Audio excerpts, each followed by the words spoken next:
ebido threatening by violence nye ndị mmadụ egbe obere oge atụwa ego n'obodo oyibo a na-ebubata ihe nwa na-ebubata egbe dizi everywhere ka ihe na-anụwa ma ebe anyị ji wee ghasaa ọ bụ na ichi ịghọta ihe m na-ekwu ndị bi n'Enugu oge Chimara Oke na kafe ya nke a na-ete bleaching cream ji nwa obodo nwee nsogbu Enugu used to be a very peaceful place. Watching them, you can attest to this. Enugu be a very peaceful place. Until Chimara Oke say again, she hare ji nwa obodo. Ọ bụ na ị na-anụ egwu aha na-aga ma na na-agụzi ya for fun mana a whole lot of us amaghị the source of it. Oge their political issue hit up. Chimara Oke say again, she hare ya. So abịaza na-agụzi egwu a na-asị MNK she hare ji nwa obodo. Wee kporu akọrọngwa kponye ndị otu nzuzo. Ichinye mmadụ egbe bụ one thing, ịnatakwu egbe ahụ by a whole different thing. And ọ bụ na emetụbughị egbe aka before ị ga-aghọta na egbe nwee spirit nke ya iche. So biko nụ ndị be anyị, politics or no politics marụ that na ị na-implement violence na be anyị against innocent people na-ejere ụwa ha either ma through sit at home or through what. Onweghị ka ị na-eme. At the end of the day, a ga-judge gị by what you build, not what you destroy. All right, Ezechikwala, thank you so much. Mungwa decide that most of the people now support if are not outside Nigeria. You will not eventually come back to an Igbo in your lifetime. It's a guarantee. Go to Isiaka now. Because when I ban akande nekwenyere n'ifunu na MSF, ndị bụzi ndị omekome, ndị bụ n'obodo adọrọ mma. Ịghọtago? Maka some people n'ebe a mana nwanne fa nọ so na obodo adọrọ mma na fa sonyere unu budo egbe. Fa ga-ebulu egbe a wee chọba akafa. Just like Ezechikwala si wee kwu now. Handle egbe ifu na egbe nwere spirit. I don't think no nwere onye bi ebe a bi na America na-enwere egbe. And they man inwere onwe ụdị confidence na adịghị na arụ. Ịmago na onye tụa nnọkọta ịpụta ime ka ị na-egbuwa window ma ịbata be ma gbalụ nke tọgbọ. So onye ọbụla nwere egbe mana o nwere spirit so that o webụzi onye na-enwere aka ọlụ. Onye na-enwere ife ọ na-eme aka siri ike ka ebunyere egbe. Well, ọ bụ na ọ fụrụ onye oso be gị nwa sef nọ so wee contribute ego eji wee gote egbe a ịtụ akwụkwọ na ana Igbo anyị ebughị. I'm telling you the honest truth. Even as oge Igbo na ebe anonymous here. I gosiro picture. Gosi picture gị kwuo okwu ikwusi okwu na space, right? If you na support, tụ akwụkwọ na ana Igbo ụmụaka ebuli. I'm telling you the honest truth. Starman Afungi, you will talk. Oh, yeah, look, because I want to hear you talk. Even I don't discriminate. We might not agree, but I'm most grass space area you will speak. But whatever you else you were now the funny now before we move on. Beginning of the year, I remember now my space referendum. You developed a very funny process. Where Google list naturally they vote in that referendum. That thing was actually very childish. But then believe or not, because they involved in the process, that this even where to vote, you decide the fate of over 50 million Igbos. I just took it no just to or if I recruit na violence and you two and no. Alpha go if September, not September, be November. November will barely 9 weeks from now. Abi, is it September or November? How far with the process? 30 days sit at home. Nobody's observing those things anymore. And like I said, it will just remain a little time. Contribute to a guy. These people will turn against you.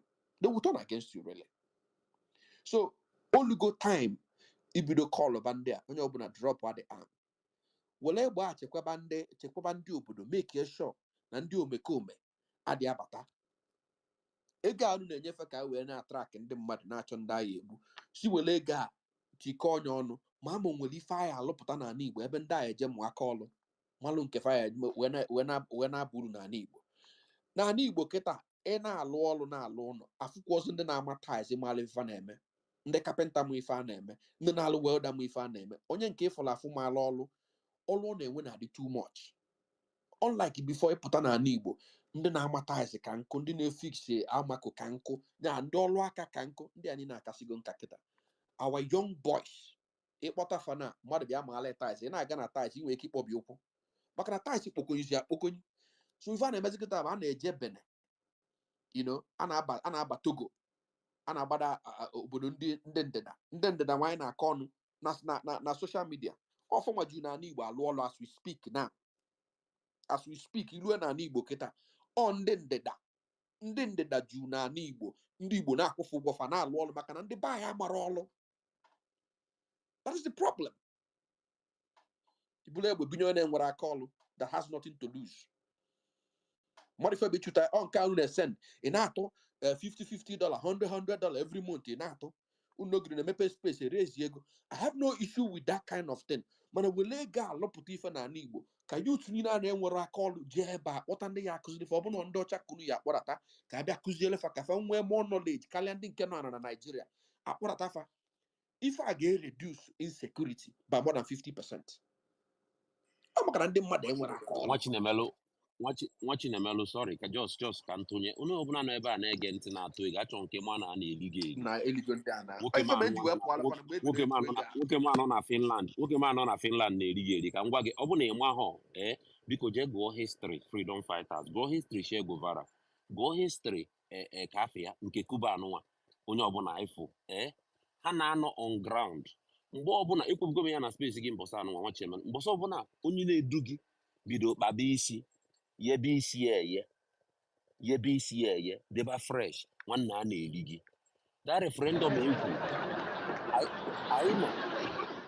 anyị nọ ebe a nụnwa nwa Chinemelu ma anyị nọ ebe a Kafia balụbata na space mụ na gị Ada Honorable Ada nọ na space that day anyị nọ na speaker session oge Simon Ekpa bịa right na a ga-eme referendum iwe jụọ ya si ya ka ị ga-esi mee verification ọsụnọ email iwe si ya ịmana one person ga-emepenwu 10 emails how do you verify it all this idea ọnọgidekwa mbọsa anụwa float the idea of cryptocurrency a ga-enwe cryptocurrency ndị Biafra ọ bụghọ any other thing ihe o ji eme bụ those people bụ extremists ndị na-ege m ntị ebe akịta na-atụli ego ọ ihe o ji jide ha n'ọrụ ọ ihe o ji eri ha ọrụ ihe anyị na-eme ihe a bụ ka anyị tọọ unu n'agbụ ka anyị wee tọọba anyị n'agbụ nwanne biko nubulu n'uche a na-eri unu eri a na-egweru na ego anyị ebe ndị nọ na vileji ha na-ata afụfụ unu enyezina ya nwoke o wee na-eghe isi ọ na-eghe isi dị ọcha na-ebu nwa na-akụ ihe a eziokwu enwere ike na-amụ ya ka njakịrị ma na-eziokwu biko unu saa n'anya unu akụrizi na be anyị history ga-ajọ ọjọ unu ba ihe unu build ọ bụ ihe unu destroy daalụ. All right. Ezechikwere, thank you. And I'm Professor, I'm my phone network okay. In on a co-host, man, in a request. I'm more network okay. Uche, I'm na different network again will issue. I'm maybe come put in a co-host, come send the quality request again. You know, a co-host, but in a send the quality request. What the can network okay. Madam, because you are up one, pour out of network. Then yeah. So Daniel, when you get on a stage, yeah, I know that. Yes, of course. If Jack, if you go to Daniel, 2 minutes of talk before I move on. Yes, so even Nozeniaki Tabu solution because I need I think I season we are now repetitive and Magian no Bonifeme Oyabuna Molako. Only can bow up and I them the car no down. Monakita is facing the consequences. And again, because I think he was kidnapped on June 8, 2021. So roughly now not 3 years plus on a detention. So he's not even privy to Yemen Southeast, no Ngasilia. So at this point, we need to move away from Kano and start looking at it as our own responsibility to handle. And then because I know Kano you understand? I know for people now the same today. Tomorrow something will radicalize them. The same way I know for many people say I have to chat with their friends before. And we man. You understand? And we man. Mother I know that not de-radicalized or experience how well. Melhaji radicalized, and this is something I want us to acknowledge. You understand? So Makano Metalia Mono Meta here, the focus now should be on how to handle this thing once and for all. Because when a problem may persist. If you have a problem, a recurrent problem, and you don't address the root cause of it, it will continue to persist. Yes, the argument is a cheap is in order, but that is not the only angle. Because if na-adọga all of us na-adọga, we still have a good number of people who cannot find their way. We're still living in a third world country, for crying out loud. You understand? For some arguments, I'll just laugh because sometimes we make certain arguments from a position of vantage, maybe in on this particular class. But now when they're not at the bottom of it, and they are in the majority. Now the problem is, how do we make sure we address this, that somebody will no longer see this as a need to say, okay, I want to key into somebody using social media to spew certain narratives. Because if let's say, for example, now internet and say, okay, yeah, oh, tomorrow I'm with the news, something happens to Simon Ekpa. He disappears, and what was there fully again? Do you think the problem has ended? The problem hasn't ended. You understand? Or ended. The worst, in short, if you look at insurgency, if you look at especially things that has to do with political crisis and agitations, all are very, very complex. You might be looking at a particular person today and say, oh, good and fine, let's eliminate this person. He eliminates here. After 5-6 months, everybody be like, oh, we've won the crisis, everything have been done, final. Later on, the same thing will rear its head again. Ebu, the founder of Boko Haram, did he end Boko Haram? There was jubilation when Yaradua was the president. After 3 years plus, it metamorphosed into a monster. The day Jeleben Namde Kano, I was in Enugu, the day he did that attack, I from the amount of trucks going to his house. Now that Enugu Port Harcourt Expressway. I was like, one guy, Muniabu friend, he was working with the state. He was very close to the government then. Was like, Daniel Agua again now. Yeah, Kano the Menkpotu. It has come to an end. Yeah, Basara Biafra. Nka was again. See, Anna, we are not addressing this problem. We have actually escalated this problem. And that is what brought us here today. So I'm afraid that if we do not find a meaningful solution to this problem, Simon Ekpa disappears, we might have a bigger monster.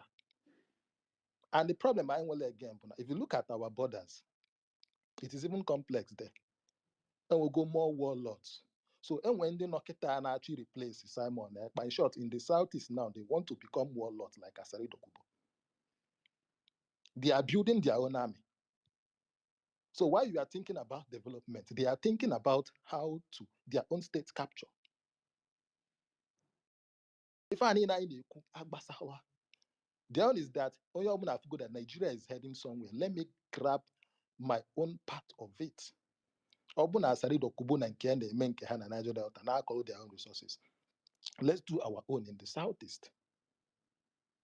Every nook and cranny of this country, man, not central, Benue, Kogi, up North, Nkadi, very, very open. But these other ones is going to rear its head in the next 5 years. So while we are talking about de-radicalizing the people, we must also begin to think about some other things that we can do to make sure that this issue of Biafra is addressed once and for all. To make sure that we create opportunity for everyone, we create a balanced society, that people at the bottom level will not feel threatened. Because kita na-ekwu Yahoo, but say Yahoo are theirs. So some people now try go Yahoo and won't hear anything na Yahoo. What do you think they are going to do? They will go through agitation. And Egbe is very easy. About Soson can Nnamdi Kanu there is so many. It's easy to get a ammunition today in Nigeria than getting a decent job.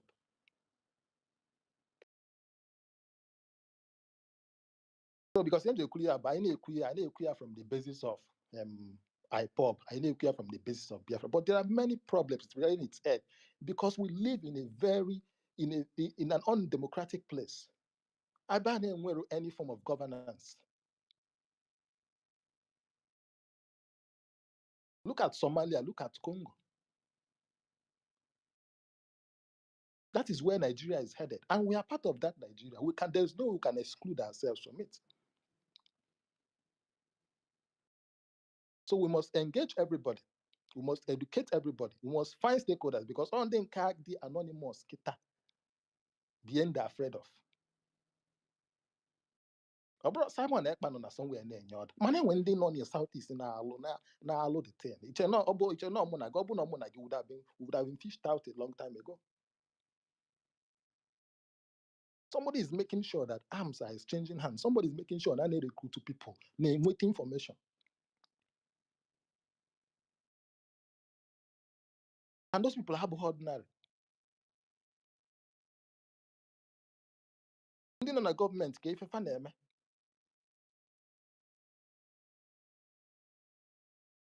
But anyway, let me stop here. Like I said, the thing is, it is metamorphosing. You understand?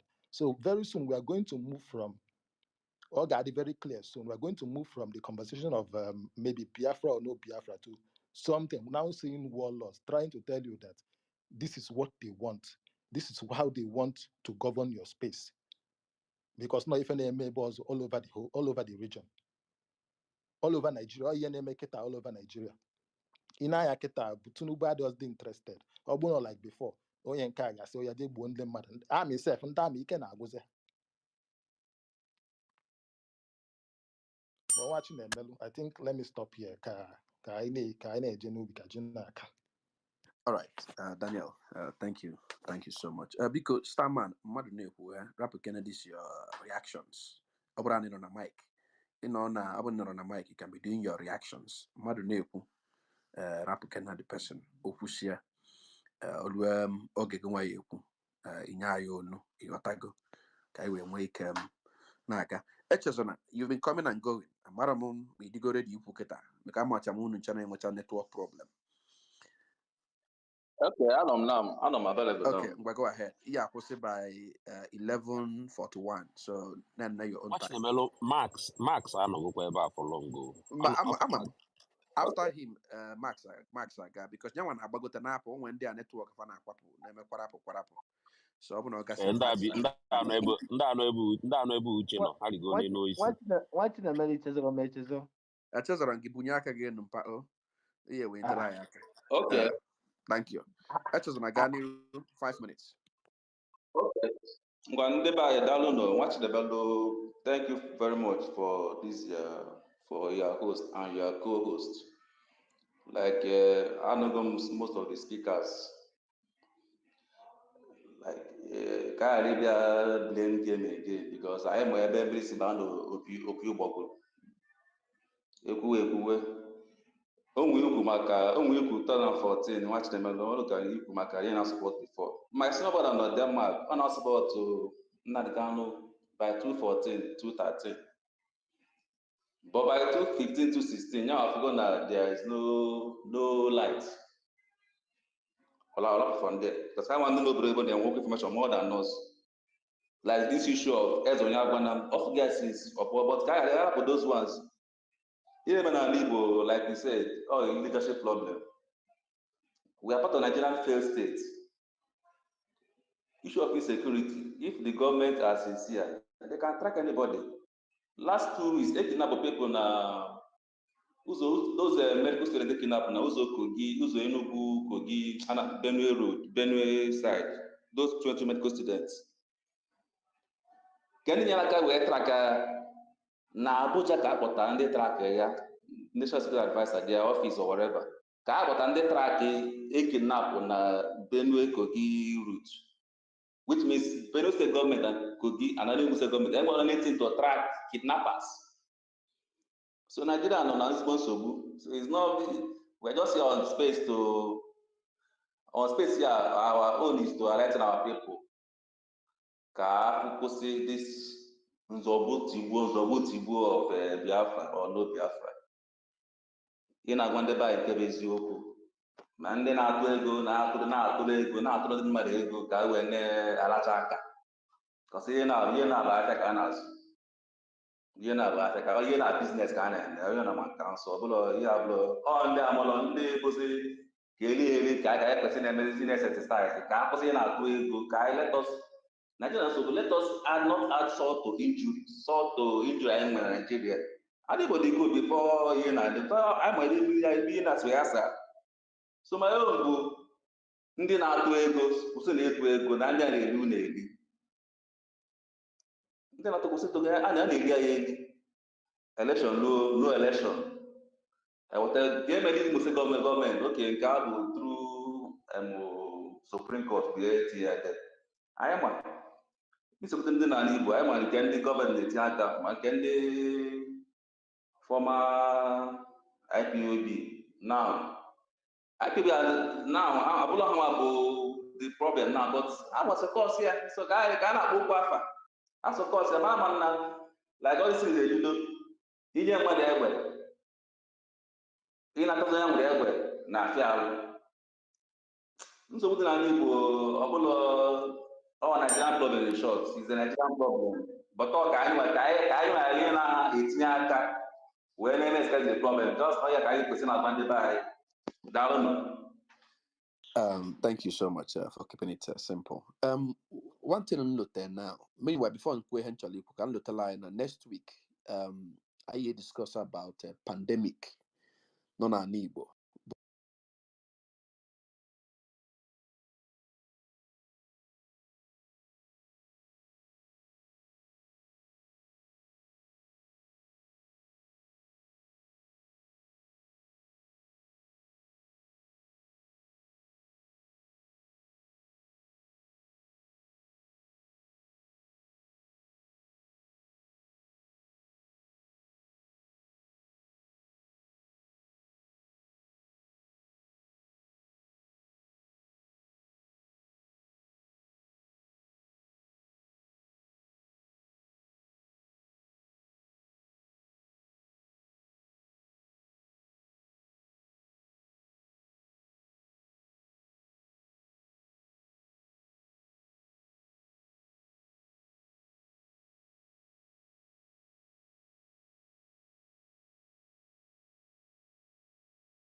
Ndị jere akwụkwọ bụrụ nwa wee nara but ha maara ife dị na business so we'll bring them on board. So because next week I ga-ekwu gbasara ndị dibịa ndị traditionalist ụmụ ihe ndị a niile ha na-cause problem ọfọ nwa na-eme na ụmụaka na-eche na iruru alụ iweta 1.5 million esiere gị ọka ite iwe nwee ike ị na-apịrị alụ ozugbo onye ọcha na-akwụ gị ụgwọ isi a big problem na Igbo ọ bụ na ị na-eje ori agwaghị nke ọ bụla ị na-eme na ndị mmụọ ya eso iwe je. So we'll talk about it. So I'm just ọ ka m gwa onye ọbụla so ọ ga-abụ on let me look at the date ka we can look out for it. Ọ ga-abụ on Friday 5:30 a.m. Nigerian time and then my own time 11:30 p.m. Central time ọ bụ na US and Canada ka anyị eji wee bido. So ka anyị gaa n'iru Max ị nọ ebe a ka netwọk ga-akwapụgo gị. Max, are you here? Okay, Max, go ahead. 5 minutes. 5 minutes. Okay, Dalo, let me look at my time. Biko, ezoku aga m ajụ nnukwu ajụjụ ebe a then then tinyekwa obere solution. Eso m na ndị believe na ife niile ga-agba n'elu gbatuo na leadership. Ife niile anyị kwuru ebe a ndị kwuru tupu oluo turn m many of them kwuru eziokwu nwekwa ebe ndị ahụ gafere ụzọ maka na uche ofu onye adịghị ezucha. Ọ bụ na ị na-anya n'ala Igbo ị ga-echeta na iju onwe ajụjụ nwaanyị oge eji wụ na ndị amị na ndị polisi na-eme road block a sị na yearly na ha na-collect over 6 billion which I believe not the more than that. A ga-anọ ụbọchị ndị mmadụ na-aga for their business nsogbu adịrọ mana ụbọchị a sị na nsogbu ga-adị ndị mmadụ ga-enidi their help on Monday ancha niile agbakpọ n'ime barak general mana ha ndị kwesịrị ime ka ndị mmadụ nwee confidence pụta n'ụzọ gaa afịa gaa ụlọ akwụkwọ gaa ebe dị iche iche. Afụrụ m topic a mgbe tupu m bata nwa Chinemere imere ọfụma mana obi kara ịdị m ụtọ ma ọ bụ na ATL somehow Igbo political leaders. Sorry, Max. I could hear last week. Like I said, we have part 2. Maybe Okay. you joined the space last week. I discussed all about that one last week. So this is a part of it. Once we make announce next week, the DB and all these people how they contribute to these things. Yes. You know. So we'll discuss it next week. So can we be the focus now? You know, basalo insecurity na Igbo. So go ahead. Okay. Daalụ. Ọ bụ na icheta o were one certain time anyị nọ na-agbalụ Ifeanyị Ụba egbe gbalichaa moto ya niile ọ ka dịkwa ndụ.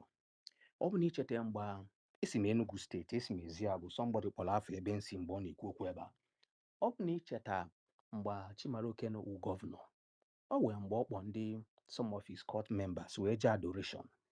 Nne m ụmụ m nọ na adoration dad o so na ndị gbaji ụkwụ na adoration. Part of ụmụaka ọkpọje adoration that period eji egbe egbe o were one of them wụ my senior na primary school a na-akpọ Toshiba den n'Enugu. Ụmụaka ọlụ ha na-alụ izu ori. Ife na-achọ ịkọwa na o tego ndị omekome ife ọjọọ ji wee dịba n'ụwa and ọ dịkwa n'ala Igbo mana emechezi ndị nọ n'ọchịchị n'ala Igbo ha n'owu ha dị njọ dịkwa ka ndị omekome. Ebu m n'obi na ọha awụ ndị qualities gota nabatara ndị dịka Maazị Nnamdi Kanu which mụ no believe no a symptom ka ọwụ malaki dị ịkpọ afa the second person because na Igbo dara I would not be a follower of such a person. Just like somebody be ebe kwukwu sị na onye na-azọ freedom fighter ọ na-enye isi na-ete isi mmanụ na-akpa isi. Freedom fighter abụrụkwa n'ime enjoyment ma ije party man that is part. Ịma nwopụ ndị na-achị ana Igbo n'ihe na-eme n'ana Igbo maka etu ofu onye si wee kwuo ebe ọ sị na ọ bụ na izu ori ịtọrọ mmadụ government chọọ in the next 24 hours based on the last phone communication based on the communication for payment of ransom they will geoposition the closest cell site. They will understand within 100 meters radius ebe nọ. Then ogosi na government na nwofa nwekwara aka n'ife na-eme n'ala Igbo maka na ọ nwere mgbe a na-ewe ndị court boys ma n'Enugu ma n'Owerri a na-egbu mmadụ mazikwa na ọ nwere mgbe o wee some mgbe egburu ndị mmadụ n'ụlọ ụka esinọ ndị si from ndị Anambra si South Africa ndị mee business ọ dabere ha. So insecurity ebidoro taa mana ife mbụ n'obi wụ na ọ gọọmenti ka ọ dị n'aka maka ọ bụ na anyị kwube na-asị ụmụ Igbo mere nke a ụmụ Biafra biko ka round up within 30 seconds. Ana Igbo na ụmụ Igbo somehow is a broken place and in a broken place if you are not careful you cannot predict the result. It is not by mistake that at some point ndị wụ the most population in Nigeria according to 1920s and 1930s population census all of the sudden I want a vote is the lowest ma na vote biko ọ ga-adị mma ka anyị ghara ịkwụsị ịtụ vote anyị ga na-atụ vote to select our leaders do everything other people are doing to control our area but the fact remains that the insecurity that exists in Igbo land I strongly believe that it is due to chains of multiple contribution not just the followers of MNK or Simon, inclusive of the politicians, inclusive of some of our religious leaders.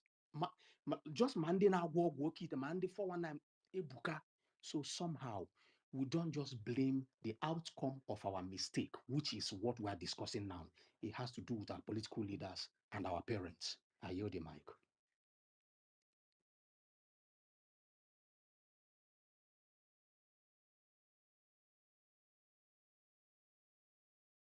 right, thanks very much. Watching a million I had an opinion. But now there cook to Mike. Okay, cool. So because you did to Jack. Jack, All right. Thank you, Daniel. Konyechi Yazero.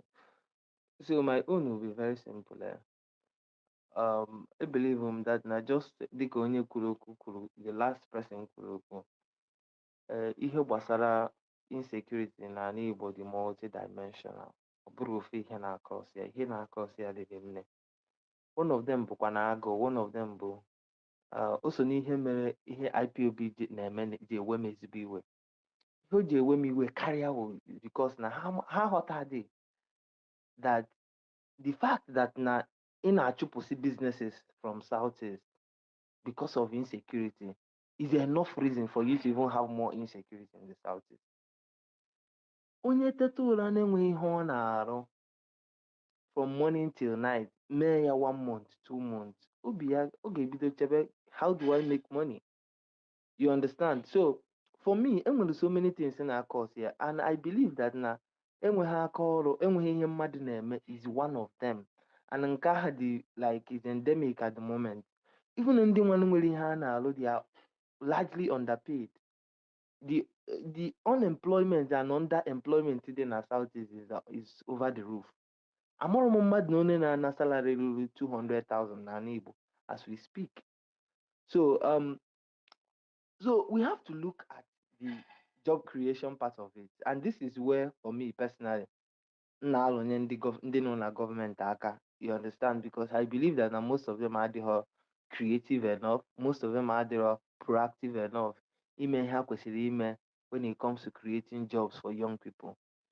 Ọ bụ na mmadụ nwee hope, I believe that na onye nwe ọrụ aka, onye nwe ihe ọ na-eme, onwe onye ga-enwe time na-ege ụmụ rubbish a na-epost everywhere. Onwe ndị, because of the nature of their job, ha na-enwe the time ibe na Twitter self. Do you understand? Nwere ndị nwe, because of the nature of their job, 2 months emepe the social media, ha download the one video na WhatsApp. If we have a lot of people like that in our region, enwe factories ebe ndị mmadụ na-alụgasị ọrụ and everything na Igbo, most of these things ifuru ndị mmadụ, most people agaghị na-ege all this rubbish ndị a na-akọ. A ga-enwetere gị Biafra in the next 1 year, a ga-eje Abuja wetere gị isi Buhari, all those nonsense. You will not have time to listen to all of them, right? Then whether ka the role Nnamdi Kanu play, ọ na-ewe m iwe, ọ na-ewute m, and I feel na ndị be anyị, we need to be bold enough to say the truth when we see one.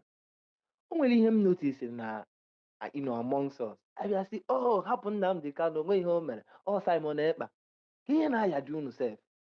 Onye bidoro all these things? Ọ na Nnamdi Kanu amaghọ na enwebugo ndị fight Biafra before? Ojukwu coming back to contest for election in Nigeria, ọ sị Nnamdi Kanu ka Ojukwu wee ma ihe, ọka wee gụọ akwụkwọ. Owazirike mere ya, mee ya. Owazirike nwere ana everywhere now. Owazirike has been a big boy since the early 2000s. There's a pattern, for goodness sake. You started this thing. Ima that there is no pathway. Only ọbụla na-azọ Biafra now, the exposed enough, knows that there is no pathway to getting Biafra. We know these things. Except maybe that now you're just not knowledgeable enough to even make common research. Some of ndị be anyị n'obodo oyibo mfili na ndị a kwesịrị ịgụ akwụkwọ, ndị a bụ ihe mma, they have seen a working environment, they know the this thing, ịma ka esi eme this thing. Mana ịpụta ị na-afụ ndụ ndị na-ebu egbe na-aba ime ọfịa na-eri anụ mmadụ, sị gị na ha ga-azọtara gị Biafra. How? Ka ọ ga-esi wee mee? There is no country in the world where government ga-agbachi nkịtị, non-state actors ebule egbe na-akparị n'ime ọfịa. There is no place in the world. We've said this thing before. Ihe a dị very simple. O nwere ebe ọ na-eme, hapụcha, yes, anyị ma na a na-emebute ndị Igbo and all of those things, mana o nwere ebe gọọmenti ga-agbachi nkịtị, ndị mmadụ eburu egbe nọrọ n'ime ọfịa na-alụ kamp everywhere sị na ha na-achụ ndị Fulani. How? Ndị Fulani ha na-ekwu ka ndị bụ ndị Fulani a, some of them bụ ọ bụ na ekwuwe alụrụ na ndị Fulani lụgoro n'ala Igbo, eke ihe niile na-eme n'ala Igbo into 5. ndị IPOB na ndị ihe na ga-ekpolotere ndị Fulani na-eme m na-agafe ọlụ n'abalị nchiri obi n'aka, ndị Fulani na-eme m na-aga uturu n'abalị na-aga ọkaigwe nchiri obi n'aka. Ọ bụghị ndị Fulani. Ndị na-eme ya bụ ụmụnne anyị. Ndị na-eme o ji abụ na-aga ihi ala, nchọ ịga mgbidi nchiri obi n'aka, nchọ ịga ọsụmowo nchiri obi n'aka. Ndị na-eme ya abụghị ndị Fulani. Ndị na-eme ya bụ ụmụnne anyị. Ụmụnne anyị bụ ihe na-abịa asị mmadụ, oh you must stay at home on Monday. Ọ bụrụ ndị Fulani. Ndị na-eme ndị be anyị eji ha anata ụlọ iji eme Soludo ji wee mee ihe na ịgba nkwụ nwa ya nwaanyị na Abuja bụ ndị Fulani. Abụghị ndị Fulani mere ya. Ndị be anyị ada anatazi ụlọ. Ọ bụgo na onweghị event i mere n'ala Igbo, ị ga-afụ that na most of the priority, most of the things ndị mmadụ eji ha abịa that event, a ga-asị gị the first thing bụ maka insecurity. Ndị niile bụ ndị be anyị like sanitary isi na-eme successful businesses across, onye ejighị ego ọ ga-eji wee bụrụ ndị amị na ndị polisi wee bịa event will not come. They will tell you the only reason me agaghị eji wee bịa bụ insecurity, o nwere ihe ọzọ. Anyị likere ihe unu na-eme, but we can't come because of this, because of that. So ihe m ji ekwu ya otu a bụ that na I believe na gọọmenti nwere his own their own error. Ọ bụghị sọsọ both our state governors, some of the state governors, both our ihe na ị na-anya ifu that na ọ bụrụ that na anyị nwee governors like Oti na Peter Mba na-eme approach governance with a lot of seriousness. If these people continue like this in this trajectory in the next 5-10 years na Igbo, you will see that na Enugu criminality ga-reduce too. Ọkwa ifuru ha factory a na-assign contract na-eme nka everywhere across those two states mkpọrọ afa. All those things ga-help reduce the youth restiveness. They all help reduce the hopelessness in our region and all of those things. Because again, ọ bụ na mmadụ nwee hope that it can become something na Igbo, there will be no need for you to be violent. There will be no need. So governors nwere blame 100%. Mana ọ bụkwa ma nke unu na-ekwu hope Uzodimma bidoro insecurity n'Imo State, Soludo bidoro insecurity na Anambra, we know that all those things are about that. I don't believe them. They are not true. Yes, insecurity increased because our people didn't like the way they came to office. So a lot of people brought war to them. Mana isi mo no how an sponsor, I disagree 100%. There's no sort of sponsorship. Nobody sponsors insecurity in his own state. They are disturb the problem with that na Hope Uzodimma, the way he approached the boys that wanted to disrupt the state because of the way he came into office was what escalated the issue. But don't tell me he sponsored it. We are not kids. Having said that, my own solution, what I think is the best way forward for us to resolve the issues of insecurity in Igbo. Number one, we need to sustain good governance. And we have a role to play. Open election now, I need to make sure that now we touchlight in the Nabia is on the election. Support on the question support. Ego anu na-enye Simon Ekpa na obodo Igbo bụ citizens-led this thing ka kwesịrị iji na-eme na Igbo ka make sure that na onye anyị na-support bụ somebody that people actually contributed money for. Ọ bụghị ịgbachi nkịtị 1 billionaire na Southeast sponsor mmadụ banye n'ọfịs, onye ahụ na-achọzi otu ọ ga-esi wee recoup ego ọ ga-eji wee kwụghachi ya back, then ị bịa kwuwe there's bad leadership. Citizens have to be involved. The reason why P2B will be accountable to the Nigerians if he had won the election is because people sponsored his election. That is how it is done everywhere in the world. That is why leaders are accountable to citizens in other parts of the world. Manani Igbo watching kitty. Mother aga bite 10 billion. Where's the election? Also election, then he may expect to Kobia answer sa. So this is the issue. We need to be involved. Anambra will be a fertile ground for us to actually, show how these things are possible. You understand? Let us be the ones to power whoever will become our next governor. Let us be the one to spend our money. Let us be the one to canvass for votes. Let us be the one to make sure that the next person that becomes our leaders in Southeast are people that are actually people-oriented. That is number one. Then number two is that we need to invest in massive reorientation of our people. I have said this and I've spoken to governments in Southeast. Look, the way you are investing in PR for governors is a very good thing. I love it. Governors should invest in actually getting people to know what they are doing. But at the same time, we need to invest in reorienting our people. IPOB, ESN invaded Facebook. Ebe ha si wee nweta power bụ na Facebook, social media, that is what they use. Let us use the same method and counter them.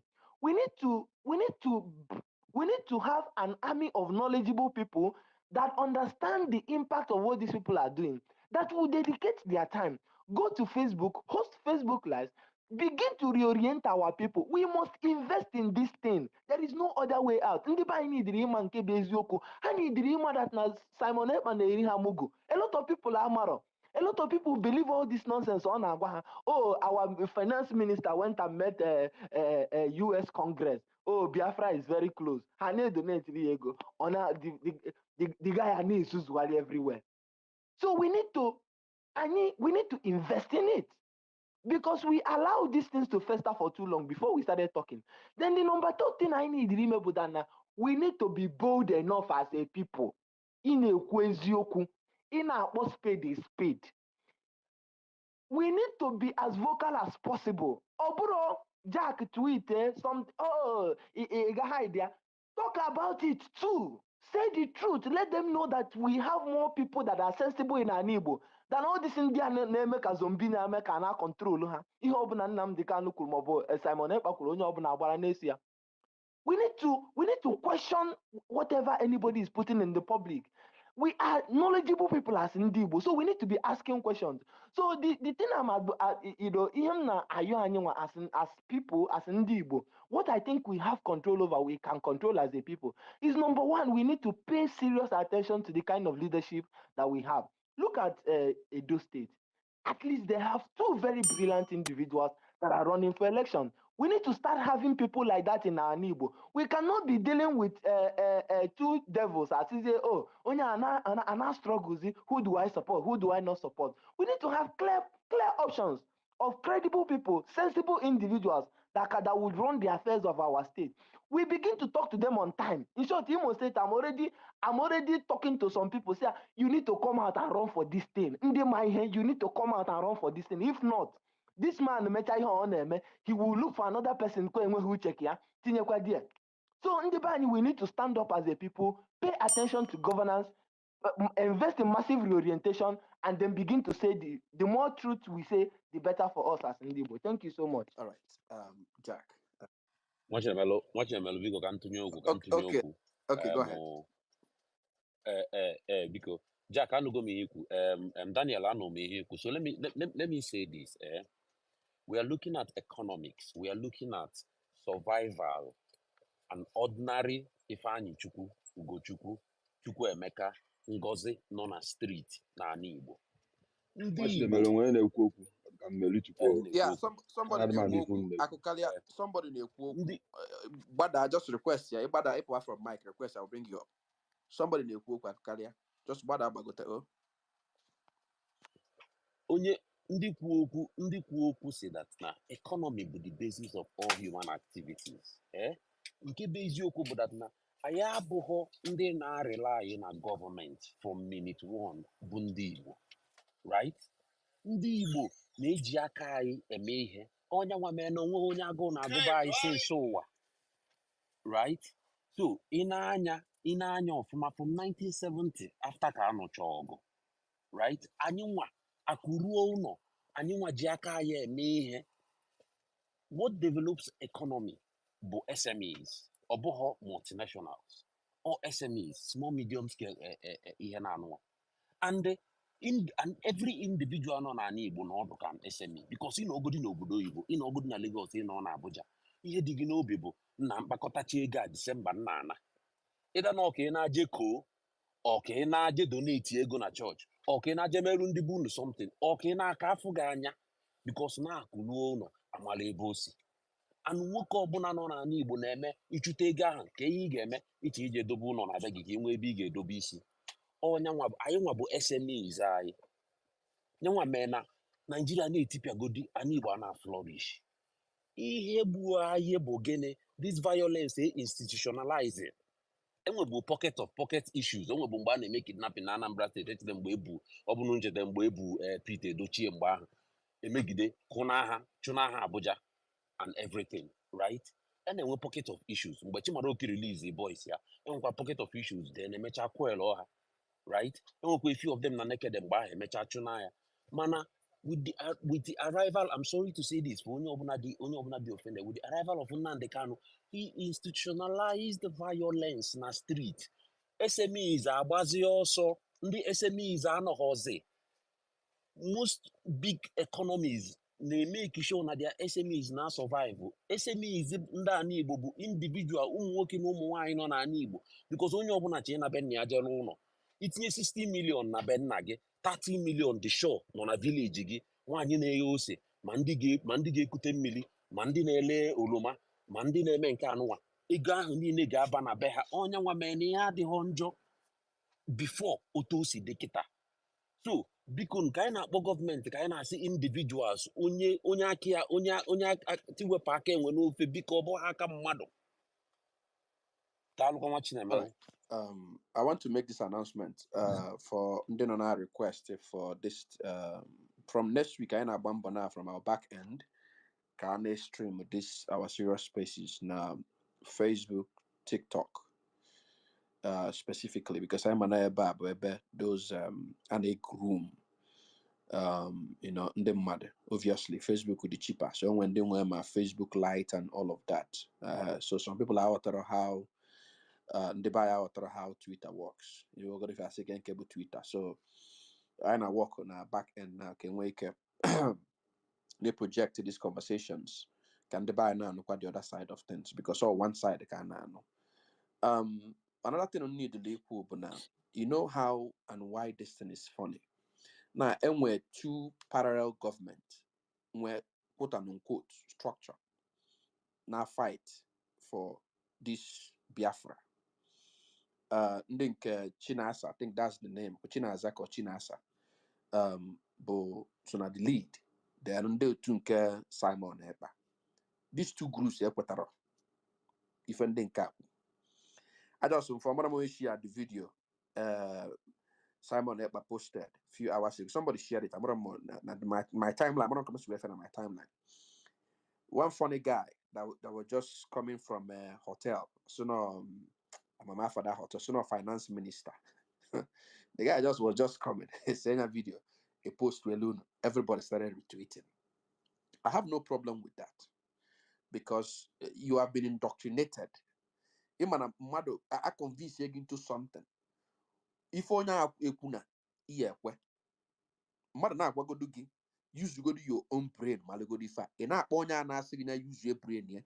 And not when I send the best now, if you join a comment section, you will see them. You will see them. And either are that kind of comments and at this space. I want to hear your thoughts. Bia they involved in a conversation.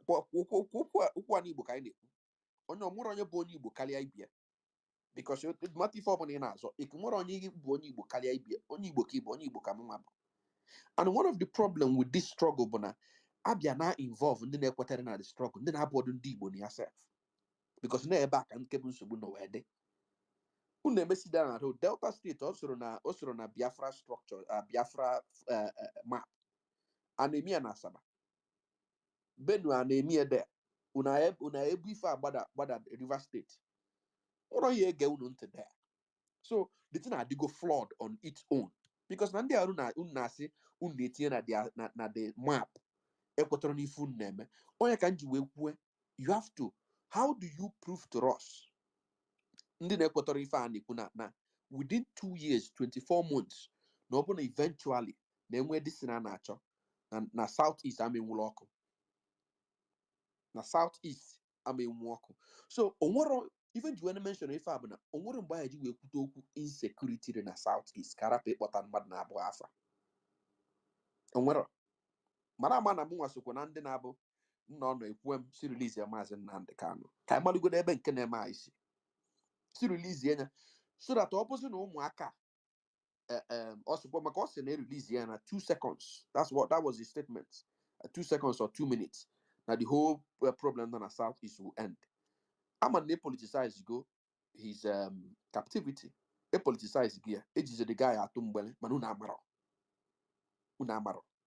She release Kenya. I come no man the government in a gente. No quackata any weba. I also none the release the Kenya. Now you need the peace in the southeast. Can we fuse Kanyana Simon Eba issue where Bali? But can I want to see that war between two of them? Because it will happen. Because open up Taketa. IPOB Bubun Kenya is a tutu. Can it functional? Meanwhile, Biafra Republic in exile, Nekuna IPOB Adoze, and was anything like IPOB. So I want to see how they will marry the two. Akokale, you are laughing. I'm a non-duty. You will talk, but don't worry. Atom Kamfu can the thing get you will work.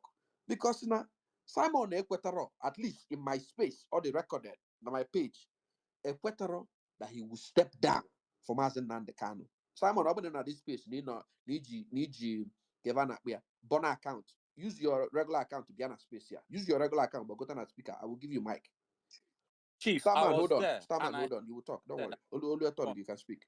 I had a response. Only a ton you will speak. Oh, because now, if I need to we have Konondo Igbo, Bulu Makani Igbo, Akanyo, Butukene na Egbe, Butukene na Egbe, Kai were no Pissy or there.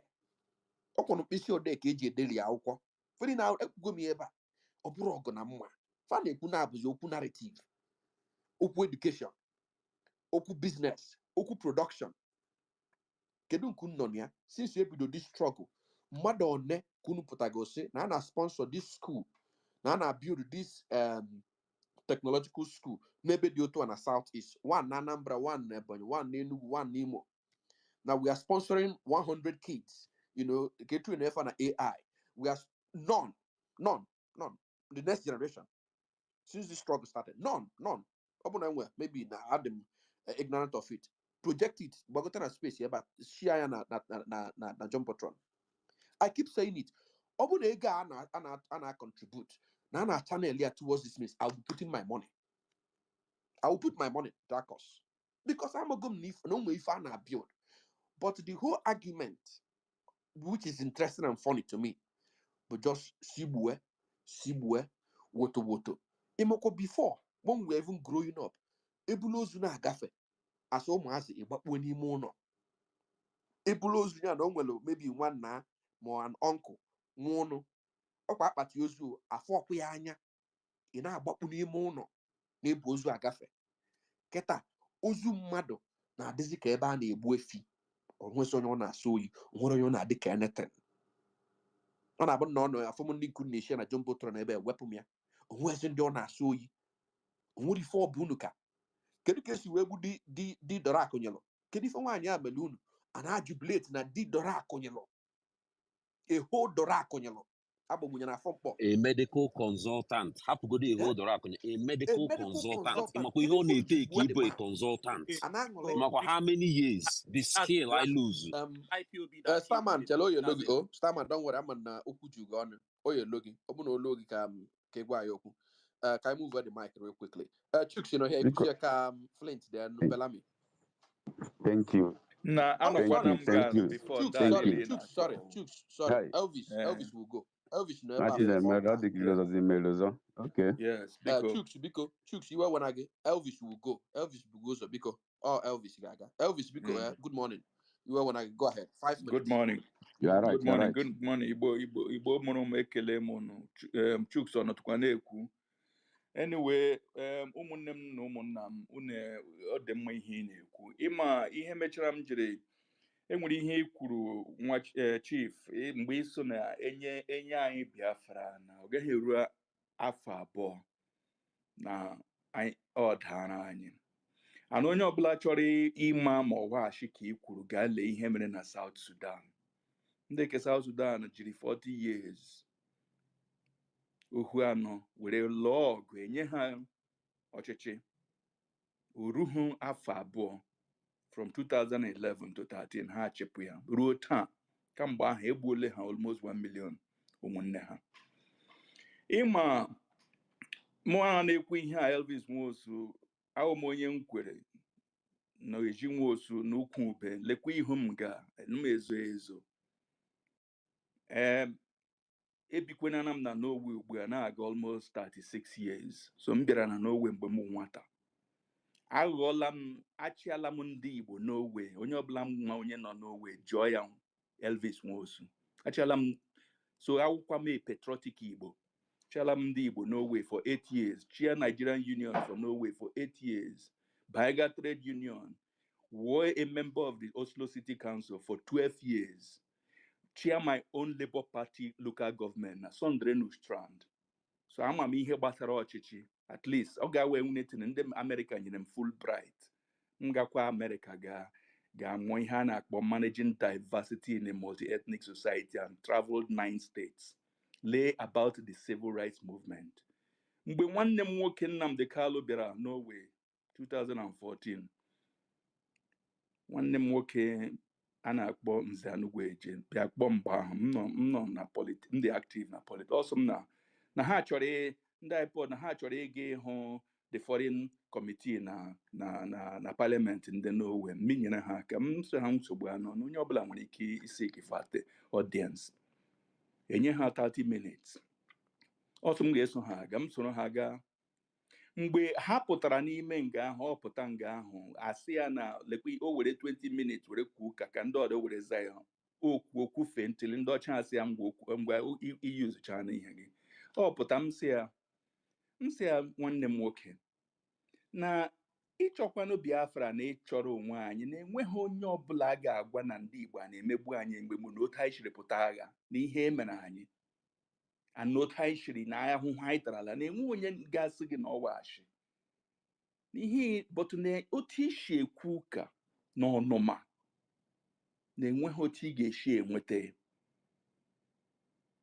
na ihe a nwekwara ike ibute agha and obute agha na anya alọọla mbụ. Akwa anyị eso na ọzọ emene, ụmụnne m ọzọ emene, anyị hụrụ ya ihe mere last time. Egbu anyị otu nọ, enweghị ndị soro anyị, ihe ibu anyị nna m ụlọ abụọ anyị ndị mba mmiri nara anyị ya. Nke hụrụ m ana m asụ eju asụkala gbara ya, went to Okrika Grammar School, gacha akwụkwọ m ebe ahụ. Ngwa ya sị ya na ọwụghị otu nọ ka Obama chiri kwuo ụka na okwu ụka otu ahụ na ndị ọcha agara ha ewu prezident na ndị Igbo so na ọwa ire ọma ka eju jiri gaa n'ogwu na ọwa amara aghara butere ụtọ. But ihe mere na ugbu a ụmụnne m bụ na ndị Igbo anyị agbaala onwe anyị egbe n'ụkwụ. Nga m na-ekwu ka ugbu a ọnụma nọ m n'obi, otu akwa na-agụ m.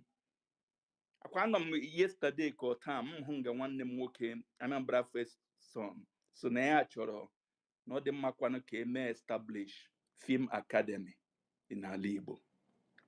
Ọ wụrụ mbe mbụ m gwa ya ohosia mba na ama akpọtara from ndị Norway, at least ihe anyị na-akpọ Nordic Youth Film Festival ka ha partner with him.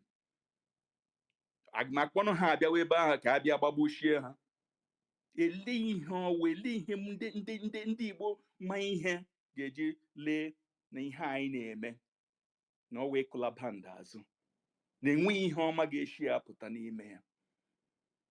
And mee kwukwe na-eke a nwanne m nwoke host biko akwa hụrụ topic a MK MSE ọtụkwa ọchịchị Naijiria wụ ihe butere nsogbu a. Ọwa ọnọdụ ndị Igbo nọ butere ya. Because mụ na ha na-ekwukwu ụka ikwuo ndị a kwere ihe Biafra na mgbe ụfọdụ awụkwa na ihe niile ha kwuru wuni na-awụ ihe wụ eziokwu. Ha ga-agwa gị lekwe ihe iri Naijiria mere ejiri emegbu anyị na ha na-emegbutukwu anyị ruo taa. Ọsọ anyị chọọ udo n'ala Igbo, ndị na-achị anyị n'ala Igbo ga-abịakọta. A political solution agaghị abịakọta mee ka otu a nwee ike na-eme. So na ụnụ hụrụ ihe gbasara Biafra na ndị Naijiria na o ruole mgbe anyị ga-anọ ọdụ ka anyị kpaa ya. Na o ruole mgbe anyị ga-anọ ka anyị chọpụta ihe otu anyị chi aga ya. Because ihe ọbụla nọ n'ụwa na nwere political solution. Anyị agaghị anọ na-pretend ka ihe awụghị eziokwu ka ndị Naijiria hụrụ anyị n'anya ka ihe niile. Enwere ihe butere na ọwụ iji bere na akpa amụ ịhapụ ya ọgbawachi ịkụwachikwana ya ọgbawachi ya. So the 5 governors ga-apụtarịrị tigata ọnụ so na ha chọrọ ka anyị nọruo ala kpaa ihe gbasara Biafra. Ọ wụrụ iwepụta nwanne anyị nwoke wepụta ya, ọ wụrụ ihe udo achọwa udo but ikwekwe ihe ọbụla na nọ na ị na-achị ime economic something eleghị economic forum ị chọrọ ime nke udo na-anọ because ebe udo dị ka ọganihu na-adị udo ga-adị enweghị ebe ihe ọganihu gaga ka ekele m unu. All right, thank you so much for ama m ihe na-eme netwọk gị na uche na-abụ na-apụ na-abata mara m. Okay.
how again later. What they can say for me at all. At all. It's happened.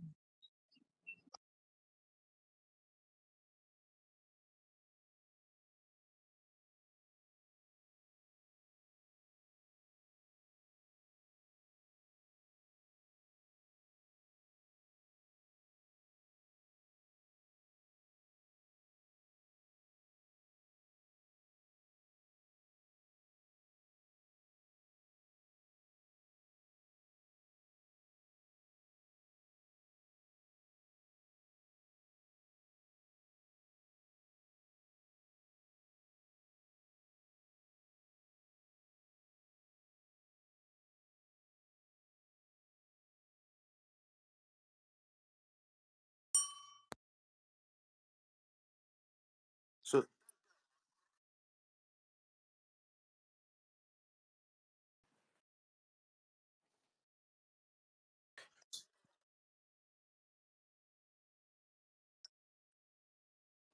the answer to the question, Daniel, the answer to the answer to the question asked immediately.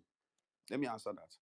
So what we have failed to do for our people is that we have failed to educate our people our place in Nigerian project, especially after the Civil War. Maka na ọ na-abụ onwe oge abụ onwe ndị na-ha gbagote ebe a na-ekwu okwu maka ihe gbasara Biafra and our place in Nigeria. Ị na-ajụ onwe gị onye aghọtara our place ọ na ọ ghọtara ihe na-emenụ ịghọtago ọ na-asị gị that now why would they keep making references to the fact that they shot people dead in 2016. They declared another person that came forth the winner. They did that individual action. Everybody knows these things are bad, but we have to understand that we are playing against the devil here. We are fighting against the devil as Igbo. Now we're a bigger enemy. And for you have to understand you cannot play into their game. The whole idea is to destroy us, destroy our land, and stunt the growth of the Alibo. That's why the federal government, I always ask this question, so that when against mention one singular project conceived, conceptualized by the Federal Republic of Nigeria for the sole purpose of upliftment and development of economy of the eastern region, of Southeast, from scratch to finish, just single project. The federal university you have in Alibo, we are all built by either Eastern Region government or the state government, handed over to federal government. All the federal institutions you see, we are actually built by the Eastern government or the state governments. The second Niger bridge they always make reference to was started by the governor of Anambra State and the Delta State. They committed over 10 billion naira on that project before federal government now took it up. So tell me, what exactly did the federal government, because Eastern region is known to be very, very active economically, especially in trade, SMEs, is very huge around this region. The federal government in goal to enhance that sector because it is the basic, the fundamental part of every economy, that is SMEs. But federal government will dole out something like 600 million easily and give it to farmers in the Northeast, and the money will disappear. Rice farmers, so specifically, mention one program designed by Federal Republic of Nigeria that targets traders in our area, in Onitsha. And you will not see anything like that. So, our people questionly de-educated. We have failed to educate our people to understand their place. Because look at the Jumbotron. If you are here, I beg you, just check all the Jumbotrons. Sometimes I forget so quickly. Man, honorable, this event, and I recalls and brings back memories. There is no amount of threats, insults I didn't receive in the hands of Umunnem because I said we must go out there and vote. And when who did threats may receive, people did a manner of things. Go to some of those tweets that I posted on the Jumbotron. Go check the comment section. They are still there. Some of them are here. Because now it was nice and to election. Now you got to the election. We have to come out and vote. Because if you don't vote, somebody must emerge. What are the consequences of that? A lot of people lost their lives. Look at the people killed because of the sit at home. They copied the same sit at home from Cameroon. We went and brought some people who are from Cameroon on this Twitter space. We hosted space. Afam and I host to space. But on the Cameroon, so come and tell us your story. You can check the hashtag. The hashtag is, I think, my Anglophone story. Check the hashtag, my Anglophone story. If you read their story, you will start feel deja vu, like you start feeling deja vu, or they call replica of what is happening in Igbo. If a man IPOB, more Bundi Biafra in exile, more exactly if the Anglophone agitators name. In fact, they are not even creative to do their own thing. Monday sit at home, fan and Anglophone, or fan Abidolia. Sabotu ana what them imagine target to anybody have follow that is not in agreement with them. Where DSS agent, but where Sabotu. Fan and na Anglophone, Ambazonia. If I'm not down on the black leg, they are now stopping education. They are now destroying their own place, kidnapping anybody that is against them. The same method, the same process, the same people in diaspora and I found the Kwanda on home. The same method, the way he did it. So when we brought the young man from Cameroon and he spoke, I felt really bad. Some of us, spoke out very, very loudly during that election. But I was really, really disappointed because we didn't have enough voice. So I'm calling on everybody. I will now 80% nearby. Very vocal enough. Look at what young man posted in this space. Look at what he said there. Just check your help post. Now Soludo band of miniskirts and school uniform in Anambra. A day Arewa Republic Islamization agenda. Shagalo hits Anambra as governor. Believe Gukwadistino. He has believes it. This is the quality of humans that are going to bring us Biafra. These are the people we are constantly having debate with. And I always tell people, because if you look at the crop of people who are following these guys, if that name was something in common, there is a commonality. If you don't name Makalia, Potabia Kukalia, you can't just sit away, because when you hear about it, I don't even understand it. There is this holier than thou sanctimonious approach they have towards politics. They see it as a dirty stuff. Especially some of our elites. Fanaditu pious, Fanaditu, what's the word now? They want to be, they don't want any, don't stem my shirt kind of behavior towards the political process. But you cannot achieve anything with that. You have to be involved. Whether you have to be involved, because if you are not involved, so our agitation from our end, for those who are vocal, you have to come correct.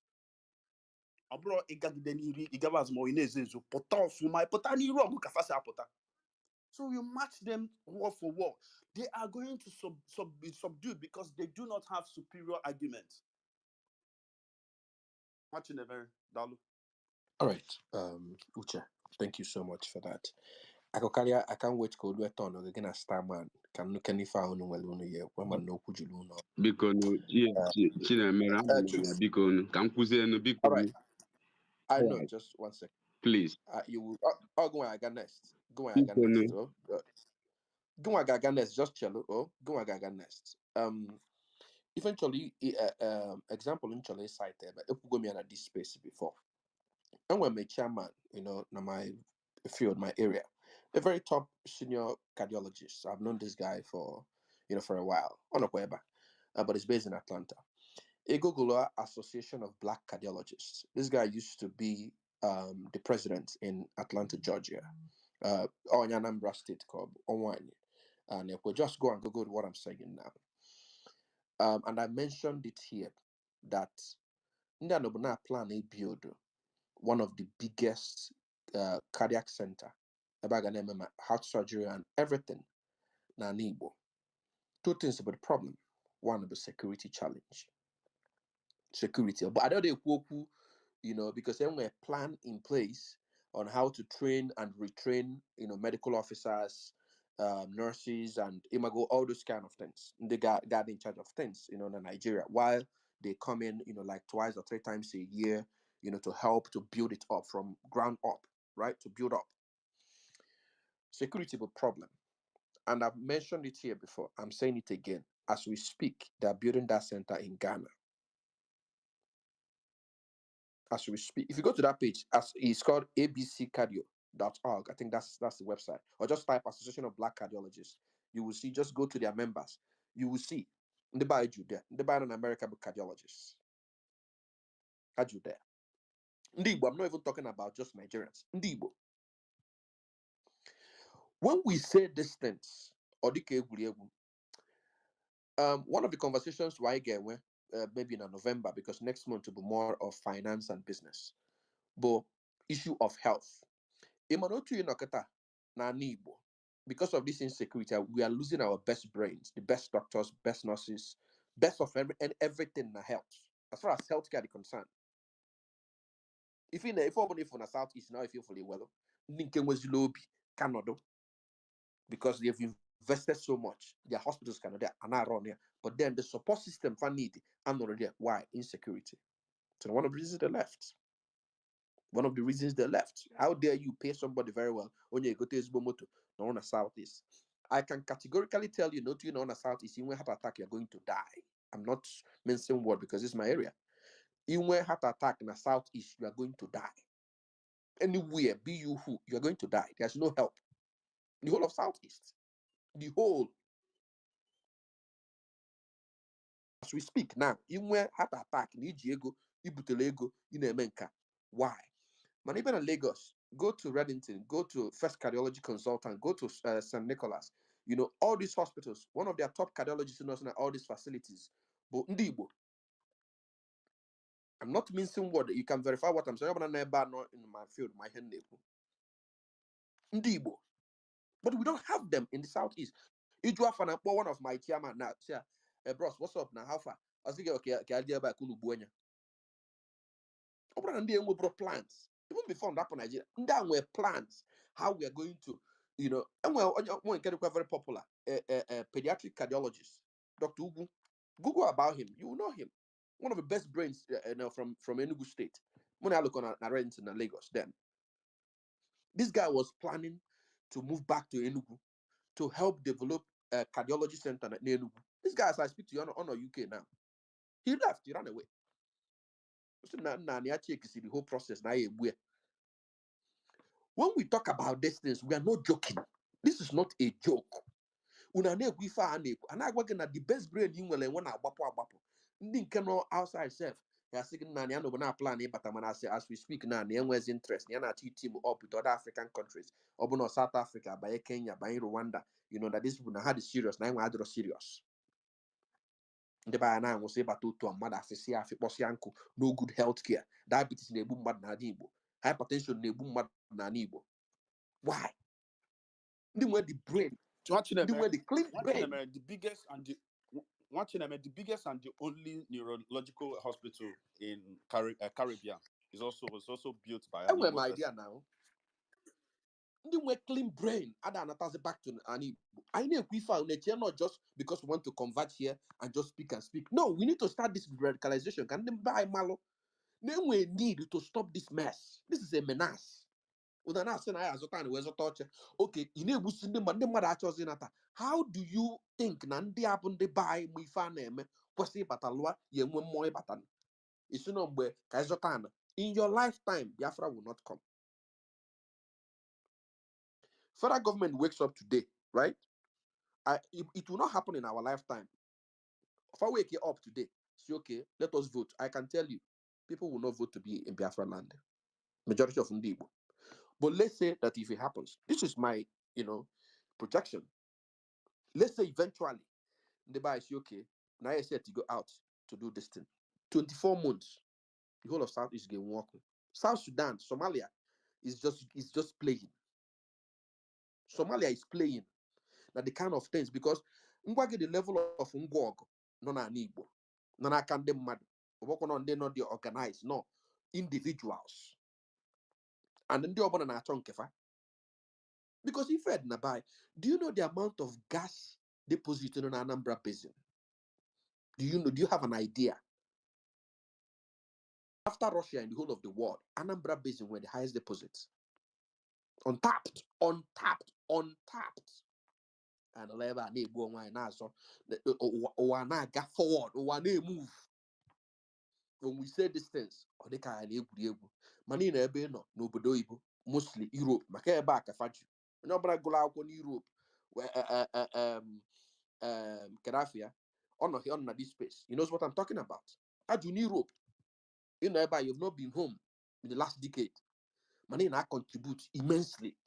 Elosia shift mobi factory ebe na alo. Elosia apota ina to we ego ka na ego ngwa ogu na send. And they defend the empty land, bushes. Let's move forward. Chooks, Ganiro, Egasiaka, Flint and They guys were not like you because Ogodo guys is not like you. And we are 3 by 3 because more like that, some people might drop and come back, so we can maybe if Manama Mumbabia, Obuna, Wakama Gasia, Bellamy Gasia, Starman, Gazubika Gaguaga. So Chooks go, Egasiaka, Bellamiga. Thank you, Chief Shinamaru and co-host. Every other person here. Let me start with the topic there. Is MNK Mazinande Kano and Maz Simon Ekpa behind the persisting insecurity in the southeast? My answer is that Mazinande Kano and Simon Ekpa are not behind the insecurity in the southeast. Let me start this way. Because everything we are talking here, many of us have said, Aina, Mana, what is the cause of these symptoms we are pointing out that no industry, no company, and so on? Why? It all started Obidoro Manitenaka, the conquest of Osman Danfodio. They don't joke about it. When aga etua ihe na-eme na Igbo kita emechagwo na ugwu Hausa, ha wee take over weghara ọnọdụ na ndị Hausa. Ndị Hausa kita, how many ndị Hausa bụ governor or the senators na Anafa? They continue it. No na-aga eziokwu ha na-enweta some of our people wee na-eme because etu anọ kita nsọ Yoruba kita ị ga-asị na mbụ onye Yoruba. That is the infiltration. Now, from that time, my often okenye when I buy now, senior lecturer na University of Ibadan. Also, 1986, Kiajele present paper. We present a paper was something about security and insecurity. The next man better up, see South Africa. I presented just letter, which the flan did that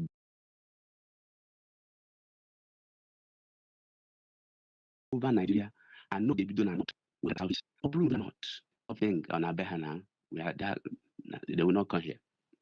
And they have come. OIC mapped out the agenda, Abuja Declaration 1989, and they roll out the 4 agenda. Hageji were take over the whole land of Nigeria in conquest and Islamization.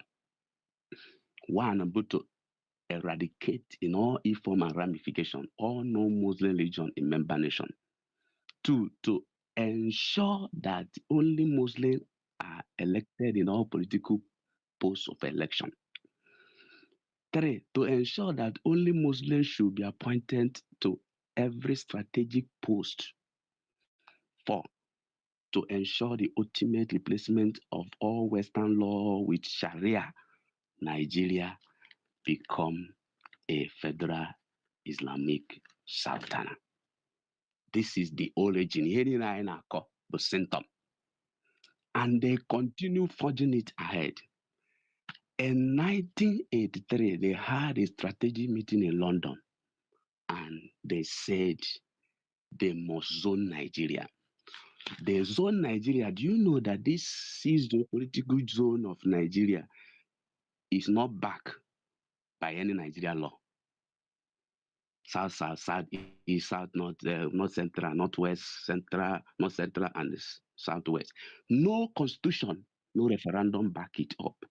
You only hear it in a political statement.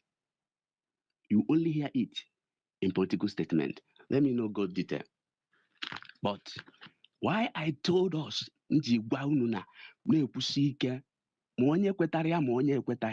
Nnamdi Kanu is what?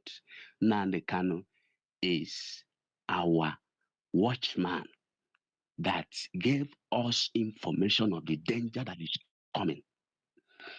Nnamdi Kanu is our town crier. Nnamdi Kanu is our whistle blower, and that's why they arrested him.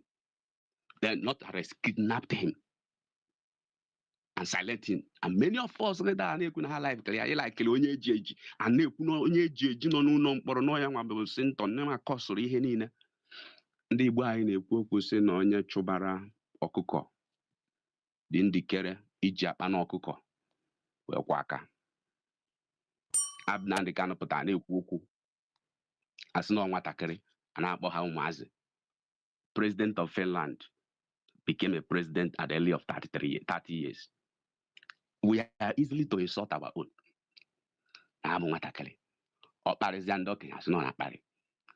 When you are not ready to dialogue with your people, peace, peace, peace, peace, peace, peace. Ibia ka ime peace in the gathering of the meeting.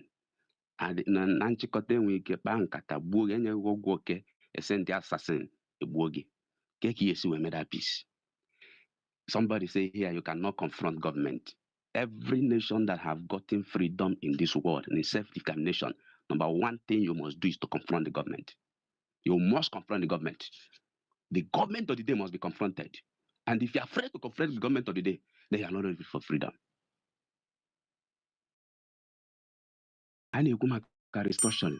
Many of us, Nigeria should be restructured. Nigeria has been restructured. Let me say you that, okay, election. Many of us say we will make a campaign in 2027. Well, anyway, 20 seconds to round up. You know the second bell, the man of for okay. You to round up. So anyway, 20 seconds to round up. Okay. Let me end with this. So many times we have been told that repented Boko Haram by an army. In January 16, 2016, 244 was integrated in army. BBC gave the news. And the same 2016, 800 was integrated in army.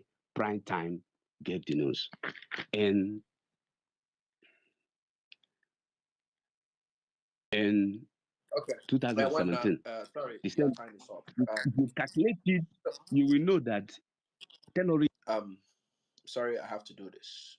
You know the first bell, but you might 1 minute. You know the second bell, you round up. You've spoken now for 7 minutes. Biko, round the zai for Let's move to the next person, please. Thank you. We're not give you the people you want. They will always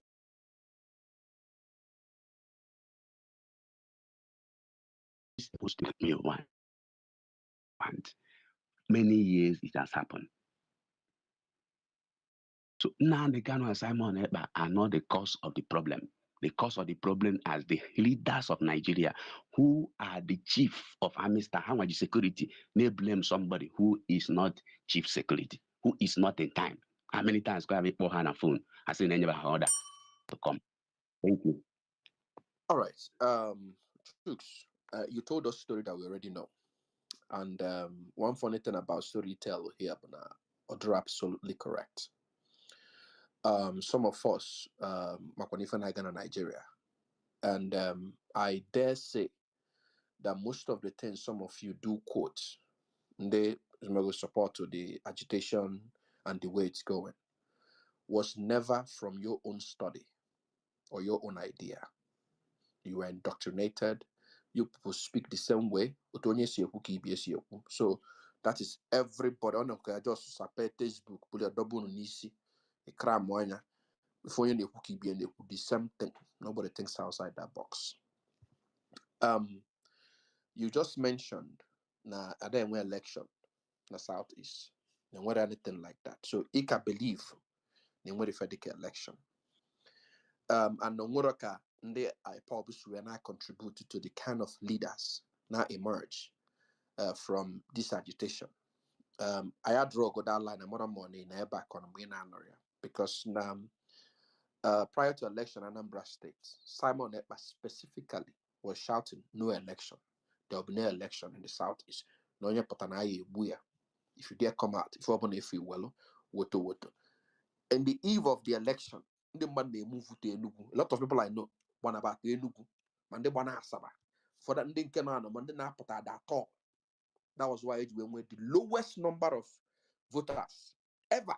The whole of Anambra State, about 100,000 people voted Soludo in. The uselessness of Soludo in one Southeast today was caused by ESN, IPOB, Unuchani, for Commoner, Nemo Bununaza. The whole agitation program caused Solia.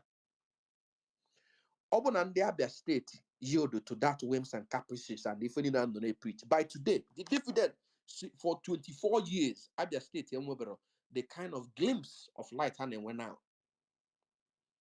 Since 1999, off from one useless person to the next, to the next, to the next. So now open a face stick, and thanks to the professor, to the lady, who na ifo bona the right thing tiageme. Onya Hausa badata bia me ife na Abia State. Ka onye Fulani na-achị Abia State now. Okwa ife okwuche ndị mmadụ bụ ife me there. So when we say some things, or they as if ndị mmadụ just lock their brain. People will just lock their brain somewhere. And then we'll lose the empty one, submit is here so that everything you are pouring in a way and on the gonna brain the person only you the brain. It doesn't work that way. And that's why some of you deal with problem joining a space like this, where someone will challenge whatever you are saying. Call it out. When you say something not right, they will call it out. On I feel that people do, on a comment section, not on my and around my follow, I read it and I just laugh. I will just tell you, come to Mike, so that we can challenge you. You with superior knowledge. And when another thing you brought things Nandekano has said and Simon Ekpa has said, nothing else comes from your own thought process. Nothing. It's the same thing. Usman Danfodio is your MNK. Another person below now. Pakalano here, Starman here. I wait for them to talk. Now, I know no before, but I will always challenge that. So because I know Kwifa, Usman Danfodio for Gasigo, ndi ani mention all these things here, Mego. So the opposition, Buna, will have to exit from Nigeria, no matter how long it takes. What a clear amuna Gaddafi 4 years ago, Obalogano Bidao and Weber of Biafra from Beth on Obago Makia. Then didn't come as a 2014. Even Ndamuna na 2010, Mambe was Likefano. Ndi Aketa Abago University. Abi, I can equally tell you that Biafra till today. Their life has never changed one bit. Onolubere mgbe unu ya think about doing things simultaneously. While you are working for this struggle, make sure you're uplifting the life of people. Na akwụsịrị ndị be anyị ji akwụkwọ kwunu mana onwe ndị misiri ya exam ya WAEC exam this year ụmụaka na n'Igbo ọ bụrụ anything to you people. If the argument of Okale, is it not better than being a slave? You already enslaving them. Because argument you know, is it not better for them to miss the exam? For they will find the exam. Can you find it tomorrow? If we're anything, but you're already depriving these people the social amenities enjoy from the country. Ndị Igbo na ndị Igbo anaghị emegbu onye ọbụla mana na-emegbu ndị Igbo mana nke anyị nwekwesịrị iji aka anyị wee mee. Why are we stopping ourselves from doing it? Onye Hausa gbarata si ndị mmadụ ejena na exam or na-ebudatara maybe na fajele exam ebudatara papers as in na supply the whole of Southeast in exam that day, then we will start crying for that one. Nke a bụ invigilators na everything unu will just so if me no na they will repeat that paper. Mana gwa ị nọ ebe ị nọ ị n'obodo ị nọ probably nwere ụmụazị no na society they go well structured. Ụmụ gị na-asụ ego Igbo ma mma ma ndị nke na-asụ country ọbụla nọ ya fa na-asụ asụfa ọ na-atọ gị ụtọ ụmụ gị na-progress. Ndị rapụ na Igbo nọ na nleka na-eleka. If you don't know ndị mmadụ nọ na nleka na Igbo ịpụtafụ mmadụ afịsị afị kpọsịa nkụ na-acha anwụ anwụ na-acha ufie ufie agụụ dị n'obodo maka na ego ada abatazi ndị mmadụ adịghị ewebatazi ego ụjọ na-atụ ndị mmadụ. And this is what we're talking about. No problem. We believe that this is the best way to go. But while you are doing that, ego ni now na contribute. Imana foreign direct investment with significant impact the Nigerian economy as a whole than oil and Nigeria.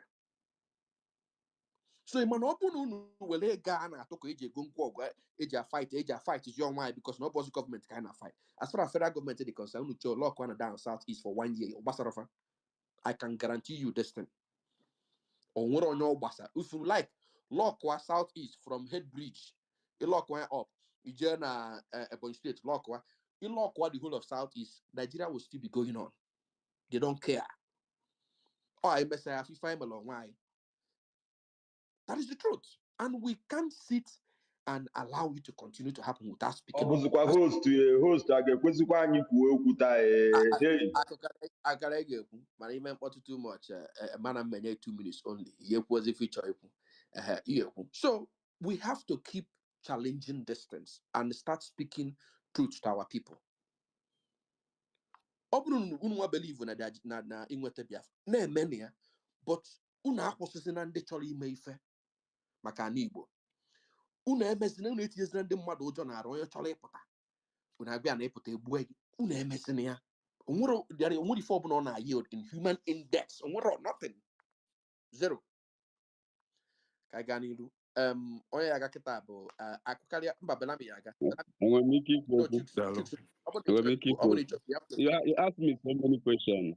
Chuks, biko emere ife adịma like odifa biko onye ọbụla ma adịma like ịmụ ichu mmadụ biko ọ bụla ị chọọ ikwu more you have to drop request ya because enwere 15 people waiting to speak.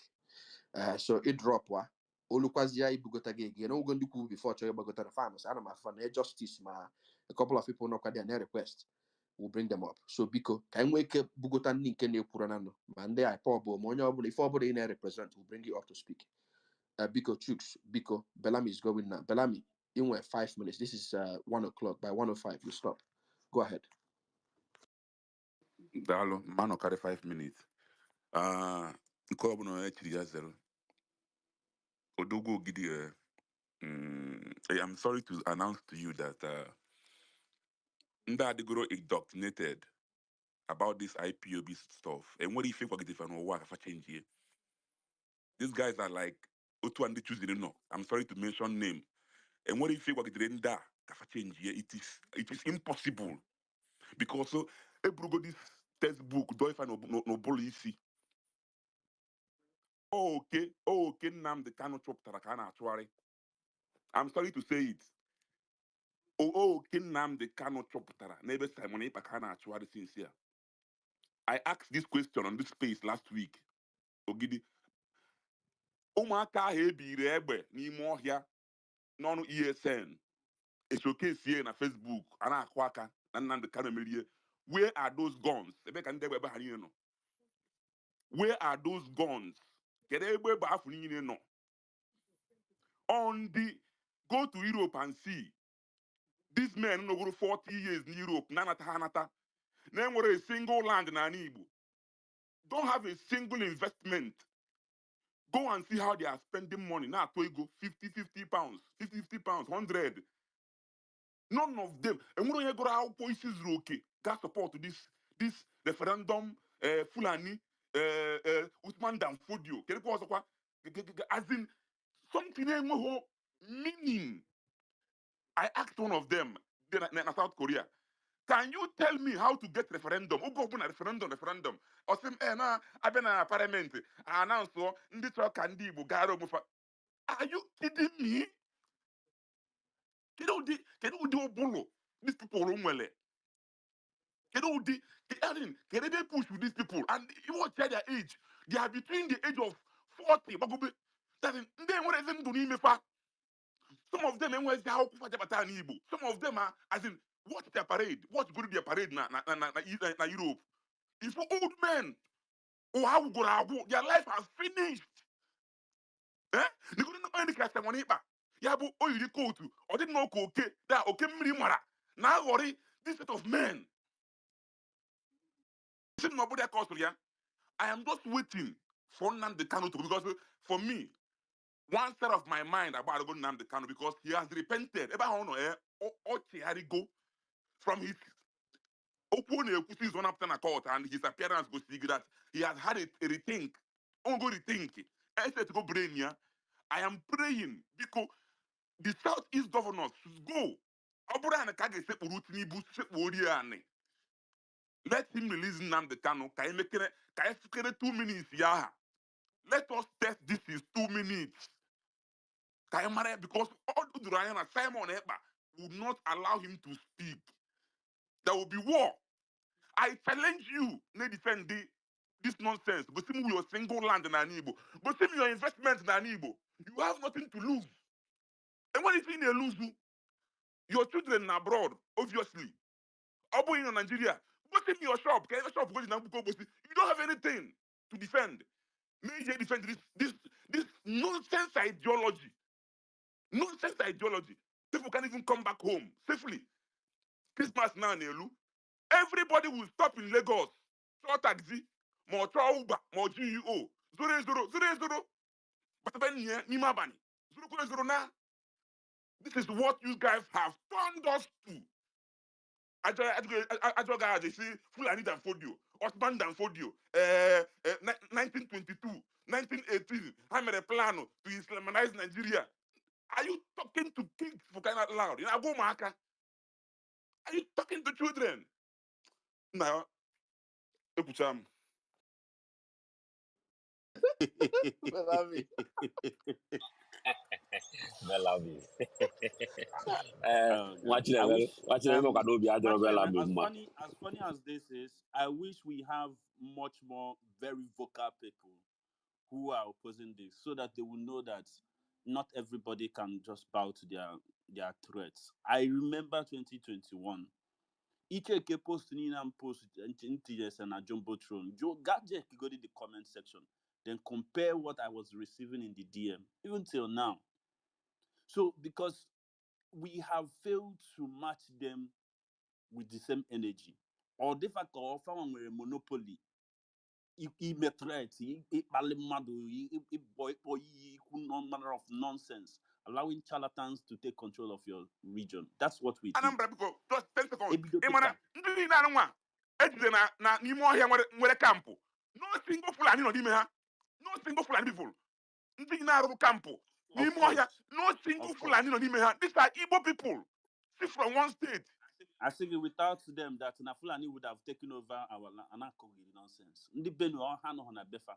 Ndi Plateau State, Fanor na Befa. Ndi Narasarawa, Fanor na Befa.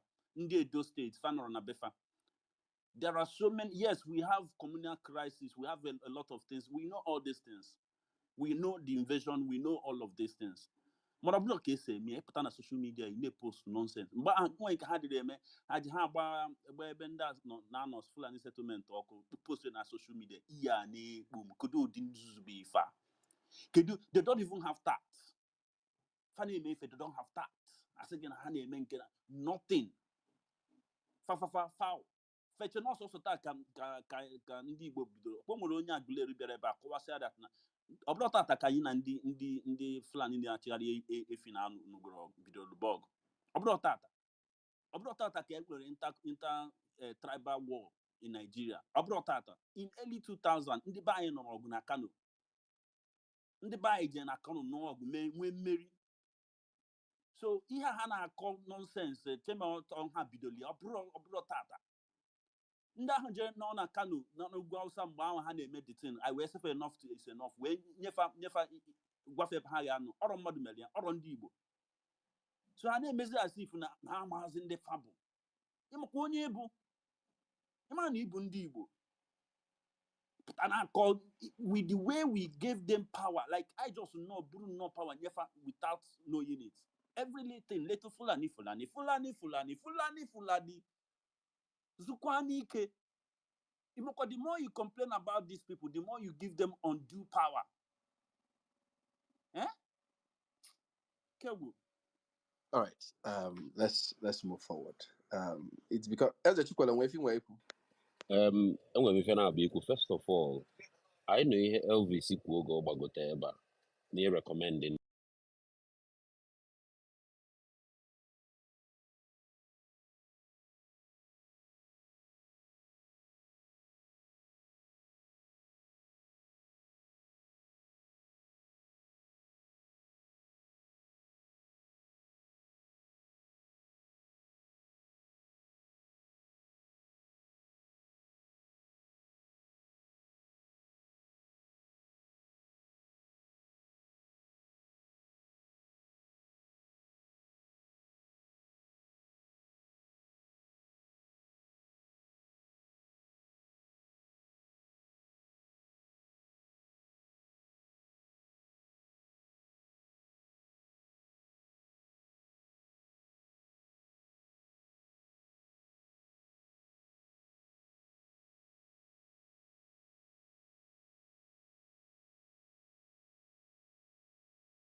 Kebala mi ihe na-ewute bana mi na last time ọ bata Ọnịcha ọ nọ na one hotel ọ kwadro and anwụ na-ata so the thing na-ewe ewe then mgbe kọntena ya bata na ndị otu Soludo ya charge Akụ Bellamy from work from head bridge before Olue Mgbuko Obosi. Bellamy spend almost 2 million. So the thing now for years for now. We understand. Bellamy, we are with you. We are with you. Ivan Emadris. Let's move on. Kaija to between a career and the star man, Mazmo Onkwesi Buzo Weje. I think tonight. Okay, sorry. Zubi, before doing yourself. Azubi, ngwe gasi akụkarịa garden Starman. Bro, we Mba were here mba before Zubi now. Starman bụ m ụzọ mana Okay. Zubi ebu m Zubi ụzọ na Zubi mgbọ mụ na onye bụzi ụzọ bịa na space a ọ bụrụ gazi onye kpokpu mmemme mana ebu m gị ụzọ bịa Starman kwesịrị ibu ụzọ jee ndị otu Simon Bachelona. Yes, I will do it. Starman, go ahead. You were 5 minutes. Because he gave him small time because I've been here since 8:30 and Anujole Munte. Bicon, Anamayun, I don't like him, but if I have gentlemen and don't deep Bocaibo, Bicon, Ubun Bocono Payalong Panyalo, Starman were the space now. Starman, I'm an anti-gay Jula, man, if you were about 5 minutes, because then were 12 people requesting mic, and I be the wine down that in the next 1 hour we should be done. I am not get back already 7 hours. I opened this space at 5:30 in the morning, so if I could not pass 1 Nigerian time, my own time maybe 11:30 p.m. When I could not pass 7, so I need to sleep. So 5 minutes because can they on your wake up before I meet you? I beg you. I'm a name no jugonte. Next week, from the guy into I get more space again next week Friday, the same time, 5:30 a.m. Nigerian time, 11:30 p.m. Central time for Northern America and Canada. I go for basal on the Dibia, the Omenana. Utufasi enable insecurity because Fantineso, insecurity and crime. Na Igbo. We'll talk about it. One of Onya Okamwa, join El Cardinal. You're one of our guests. So be here on time. Iman on available towards the end. I didn't get so much time because and then when more people not cheap. So if you want to contribute, on our debate recorded. So when I finish here, you can just go back and listen to this. And then, like I said again, I'm working towards the next week. This space you can add day both live na TikTok and on Facebook. Once I finish before the week, next week, I'm sure I get set here up so that you can share the link with Indiana on na Twitter. They can listen to it na Facebook and TikTok and YouTube. These 3 places. So Starman Biko 5 minutes. If I can have 14 minutes past 7 my time, 14 minutes past 1 Nigerian time. By 20 minutes past, I will stop you. Go ahead. Sorry, Chairman. Yeah. Mr. Fact, Biko, don't interrupt, please. Just allow Starman to go in and delay his time. Biko, just allow him. Don't worry, let him speak. Then when he's done, then you can ask him questions. Just allow him speak. Starman, go ahead. Starman, are you here? Starman, on Aqua here. Starman, are you here? I was muted. Since okay. Go ahead. Okay. For the sake of time, I'm going to talk very fast again to try and because so much to say. So first things first, Chief, I was in your space when Simon came, and you've misrepresented Simon's response with respect to what happens when Nnamdi Kanu comes out. Simon told you that if Nnamdi Kanu comes out and we reevaluate him mentally, and he's still with the struggle, that if he wants to come to continue leading the struggle, he is fully welcome to. But if we evaluate him mentally and he's now talking something else, in Nigeria, that one, that we've gone as far as we've gone, will not just stop because after all, Biafra is not about Nnamdi Kanu. I don't know why some people are trying to sell it like, oh, everything is about Nnamdi Kanu. Nnamdi Kanu is the only way that is doing it right. He's the only one that is doing it right. If it's not Nnamdi Kanu, then something is wrong. Now, you talk about Biafran factions. Chief, just from what you said, I can tell you have no clue what's going on in the movement. And if you have no clue, you have no right to speak with any authority. I'm sorry.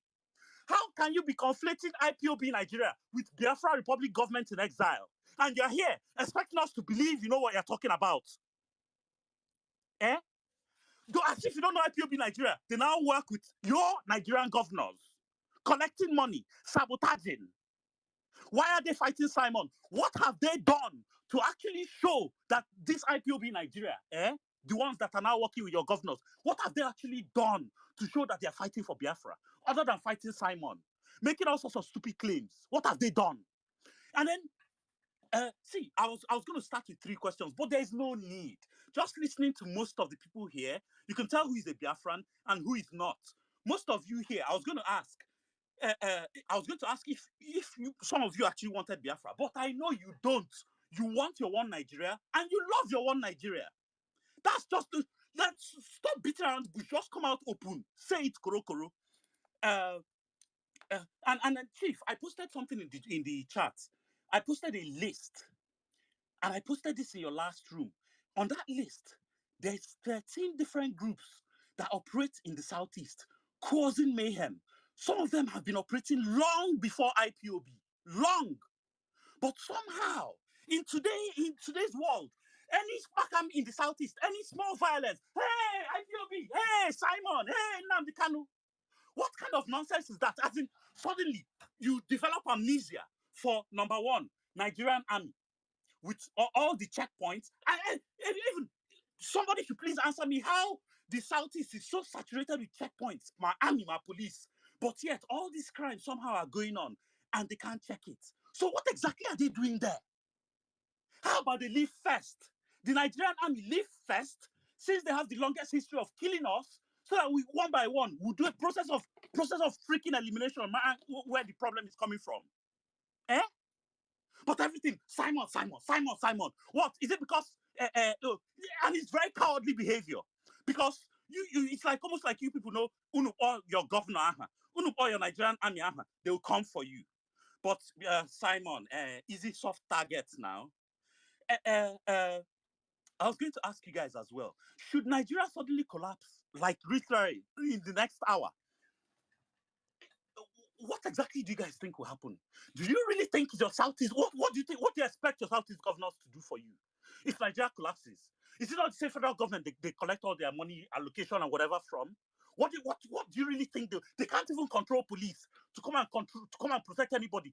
Should Nigeria collapse and everybody's running riots? And then you guys are here blaming insecurity on Simon. So what is the job of the governors? What do they collect security allocation for? What exactly is their job? Simon. I'm sorry, this is just weak, conquered Negro behavior. No, Chief, because see, look, you're here telling me that they've indoctrinated me with Biafra. Chief, Chief, if Nnamdi Kanu didn't come, if Simon didn't come, it will be me, and I'll be worse than them. Whatever you're crying today, you think I'm not going to even send you? Crying. The indoctrination Nigeria indoctrinated you, told you, you and you, you're now nigger area. And you two, you're beating chest. Oh, I'm a proud Nigerian. Is that not the worst indoctrination of all times? And you're here telling me I'm being indoctrinated. Do you think it was only Nnamdi Kanu? As I am, you should listen to me. Do you think I wasn't aware of all these things before I started listening to Nnamdi Kanu? Look, if he didn't come, it would have been me. Now, see, to land there, again, you can, space is free. You can open space, put anybody's name that you want to slander, but understand that it's also democratic. I can put your own name and drag you. And if you're going to open space and start making spurious claims, oh, Simon is causing this, Simon killed this, bring your freaking evidence, not just cho. It's becoming embarrassing. It's becoming freaking embarrassing. Cho. If he's so guilty, I told you guys last time, bring the evidence. We'll carry it to Finland government. Why una grown men every day, every week? Cho. Simon. Bring the freaking evidence. Let's go and get him now. Why are you here wasting everybody's time? Disturbing everybody, doing cho. How can you be, as a grown man, now if one kind of person go court, will you go to that court without evidence? Why are you here just embarrassing yourself, making claims without evidence? If I ask you for evidence now, you say he was on YouTube dancing, saying water. Is that evidence? Okay, carry that and go and meet Finland as your evidence now. And then you were denigrating the referendum. I'm sorry, Chief. Your INEC election, who he help? Upon the beating, when they beat you, snatch in a ballot box, all sorts of malpractices, kill people. Who he help? You know, you guys should be ashamed, because me, I'm proud that the very first election ever organized in that stupid space called Nigeria, with no ballot box snatching, no killing, no election malpractice, was the Biafra referendum. I'm sorry. No, you think by saying, oh, it's Google. Well, you're ridiculing us. Your INEC, with all their beavers, all their technology, internet fail. Shame on INEC and Zoo Nigeria. I don't know what's wrong with you guys. See, Chief, if you want to have a proper discussion, not be all this one way you go bring people, or you have 5 minutes, then you rotate. Chief, and in fact, I challenge anybody here. If you not say Nigeria is the way, Biafra no be the way, one-on-one, back channel me, I may debate every single point. We'll get to the bottom of it. Let's know who is talking rubbish and who knows what they're saying, who doesn't know what they're saying. I challenge anybody here. If you have the balls, take up my challenge. If you have the balls, you can even call your own team. What kind of rubbish is this? And if you open space, dragging any of these two men again, Nnamdi Kanu, Simon Ekpa, space than democracy. Anybody can open their own space and make you famous. That famous you want to be will make you famous. I land, Joe. Okay. I have one question. I have one Hold question on, for you, Anambra man. Starman. This is a question I want to ask Chief. Mr. Fax, calm down. I just want to ask him one question. The question is, where do you live? Do you live in Alibo? Ibina Nibo, Starman. Exactly. Uche, yeah, question on Choko Because Good. don't lie about it. Ibina Nibo. What has where I'm living got to do with it? What? Okay. Tell me where I'm living. What has it got to do with it? So no, I just wanted to know. I can't pay attention and care about what's going on in Alibo. No, please, I just don't miss me with that disingenuous bullshit. Miss me with it. Okay. Can I just go? I won't waste our time, please. Eventually that's because since Chelo Kenan Bicon. If I look on a yasa. Starman, first of all, we'll go to Millie first. Just drink water. I allowed you to speak for 10 minutes. Because not because I couldn't mute you, but no, just to allow you to, because I from na imago ojugeju. If I the car, na act can walk a conji na hata. Imago for one to anya arwana muali. That was why I allowed you to go that far and the way you were raging. Ordinarily, I would have muted you,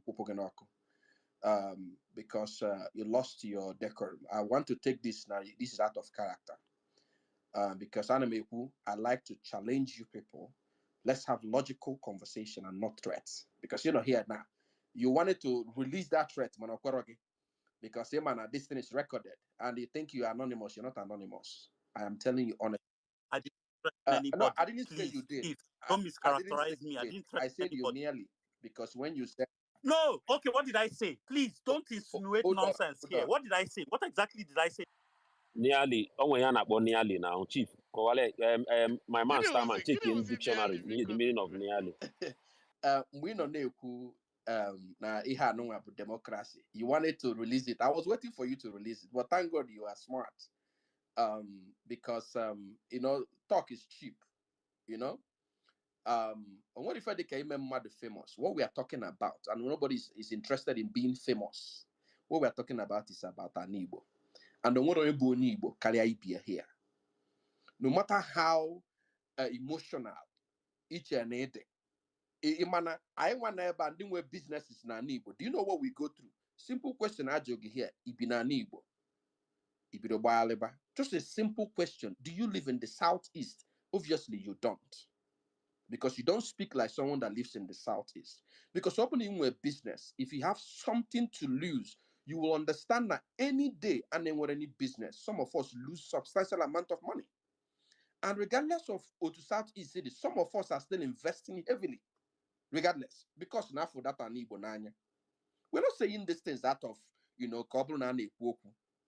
If we don't, where else will we go to now? But Nigeria in Ekwoku na crash ya ọ bụ na igbusigo ụmụnne gị so ga-ebi ọkwa ndị Igbo na-aza afa sịsọ madịna ịchụsụsi onye ọbụla nọ na South East gbususi onye ọbụla na-akaụnta your opinion would you live alone so ga-ebi ị ga-ebu ana Igbo n'isi ị ga-ata ya ata ife ikete n'ụwa 6 feet ịda kịta ife niile a na-adọga ka ndị mụọ ị na-brag ịda imechi ya n'ọnwụ na ife iketa 6 feet n'obodo oyibo si enwe ike krimeti gị gbaa gị ọkụ were ntụ gị wee na mmiri ndị bu na ya amadụ sef otu aka ụwa dị. But why we are here? Chief, what? Hold on, Simon. Hold on, I didn't interrupt you. I did not interrupt you. You spoke for 10 minutes. But I just want to like Biafra 777 on this struggle. But he also engage him. We engage, we talk, fact upon fact. Not to even as if no one in here. No. I believe I could carry a neighbor call banket.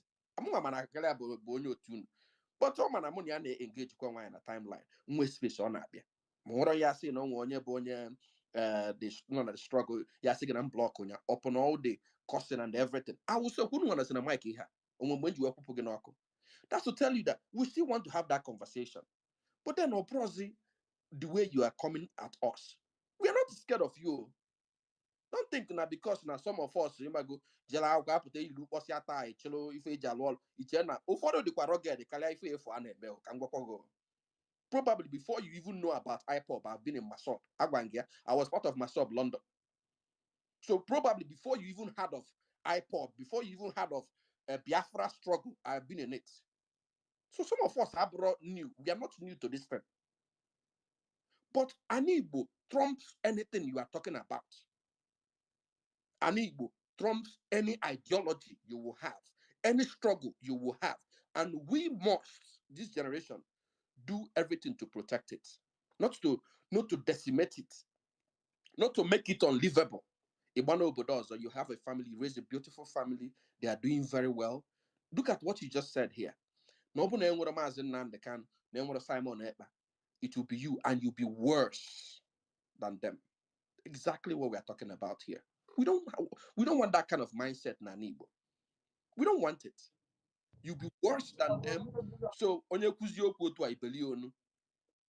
I say I'll be worse, it means I didn't say look. This face is recorded. I said I will not look at anybody's face. Once I have the mandate of the just people. Mute your mic. Don't worry, Starman. You have said it. You've said what you said. No, but I'm not going to stand here and watch Chief mischaracterize the thing. You want any character may mischaracterize in the first place. It is when you have a character then I can but that being if you could record it if you could record it, I can space here. I'll just go and crop it and send it to you. So watching a mellow, people can add here. Watching a people can add here. Rapu Starman on Agabaka. For Starman, the game is simple, right? The game is simple. Check your freedom fighters across the world. I'm not on ground. Njenje, na puta. Njenje, na puta. Mandela banye for 27 years. So all they say me, ha no outside na amunye ọkụ na be ha, right? Watching a mellow na-ekwu ndị na-eme business na-lose ego. Ụmụaka de wayek. Ndị ha na ha so agba ọsọ na the rest of the country anọgo n'iru ha nwa anọ n'azụ because mbọsị ha de English or mathematics unu je dị aje gbaa ya ọkụ mụnye machine ọkụ pụta na-eti yes na unu eme gị a na unu kwuru na ọnwa ihe ga-awa ọkụ. You are simply setting those kids backwards. And no ha nwa bụ the future of an Igbo. Ọ bụ na eseti nne gị na nna gị backwards. Sorry to use that word, I'm not insulting them. O nwere ike ịma nọ ebe ị nọ today. Okay, because can understand what we are saying? Don't ask. I'll meet you. I'll meet you, my man. I'll meet you. Please just wait. Oh, Biko, I'll meet you. Just wait. For clarification of the so-called right? So what I'm saying is that you need to understand the high neku. Ndị Nigeria na-achọ ụta ga-esi gbariba anyị unu na-awa the gutter and abanye guy. Anybody that listening to me just know it. Abanye guy n'akụkụ maka esi banye anyị ejidego Nnamdi Kanu.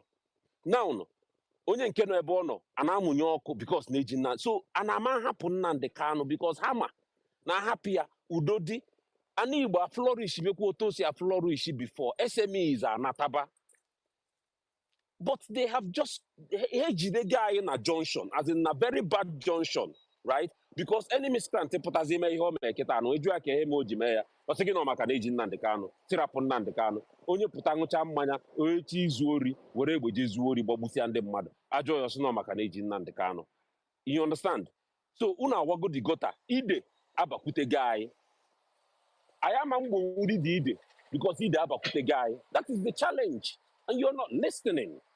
Ị na-amani enu nwanne ọbụrụ gwa bụ onye izi manibe enu onye ọbụla manibe enu ebe a nobody will talk. Iche na onwe ebe idiot na-agba nkịtị does not mean na onwere onye na-amara anyị ara mana odogwu ada azụ odogwu n'ụlọ odogwu na-azụ odogwu n'ezi because ije n'ezi weta ihe natabịa lie n'ụlọ ịmụnye ụlọ ọkụ there is nothing akụruo ụlọ abụrụ French ọ bụrụ French ọ bụrụ Spanish akwụkwọ okwu Igbo ụmụ ya eji akpụ ya akụruo ụlọ because oluo ụlọ onye ọbụla amara ebe o si then inyelu ndị mmadụ aka SMEs are no longer on ground.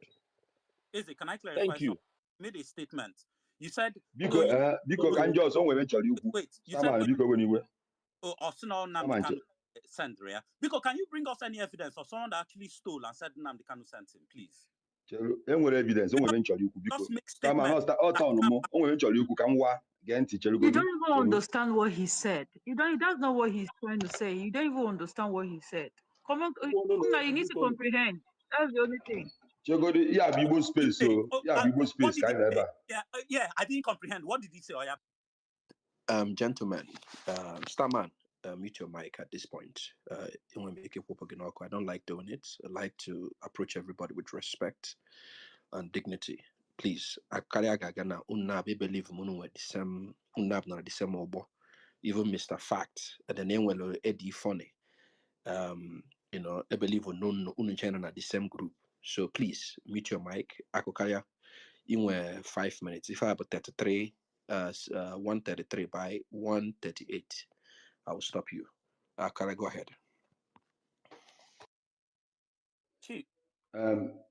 Saman Diko Chelu. Before Mkubo Kwo Ncholiku. Bellamy bịara ebe a gbakwa wo ka o si agbọ ọtọ amụ akọrị ya aka duto na na-ekwu ife ị chọrọ ịnụ so ife merụ anyị ga na-enwe this conversation over and over in fact ife anyị eji akpara nkata nwere onye na-eweta solution dị mma onye ọ na-ewerugo position ya onweghị ihe imegidoro ka ichenji uche onye kpọgodoro IPOB asị because ife aba akpọmasị because aghọtara m ka mmadụ ga-esi wepụta sị na Peter Obi bụ political mentor ya Peter Obi pụta ajụọ ya maka IPOB ọ sị good I live with them. Insecurity is political. Ịpụta na space ị na-akụsu jụọ onwe gị ajụjụ na ọ bụkwa maka insecurity nwa ka o nwere any ulterior motive. Ụfọdụ nwere ike ịbụ something as small as no na-eme business with onye Yoruba ma ọ na nwanne nwoke na onye Yoruba ma ọ na mama ya bụ onye Yoruba na IPOB chọrọ ịgbasa Nigeria o ya eji welu ọpụta na space ọ na-akọ ife edeghị n'akwụkwọ ọnụ nwe ihe m mụtara kama mụ na nwanne m gara akọ ọnụ maka na uche ya adịchaghị ịkọcha atụ maka IPOB mgbaghị nkịtị m were nje ezekwasị onye ruru na-arụ ọ ife nji karịbụ mara ife maka ekwuchakwa ịpụọ na space a na ha ga-akpọkwa gị IPOB iwu ka ọ bụ ị na-anụsozi m ọgụ egbuwara gị isi jụọ onwe gị ajụjụ a abịa m ebe ị convince onye ọbụla mana ị ga-ajụ onwe gị kedu ife merụ Obi of Ọnịcha Peter Obi Ọhaneze South East Governors fancha niile na-ejide aka hapụnụ Nnamdi Kanu mmadụ na onye n'ime unu na-ekwu ya maka ọ bụrụ your aim o nwere ife ibu n'obi ịpụtakwa anyị na-asị anyị elekshọn si ga elekshọn asịrọ gị etiri unu ife na Lagos ghọgbuo unu ụwa niile mana Peter Obi meriri elekshọn o nwere onye ofe a na-akpọ Dele Farotimi ọ sị na ọ bụrụ na Bivas na IREV na-emeghe introduce na ya nwa ya atụzi akwụkwọ now ịfụ na ife mere na anyị ka ụnụ mara ife ndị IPOB ife anyị suka na wee fụ ụnụ rigoro n'elu ukwu ọjị ụnụ anyị afụ dị ya ihe ahụ anyị na-ekwu ka ọ bịakwa na-ekwukwazi ifele anaghị eme gị ị na-akwado onwe gị for failure iji ha agboro iji ha INEC ị na-achọ ije ezo election na Nigeria isi na gị na ndị IPOB na-ama aka isi na ịmụ ihe ị na-ekwu okwu na space as onye mụ ihe ịma na election na ị ga-ada ya mana ị chọrọ ije tụọ election ekwucha osi na ntị nke abalị osi na nke na-epụọ Peter Obi mere election ọfụma European Union ndị ha zitere ka fa bịa monitor election ma onye meriri election kedu ihe ịkwadogo ya over 2 years bala bụ nọ na ọfịs kedu ife unu mepụtagoro o nwere reform dị na INEC unu nwa na-akwado ije tụọ election hapụgodo IPOB abụrụ nsogbu gị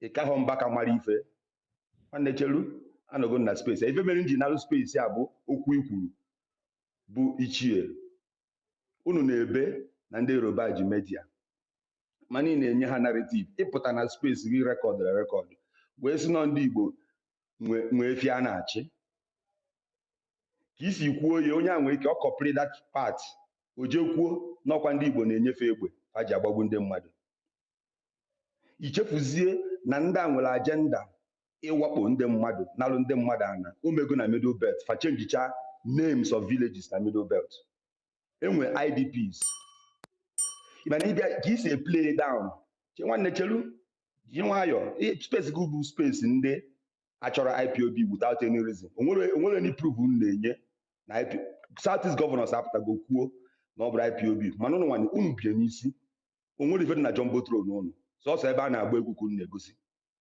nesinụ na asị na mmadụ na-ekwu Danfodio onwekwu ihe m kwuru maka Danfodio ana m agwa gị ịchọrọ ije tụọ elekshọn ịkwadobe ha akwado ọkwa dị same man nọ dị anọkwa dị ya kedu ihe ị nwere ikwu maka ya olukwu echi na ịpụọ na space ya na akpọọ gị IPOB ilukwa kama ị ga-afọkọs na ndị ji gị na-amụ ndị ji gị n'onu ịbịa gị na nwanne nwoke a na-akọ ọnụ na space imecha ije na-asị na-emu ihe nna aka m kwubenu akwụfụrụ ụnụ nwa that's why unu ju nọ na minority Mbaka ekwugosi hapụ Nnamdi Kanu ebemọsọ all top people sọsọ ụnụ nwa na space ya mara m ihe ụnụ na-aṅụ ga-apụta na disgrace lineage ụnụ nwaanyị ọha na eze esoghi unu ekwu ihe unu na-ekwu nwaanyị na Peter Obi esoghi unu ekwu ihe unu na-ekwu ebe ọ bụ na ụnụ mụ ihe jụọ onwe gị ajụ ahụ then we continue we na disgrace onwe gị isi unu maka ụfọdụ amụchara unu na Lagos unu chọọ ka anyị na ndị Yoruba nọ forever all problem unu nwere odo ka m kwụsị ebe a ka erivenu ndị nwe ihe enwe ihe yọtago unu anyị aghọrọ ya anyị unu minority ka unu bụ minority unu esoro n'ihe a na-eme that's unu enweghị ọnụ na nke kpọrọ onwe ya Jack si na let's counter them on Facebook ihe Facebook ndị amị ju na be anyị na ndị polisi checkpoint everywhere still insecurity nwa dị ya unu anaghị atakụrụ ndị amị si ha kedu ihe unu bụ egbe akpagharị ihe unu pụta na space na akụ iri I yield. All right. Akukalia, thank you so much. Akamdo Paneno. Onye na-ekwu. Ama mgbe Chief, are we going to Akamdo living dirty. Akamdo. Ask question now. Mr. Fact, Chief, we have to allow women to speak. I'm alone. Thank you. Yeah, why?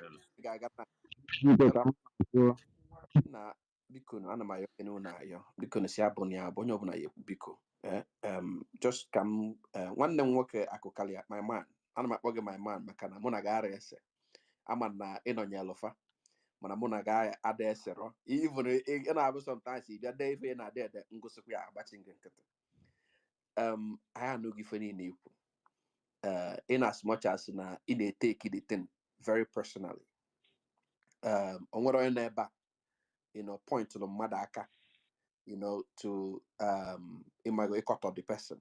We are talking about the ideology. And now some of the things you pull na joy naibu minority. The truth to bunu myself for natural this Biafra but the minority as far as anybody concerned. I just want to say the only thing the word where they could have majority because of violence.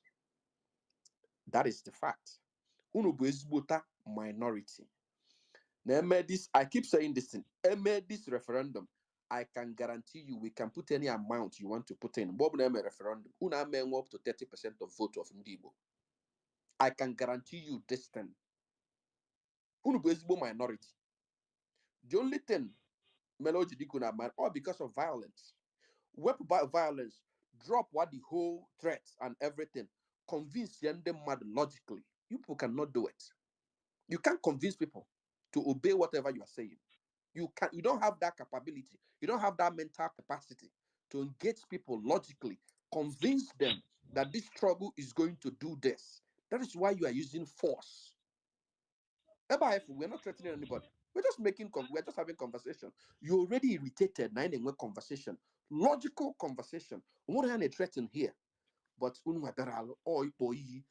abuse, attacking somebody. Why? You don't have the capacity to convince onye Igbo. Onye Igbo, obviously, I'm going to go name a business. Mono go say primary school, name a business. Maro no one something to lose. Building an Igbo. Ndị na-ebugala ife dị na-ebugala egbe na-achọ ndị a na-attack.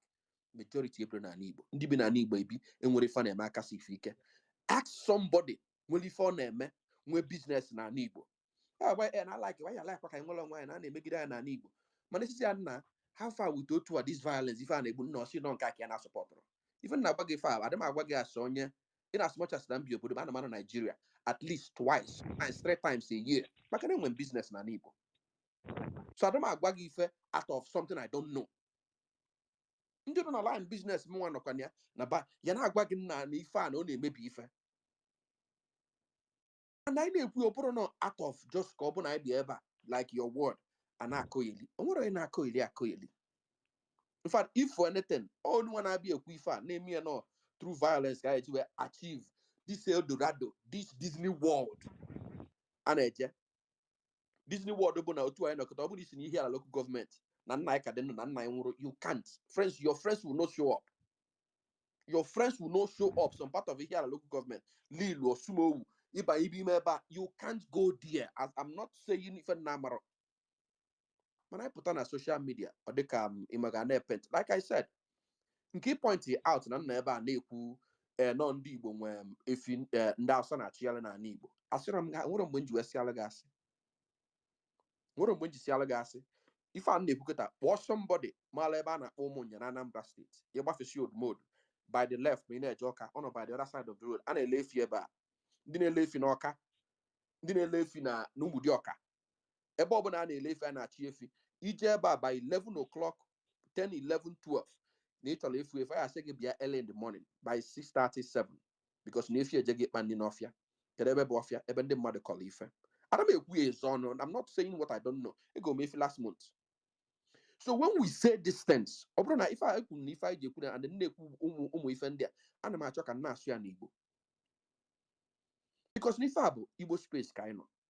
Onwero mgbe anyị eji wee kwue na ndị obodo ndị ọzọ na-enwere ife dịgasị njọ na-eme ebe a ife dị njọ na-eme n'obodo ndị ọbụla mana anyị nọ n'otu a anyị agwa onwe anyị eziokwu maka na eziokwu mmadụ gwara onwe ya n'aka abalị ya n'ife ihe asịrọ na ịmarụ na ndị Hausa na-achị efi some of them nọ n'ala Igbo na efi afa na-achị na-aba n'ugbo emebisi ife abụrụ ndị be anyị ya sigoro onye Hausa na ịchọrọ ịgo efi a nọmba ọ ga-enye gị ihe eji wee gonye bụ efi bụ onye Igbo nọmba onye Igbo ka ọ ga-enye gị ịgba ọsị gị nwanna na nke ịchọ sị gị nwa nsogbu adọrọ ụtụtụ echi gị bịa n'ụtụtụ echi ka o gosikwa gị na o nwere ndị chịkwa ndị nke ọzọ wee jebe the other side so ị na-achọzi ka m asị ya asị na ụdị ife a dị eme ka ọ nọọ ka m wee rapụ ikwu ya ka o wee sonye na the narrative a na-epenti na social media na ndị niile na-achị efi na-eju n'ala Igbo bụ ndị Fulani na-emebisi ọ bụrụ eziokwu I cannot succumb to that.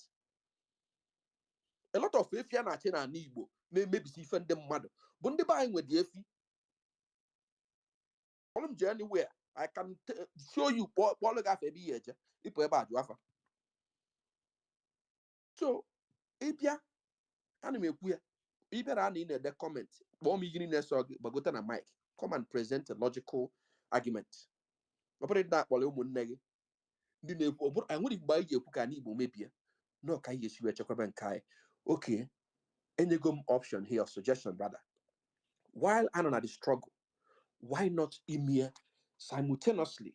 Okay, I know this struggle, but we want to make sure that the next generation, now their life are draw disrupted. And then the next exam, we have to make sure I guard.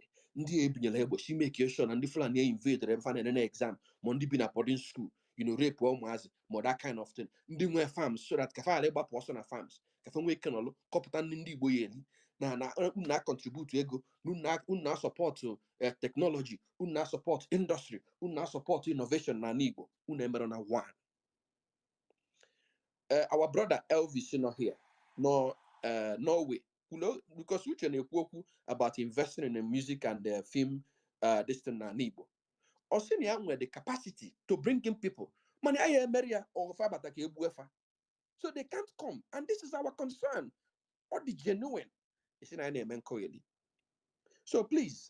Watching a mellow in a medical line because go on again. But how long does it take to make a consultant? I lose Uchike Akonyalo. The thing can a today. How long does it take to make a consultant, a world recognized, a global recognized consultant? Because why?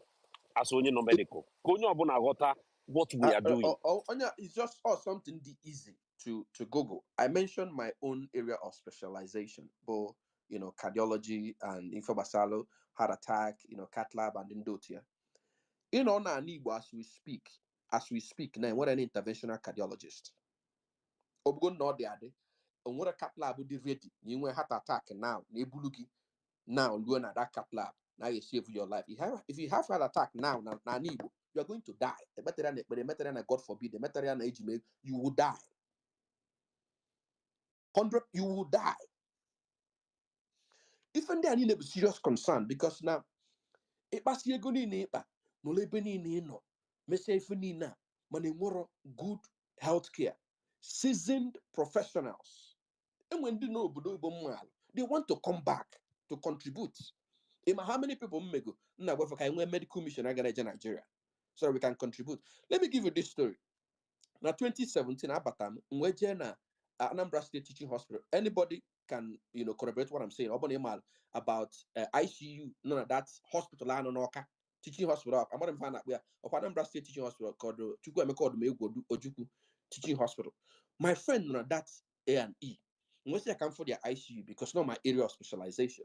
Well, as at that 2017, there were some equipment it donated, not that government bought. It donates ventilators, cardiac monitors, defibrillators, a couple of things. Not there. Okana waterproof. As at 2017, I don't know about now. I've not been there since. I've not been there. As of 20, let me give you an update. I was there in 2022. Okay. That equipment is still there. And I think some of the medical doctors in Japan also. Oh my God. When we say these things, so enjoy my friend. See, why not this? Why not they use it for? How to use a ventilator, defibrillator. So open a keta, maybe now cardiac arrest that we need cardiac arrest and we need to shock you. Ventilator are not there, but you will die in that hospital. Nobody knows how to use it. I'm not lying. I'm not telling you something not common and exaggeration on social media. It is there. Now, this is actually a very big revelation because the last time I was there, I thought na just will keep auditing. But I didn't know that they don't know how to use it. Ventilators not there, defibrillators not there, cardiac monitors not there, suction, a lot of things. So watching a mellow, how long and how much? Just give a figure. 10 million, 20 million does it take to train a consultant na your field? Okay. Then ndị nke anyị nwe egbuo ha biko nye figure because all ihe ndị mmadụ ga na-aghọta na-ekwu ihe mana people ama na-aghọta anyị na-ekwu na they lose resources, right? Ego one ka ọ ga-cost ọ bụrụ na dollars because ị nọ US ịkpọọ ya, right? Ama somebody ji $400,000 more than $400,000 wee go medicine ọ bụghịkwa a consultant. So onye ahụ bata igbuo ya. That is what we are losing. All ihe anyị na-ekwu, put resources and time. We waste it. All ihe ndị ọcha na-achọ. Mmadụ na ebe a sị na anyị na-akụ eli. Anyị na gị ka onye na-akụ eli. Well, like I said, Why na Chinemelu, please give Southeast us governors figures. anaghị ekwu the same thing? Ọ ihe m jụrụ ụnụ. Samia, okay. why Peter Obi anaghị ekwu ihe ị na-ekwu? Listen, Samia ka m pụọ. listen. Samia, Akukalia, why o ji buso gị nwa maka IPOB insecurity? Why o ji buso gị ụnụ nwa? Akukalia. Because half of my bro Peter Obi. Samia. Do I look like Peter Obi to you? Peter Obi. Oh, okay, yeah, Why okay. must I be talking like Peter Obi? Okay. No, the question I'm answering, I'm No, asking you. Do I look like Peter Obi? and where the reason for that? Because onye ọbụla maalụ na Peter Obi not at the national level of politics now, and with Peter Obi bụ governor of Anambra State, IPOB adịbere radicalized when he was. So now, for him to come and say now Nafadigo radicalized, you can't say that. On them Mazov. Mazov, yes, them. that was He Mazov. dealt with Mazov. So, and that's why they campaigned against exactly. him. Almost every So, Mazov member was you against people Peter. should not be talking as if we are just ignorant or fools. Who just So why support has he changed Please, can I position speak? today? Please, I need to go for school run. Why has he changed position? He has not changed his position. Mba Juliana, what he said was that he's going to negotiate with everybody, all agitators. He's going to negotiate with all agitators and address it. So why is he not saying IPOB is responsible for Usman, insecurity? can Like the you way you hold are saying it. Akukalia, can you hold on? Just tell me. Did IPOB support Peter? They did not. So why do you care so much about him and what he said? You didn't support him. You were against him. No, we are ready to defend him. It is because of us that he's contesting. We gave him the leverage. Oh, yeah. If not our agitation, he cannot move from vice president to go and Akukalia, at this point, in a couple, we have to mute you. Can we move forward? It out of points. Like I keep telling you, all of us are not stupid, and it's not like we don't track what is going on in the political space of Nigeria. We do. That we keep quiet does not mean we are foolish. So we'll continue to have this conversation. Echokwe join us next time. You join us, and over time we'll continue to say these things, and we'll continue to reveal the truth and tell you what is going on. Opening we have something to lose, Igbo. Not just to for resource control and state capture. I believe that your position will start changing. But for now, it's still just about state capture, resource control, of which Nifeneman and Niger Delta will happen eventually. Again, when militants, Ghana, eventually I'm going to explore the gas in Anambra State and oil in Anambra State. Again, when militants that will spring up from there. Can't go to shop. So, but while we are doing all these things, while you are fighting for that, we need to take ourselves away from Nigeria. Can you please stop killing our people? That is our concern. Can you please stop development from coming into Anambra State, into the southeast? Can you please stop making people, challenging people, issuing threats up and down? Can you stop killing our people, armed forces in Nigeria? Stop killing them. Your problem. They are not. Because of Yanemana, Anigba Digo militarized. It's a strategy. I want Elia Rofia. Only na police, no na na transfer to the southeast. Because within 2-3 years, only make you go on a village. They send it to not ada for sheshe. Una na eche like that. Ada for sheshe. Kedu di Elia Rofia? Okon de ba no. Mana go in a library no ina mofuma. Na enye family gafo. Na elinni. Na enjoy social amenities na social services na bibi. Which is wonderful. But why you are pursuing this thing? Now pursue near. But a block na ndị gwa gị na fa chọrọ isonye n'ife ị na-ekwu na-eme ife ị na-eme issues in a threat. I can tell you will lose members. You won't even be able to recruit new followers. The only reason you are able to recruit followers and still retain your followers, but not because of threat. Or what any other thing. You can argue your point logically and win people over. Let's move forward. Kawanyi Pukenoku, ebe a na-esi nwoke. And Nasa, go ahead. Please, can I talk? I came Sorry, before her. Okay, sorry. Angole, go ahead. Sorry, Thank go ahead. you. I've listened. I like the topic, and I want to just speak to answer the question. Is Nnamdi Kanu behind what is happening in the southeast? I think that question, if you answer it as a yes or no question, you will probably not get it right.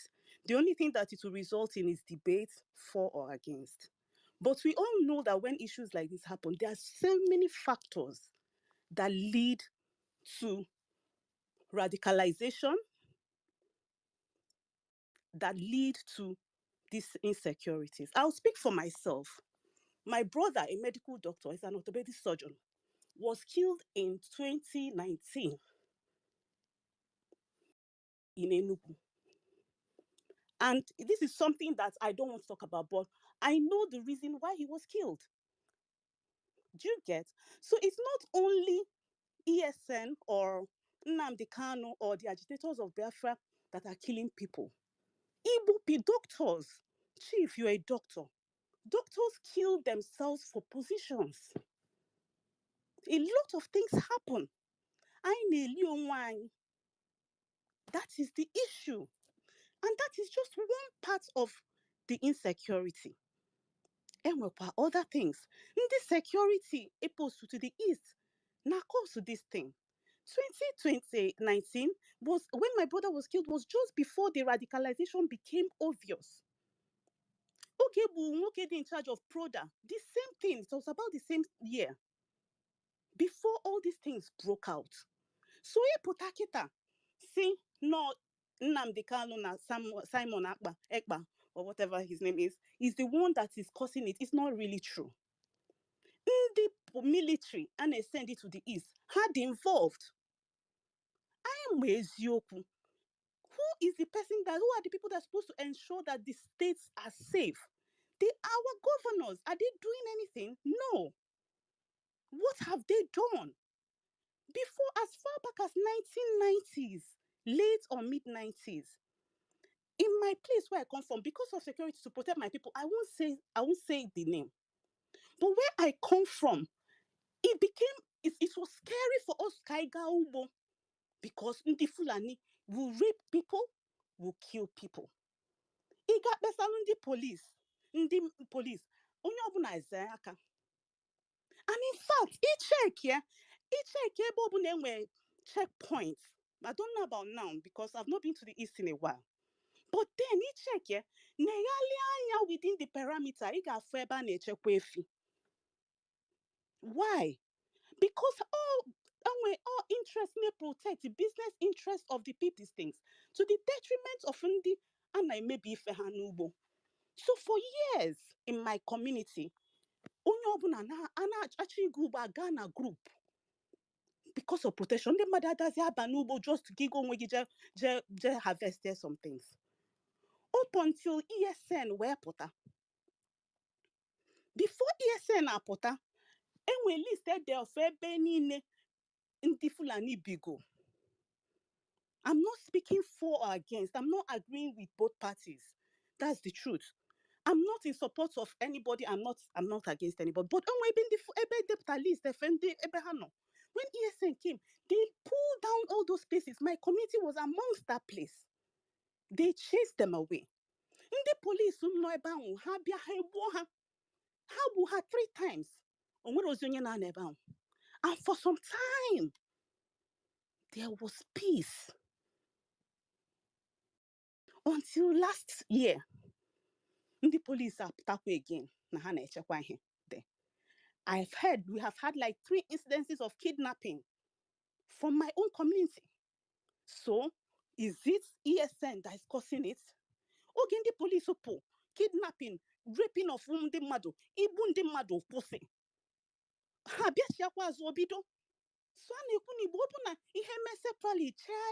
I'm speaking from my own perspective. I'm speaking from my own. It might not be true for you. And when I speak my own, you cannot tell me that I'm lying. When you speak your own, I can listen to you and know and admit that your situation is this. So I'm not saying, I don't think Nnamdi Kanu, because will give one name, ESN, Nnamdi Kanu, that their iPod, they were radicalized at that time. And don't know guy celebrating at Twitter. Now, the East was safe. But didn't know Kanu. So, check your history. When people bring up history is not supposed to direct what we do. It's not supposed to make us repeat history. It's supposed to direct us. Ndị na-ame asị na-achọ ịmụ nwa mụọ ihe niile dị na nwa. Ịmụọ ndị ga-eje chukwu, ịmụọ ndị ga-eje make peace. So ka anyị dị na anụsa nwa anyị ọgụ. Ka anyị jilu strategy. Malu kai gesi we mebe anyị ka ọ dị mma. For the pace of ndị nna Simon Ekpa them, I'm a business person. I have business in Enugu. But look at it. Every like now, because since that time Monday sit at home. In my office, we don't come to work on Monday. Whether my road are the free or not the free. What does that mean? For a whole year, I pay people for 2 months and a half for not coming to work. Do you know that's what it means? 4 times out of 28 days in a year. 4 times out of 20 days. What is it? But I pay that.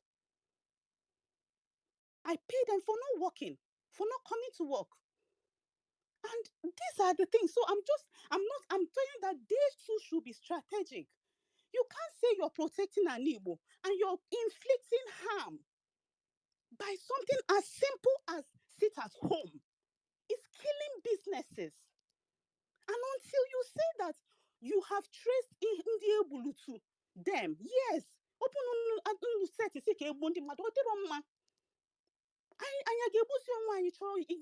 freedom. So that is my own. Let us all strategize. In conclusion, what are the ideas? What are the things? Instead of for and against banter. Onye ọbụla nwe obi ebe ị na-eme eme ọfụma jisi n'ike ebe ahụ ebe unu adara eme ọfụma, please stop it. And vice versa. That's how I see this thing, and that's my own submission. Thank you very much. Hey, nah, thank you so much. If you kiss you able to on your with soft voice, because dimba. Thank you so much for that contribution. Kind of before I got to Mr. Facts. Chief, can't you got you now? Kid me But see. you can tell kind Yeah. of now, tell can Mr. Facts. Come why boutique na pressure the high. Name an able working on our digital up. Kind of no before I got you. Nasa in there. Yes, Anomia. Thank you very much, Chief. Ganiro. Anamba first, Ezechuko, thank you. Onyobuna. So the reason why in Jibabia go to this space for the super session boom where the other guy in the two things I wanted to say to you. I'm so sorry. I will be speaking Igbo and English at the same time. First of all, Anambra Feston said what I wanted to tell him. And Chief, you said the same thing because first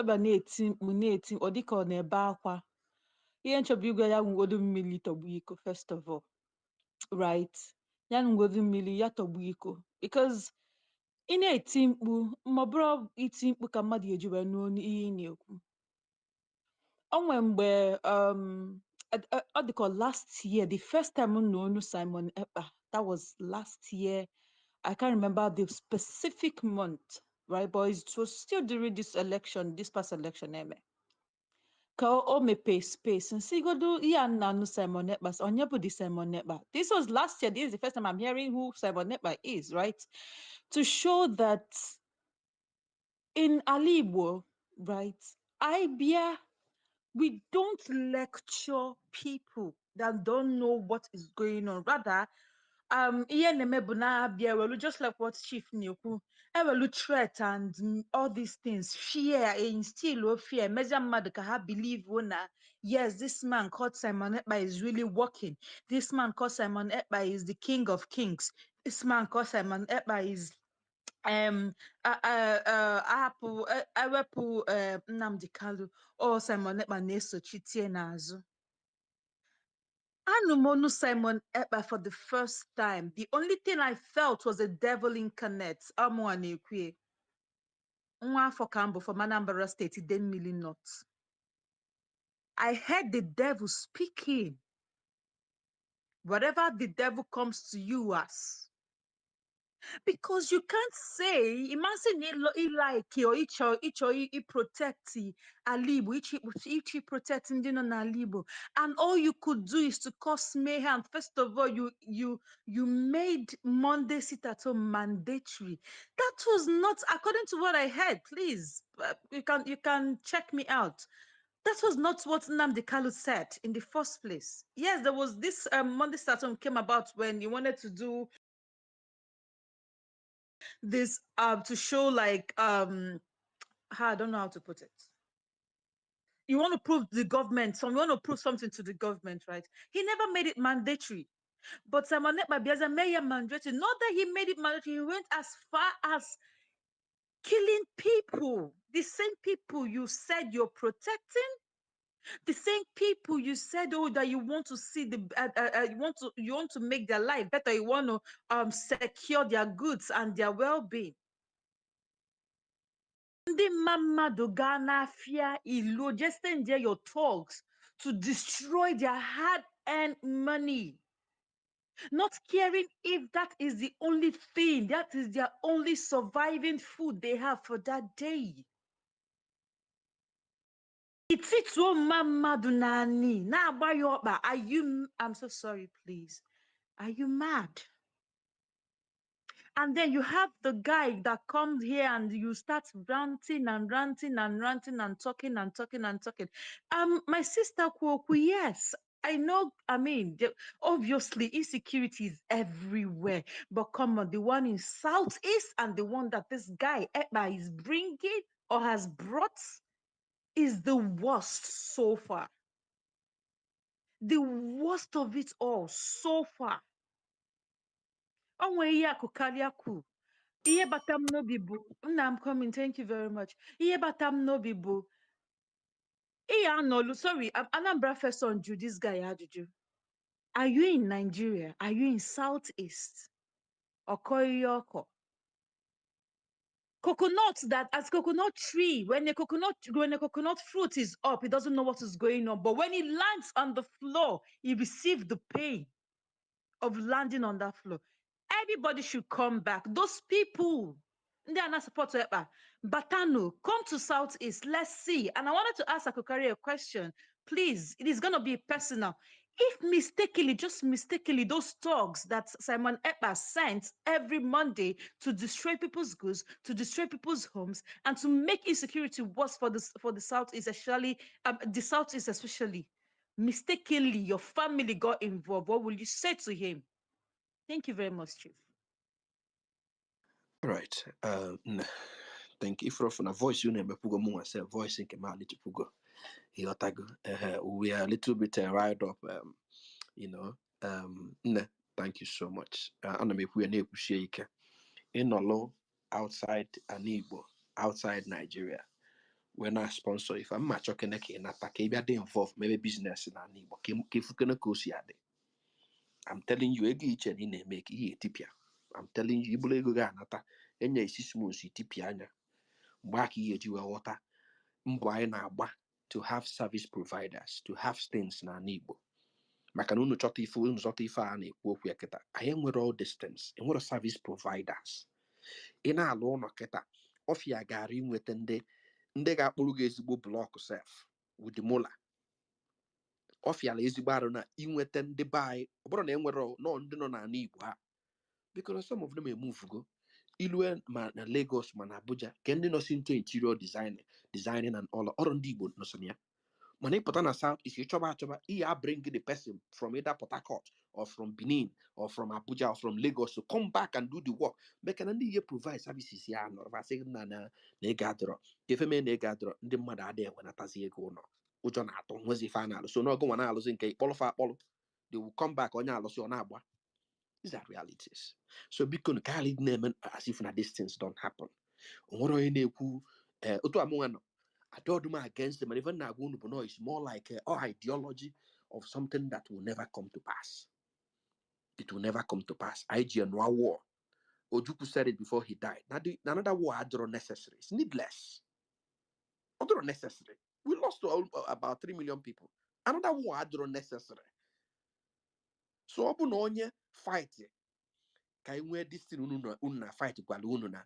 Nkanu lano adro necessary. Need another one. Nkanu anu gear. And some people may say maybe never really lost anybody in their family. Because someone like my father loses the father. Now the war. Then was sustained a bullet injury. So when you see people they involved na this thing, na I had the wrong I had the wrong you would think it's a joke. The never na Ukraine. It's an never na Ukraine. One just tonight why is you mother and one for what? ịnọ ebe ịnọ n'Europe na America ị na-instigate ndị na-enwere ka ọrafa nsogbu adịrọ mana ka unu na-eme na anyị azọta ya rapụ kenenụ ndị kwenyenụ na anyị emezibe anyị ka fa na-emezi na-eje so that unu zọtazịa ya bụ ife ọbụna ya enwego things in place maka na ọ chụsụsịa investor chụsụsịa ndị nwere ife ya etinye n'obodo unu zụtaza ife unu na-azụta kedu ndị ya bịa ya bụ ife isi ebe nọ mgbe anyị lekago ịnọlụgo Europe ịnọzi na your 60s because most of people na-eme ihe a na-anọcha na late 40s and 50s unu nọzi na nleka unu na-abazi ụwa mgbede mgbe ihe eji wee zọta ife a ume ya adịghị some of you na-eme ife a kịta ụmụ na-abata n'ọkwa Nigeria amakwa ebe isi o ụmụ ga-amara ebe isi faju na Europe ju America ebe a ụmụ ga-amara your family home na mgbe ọbụla ịnwụnwalụ na ịnọ na Nigeria as bury him there we don't care because ịkpọnatara nrọfa because ọ bụrụ na akpọnata fe nwee investment there mara ife na akpọnata you will know na ihe achọ ihe eme everything humanly possible ka that zone maka na ebe aka onye dị ebe aka obi ya na-adị ọ bụrụ itinyere akụ gị there it doesn't concern you ife ma bụ no the whole of Southeast I mean the whole of Biafra land you na include ndị na-agba gị na ha chọrọ na ha dịrị interested na the struggle. I'm wondering why Nigeria attack Yandea, Benue, attack Rivers, attack Edo, Delta. Gini me na eje me attack India. First na the struggle. Kona the state is those states is na that map. Kif pata no ndi Igbo. So open on yaba ani Igbo, then we have to start talking. When we finish that one, we also talk about the idea of including other people on the map, which attracts all manner of insults to the name India. Yeah. I said it before. You know, include ndị na-nwere interest in ife na-azụ. Isi na Faso. Na Faso na the initial map. Nsogbu adịrọ. Mana fa abụghị na fa chọrọ. Onye ebutela anyị mkpali every time. Mkpali from the people that cannot even ndị enweghị ya nwedị ebe ha toruru. Onye ebutela anyị mkpali. But when we mention it here, isi na ya mara ife intellectual. Ndị Fulani ụfọdụ some of you na condemn mmadụ call their mother si na onye Fulani tụbalụ mama fi ime these are the things you say with your mouth. The things you say. Once you disagree, you be called Fulani. Okay, so well let's move forward. Thank you, Nasa. Can I move forward? Fact, Mr. Fact, in a question, then can I just Azubike? Mr. Fact, this is a question. Obono upu kecholipu Kazubike gama na obono question. No, wow, I've been marginalized in your space. Walking, marginalized my voice. Go on, marginalize him, man. Wow. Obono question because can we ask people who make submission? Is it okay to ask them questions? Because I want to use my own time to engage you and everybody I've been listening to. I just want to engage them with my time, and okay. I want to ask some people who made submissions too. Critical, this is a recorded space, so when people speak, they should be backing their facts with evidences.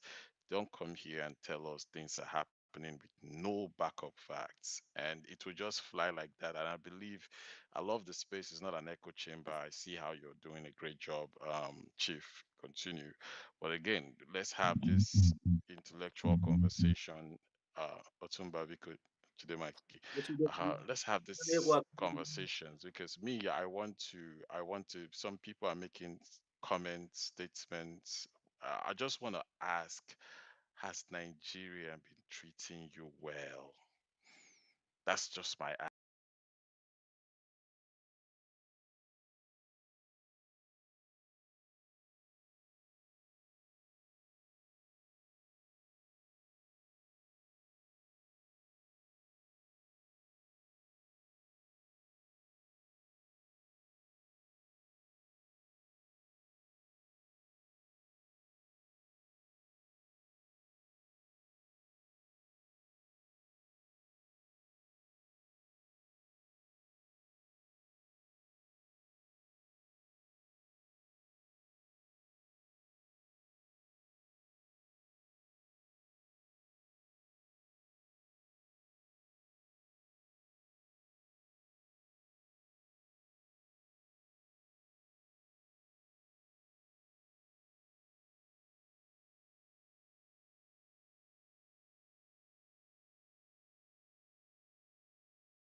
make sure we allow development.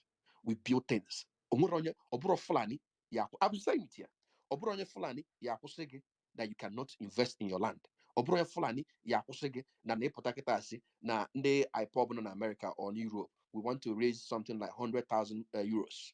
You know, can I invest here na building a technology center that will train every child who's in a secondary school before you now buy university, you get a tech skill. Nobody will stop you. Oburo fulani will stop you. Oburo fulani ya stop again. My own area of specialization. Now hospitals need to get equip where train people. It's something that can be done. Raise that money. You bring in people that will train people so that in the buy on your own a hospital. Or man and then no can take care of them. There is too much debt, no, just because of negligence. Sometimes it's just lack of knowledge, ignorance. Really, if I tell you where in 2016, a friend of mine, a teeming young man, as at that time he was about 35 years old, Jenna FMC or where I will be calling names. And on and then a little bit of chest pain because I'm maybe no gym or what I'm no be do gym and I'm going to call join one.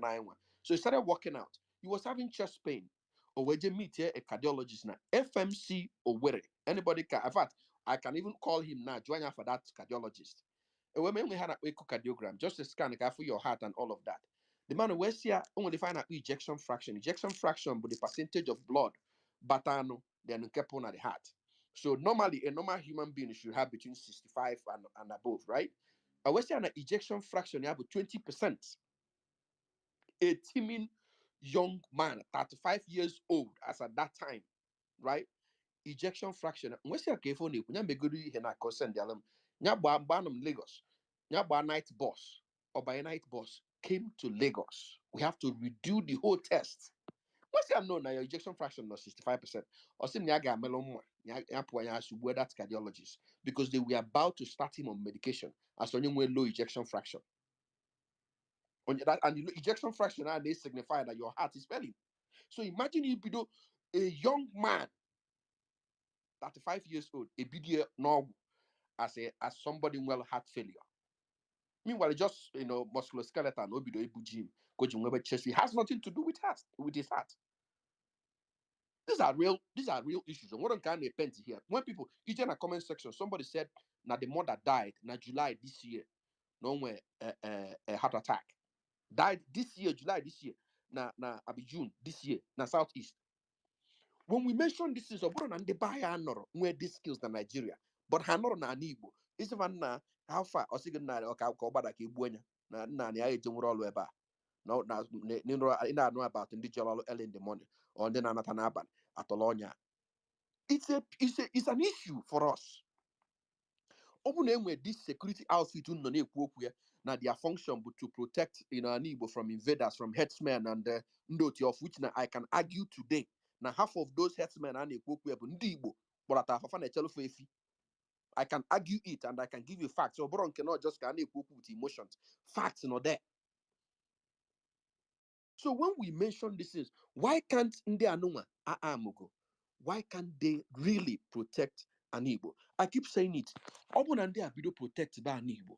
Crime but that significantly. Me personally, I'm not speaking on behalf of this space or on behalf of MSM. Myself, I'll be contributing. Because by that time, I'm a gumna na security the titan an Igbo. Mananka. When we kiss you, when I say the mother never go get threat. And you go get threat. Chobaka is well subdued because you don't agree. You don't yield to their whims and caprices.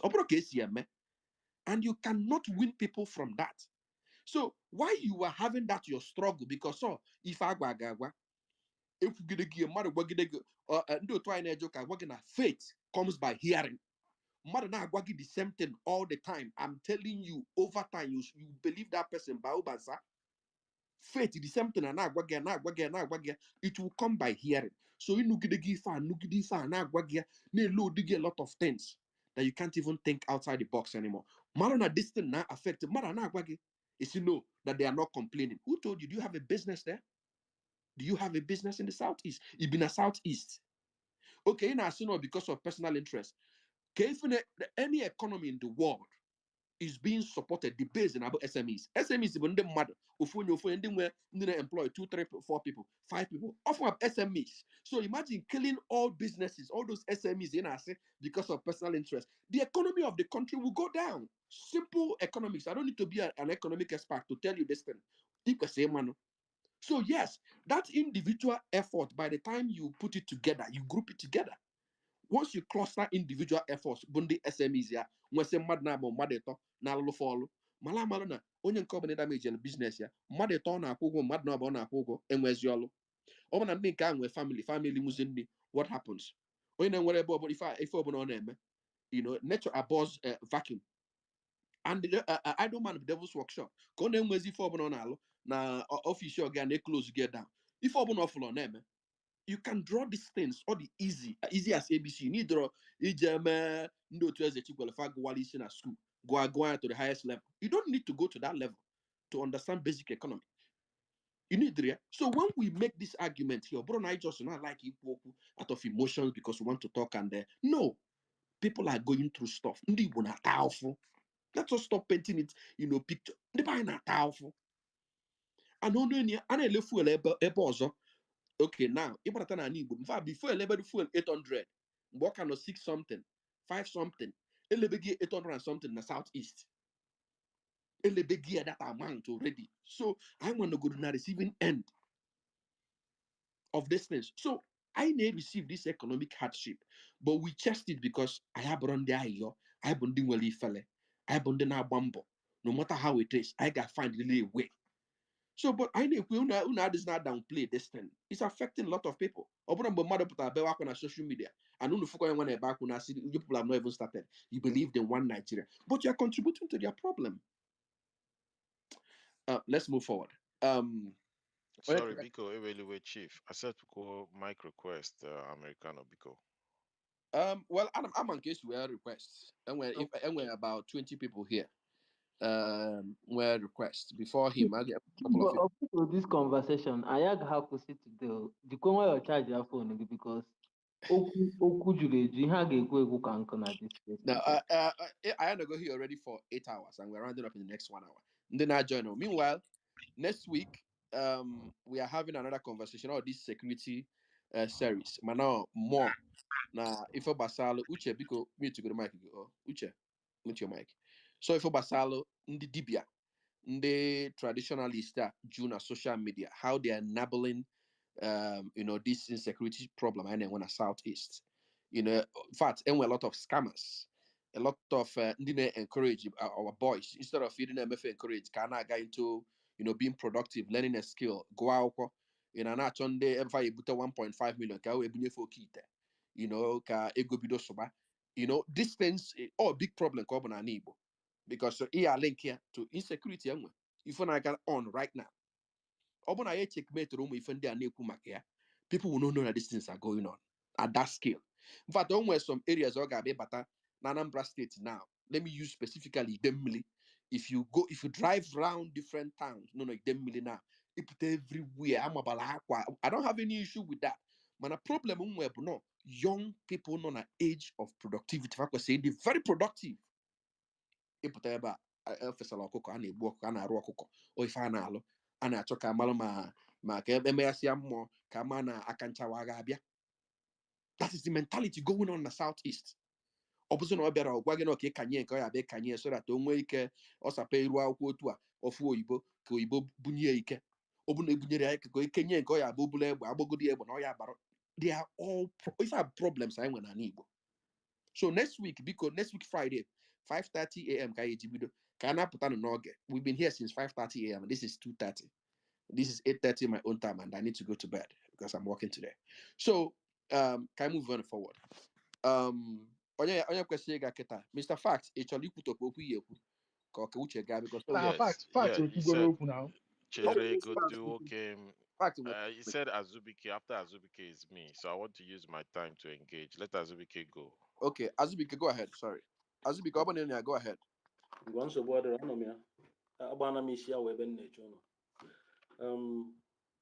Daalụ na ụmụnne chief ana m ekene gị na Anambra First Son. Ka m bido with ihe ọbụla gbasara conspiracy ọ na-abụ ngebere ana ma na nnọdụ na mụ na mmadụ na-akpa nkata ọ kọrọ ana ife gbasara Usman Dan Fodio na akụkọ ụmụ akụkọ ahụ gasị ihe mee na 1800 na 16 fakọbara anya ntufuo ya n'ime ọfịa straight. Amarụ m otu onye gara akwụkwọ gasị akwụkwọ gaa yunivesiti ga-esikwe mmadụ a na-asị ya isi ọ bụrụ na onye na-asị ya isi dị intelligent. Ka m gwa na eziokwu onye ọbụla okay, let me start with ihe a bidoro Igbos are looking for hope, especially the ones agụụ dị n'obodo, and ife ọbụla na-acha ka hope if people will speedily grab it. Then obido with Wazirike mee nke ha, they were not radicalized before Nnamdi Kanu abịa. And people, because the people are hope starved, they leash themselves on anything that looks like hope. Nnamdi Kanu ebido radio.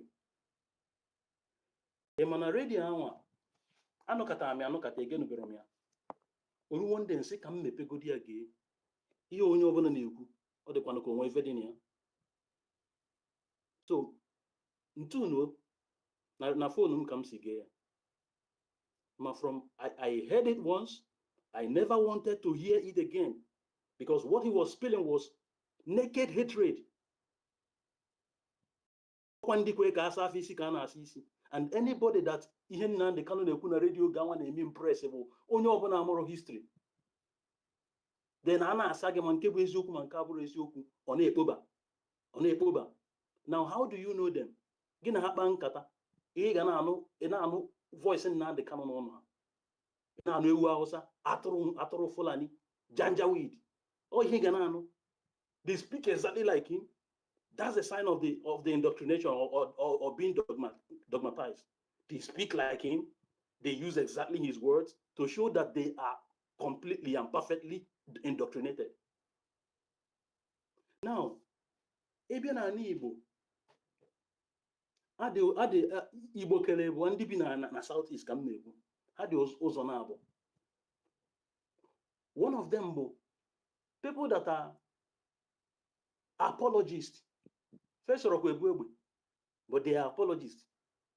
These were the people that supported, majority of them supported that sit at home Ogobido before Ofobazi Ofunaru, Fejinwe, na Adojizi. Now the second group of Ufoduni Mihano Bunandi apologists, but hey Chegarigo, but Ujo Amankweha who against IPOB Netit in the model because in why I want to eat market goes. I'm not Southeast because I'm move to Abuja. But I'm Southeast. My parents, my father and my mother, and others can Nnamdi Kanu. Tetena na Abamara. My father me ponu ko okwu na Nnamdi Kanu. My mother me ponu ko okwu. Mbia Joyce obono so radio aka ha na-ege morning to night. Ha na-arụ ọrụ ha bụ radio. Ha nọdụ na ha na-ezu ike ha bụ radio. Ọ bụrụ otu a ka esi sagido ha isi sapụ ha amamihe n'isi. Welu Nnamdi Kanu uju n'isi ha. So when mbatazie na-agwa ha okwu na-asị ha na-ekwa ka ihe dị. Ihe anụ na radio, you are getting your information from one source. Anyway, they are illiterate. My father is late now. I didn't blame them much, but ndị na-blame bụ onye gara akwụkwọ. Otu m nọ na-abịa wee history, ka ime m impressed with history. Who are you? It's only a person that is an illiterate when it comes to, or sorry, a person that is not informed when it comes to history. He gets history may impress. Come and kemereme. Now, onwere onye achọrọ ebe ihe na-aga ọfụma. Ọ bụ na enweta Biafra na ọ na-aga ọfụma, why na ya nche ya? But otu esi achị ya, esi from IPOB megide IPOB, meba na ihe abụrụ omenala Igbo, a na-ekwu okwu supreme leadership. Ebe ka a na-akọ ya akọ. A na-ekwu na Igbo amụrụ eze ga na-eweta ofu onye ka ọ bụrụ eze ndị Igbo niile, ọ dịghị ka ọ ga-awụ ọkụ. Ife adịrọ na omenala anyị. Igbo is an ancient republican. Mmadụ a na-abịa bịaza and onwere onye kwe ka o tinye ọnụ ikwuru ana any voice that is dissenting akpọ gị saba ozugbo ma mbụrụ ndị awọnugo ndị mmadụ na-awọnụ ekwukwana ihe ị na-ekwu ịba na Anambra ma ịba na main market ma ịnọ n'ebe ndị mmadụ na-ekwukwana ya ịbịa na Facebook or all the social media nkwu okwu ife ebe a na-akpụ iyi so ihe m na-ekwu bụ until anyị agwa onwe anyị eziokwu because ụjọ onye na-asị why Peter Obi ji ya support why other governors ji ekwu si release Nnamdi Kanu. Let me tell you, no big man that is in Southeast will talk against IPOB or anybody. They will all nke gbagharịchakwa agbagharịa ana m afụcha ha mana AIT ka afọ ya ụlọ asị ọgbagharịa Ireland ka release Nnamdi Kanu. They are just saying it because they want to stay alive. A na-ekwu na insecurity in the Southeast. Mmadụ pụta na-asị gị kind you should talk about the one in the north. Ka anyị gwa onwe anyị eziokwu. I like Kobana chief priest. I like nwere oge m ji like that guy. But o nwere ihe okwu one day. I supported him on Facebook. Oge ọ sị insecurity na Igbo ndị eziokwu. Onye ọbụla adakpu ya. Asị ya why o ji akọta Igbo, why o ji edi market Igbo. Ke ndị di market Igbo karịa IPOB. Simon Ekpa anọ n'obodo ọzọ onwe ihe post na comment section. Picture ebe a na-asị ya mmadụ pressman na-asị ya Simon Ekpa why na-ega ha anọta na Nigeria bịa nụọ ọgụ anụ akwụrụ n'iru ya. Ọ sị gị I don't want them to arrest me. Gaa cheke ọ dị na comment na epost m ya. Onye a chọrọ ịnwụ ọ chọrọ ịga nga. But ọ chọrọ ịnọ outside. Let me tell you the truth. Onye ọbụla nọ na this platform na support ihe a na-emenu. Eziokwu ka m na-agwa gị onweghị any source of livelihood o me establish na Igbo. Because ị ga na-emba ọkwa na onye na ofe a afọ m ebe chief na-ekwu ya ndị that's 100%. Ịnọdụ ofe a idebe ụmụ gị safe, debe nwunye gị safe. Denụ ndị ọzọ nwụzie ndị Igbo nwụọ. Ọ bụrụ nnọọ selfishness. Ha niile a na-ekwu ihe anụ nọcha outside. Why na nọrọ na Nigeria? Why na nọrọ na Igbo na-ekwu ya? Hello? Nọzụkwa m ya? Gaba n'ihu. Why na onye anwa na-ekwu ya nọrọ na Igbo na-ekwu ya? Then ịnọdụ n'obodo ọzọ ị na-amụnye ọkụ na be nna gị ọkụ a na-agba ọ na-atọ gị ụtọ. Achị ime election e buru n'ụzọ kwube onye mekwa na election Nnamdi Kanu mere ya. There will be no election in South Igbo land. No election. Ofosie 2 days. Oge ndị mmadụ ma ndị agaghị were ma their PVC ma ndị ebiasị ha okay go and vote. Onwere onye ji PVC. Ọ bụrụ otu ha si disadvantage Igbo land. Ma ya to vote ma ya tụrụ vote. A ga-etinye mmadụ n'oche. And onye ọbụla etinye na-arụ. So ụmụnne m the main thing m na-agwa ụlọ bụ efo ihe ọbụla gbasara IPOB whether ma Nnamdi Kanu ka m zaa ajụjụ aha straight enidro m ịnọ na fence. Insecurity dị na Southeast bụ Nnamdi Kanu bụ ya n'isi ya ma bubata ya with that hatred ọ na-preach na radio sala onye ọbụla isi. Do you know that there is no fear of security institutions in Nigeria when it comes to Southeast? A policeman na dodge iyi efe police sometimes na Igbo. Ụjọ polisi ụjọ amị apụọ ndị mmadụ n'anya. Ọ bụrụ ihe ha nọ na ntị. Ọ bụrụ ihe ha nọ na I'm rounding up. Ọ bụrụ ihe mmadụ sapụrụ ha isi. Obodo adị atụ polisi na amị ụjọ. Do you think no enwe law enforcement ga work there? And it starts like that. Those people ebichara egbe anya whenever you call for people that you want to make security, the first people, let me tell you, the first people that come are jobless people. And most of them are criminals. And that is this, those are the people, and most of them are illiterates too. Those are the people they gather, sapo here for our for the nice here. Bunye hewe. Habruzo nke balaka no osigi atora hosa ewu fulani janjaweed. How am I here with janjaweed? Hooligan. Oh, this is the language. And our language is isi ka hana anas. Mbo for the nne chedecha na abụwa m obi. Nwanne daalụ. I will be joining nke a bụ izi nna join ụlọ ebe anụ. mma na-join isi because ekwesịrị ikwu eziokwu akwụpịa ọfụma. Okay. I yield the mic. Yeah, thank you so much for your contribution. Equal Ofuma, no matter how we try to paint it to look nice, the process by which you get to something is much more important than the destination where you're going. That is the truth. The process you got to get something, or the very important. And as far as we are concerned, a lot of Igbo majority, they don't have this struggle, but minority is but a minority. Not this struggle. I'm telling you. And let me tell you, another faction, or ya born on the Nachi Wete Biafra, no another faction entirely spring ya up na southeast. Uni enwezbo problem. When no ofu dimpa ya potana raise his own army. Na factory even non they gonna terrorize southeast. Uni enwezbo problem. Factory they involved na if to afo Gaddafi asari dokubono na onwe his own army. But Tompolo na MNK onwe his own army.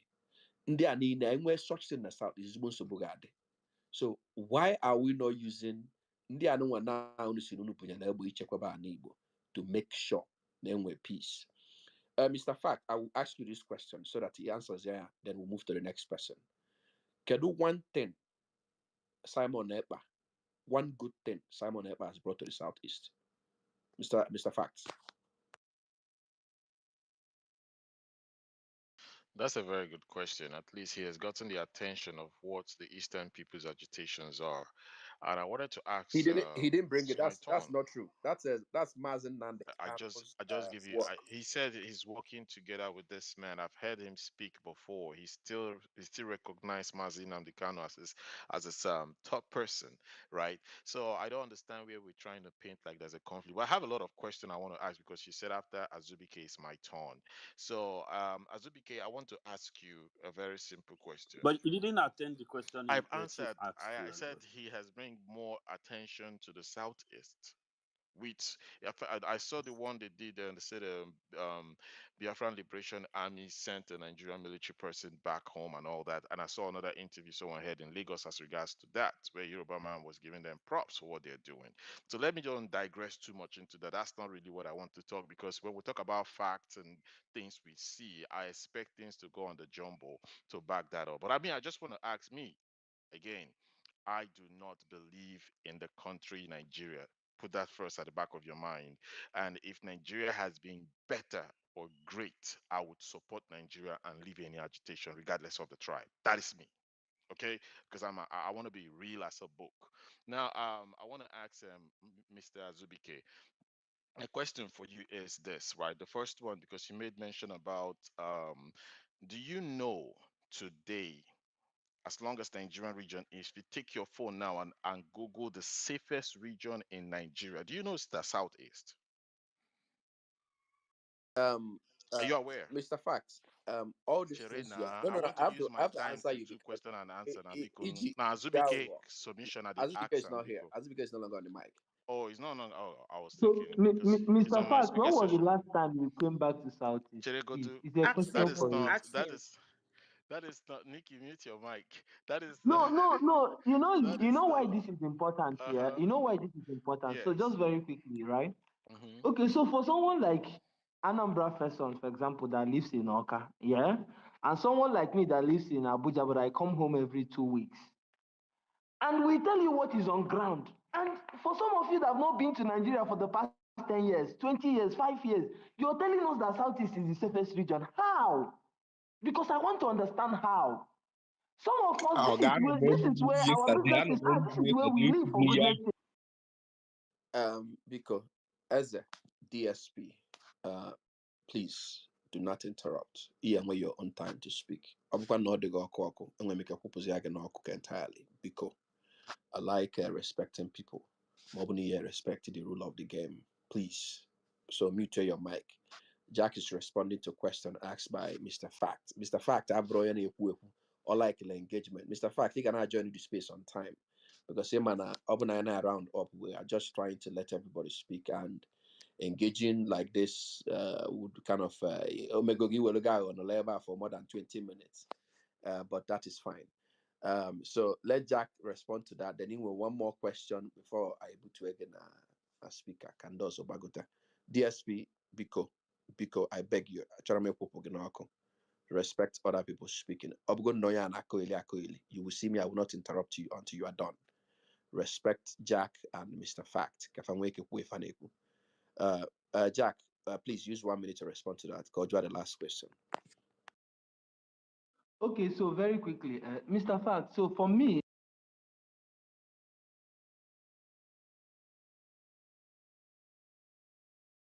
Jack, can you hear us? I thought my network is the problem, Jack, so I can't hear Jack, him we again. can't hear you. That didn't use the channel talk and what is. Jack, we cannot hear you. Okay. Jack.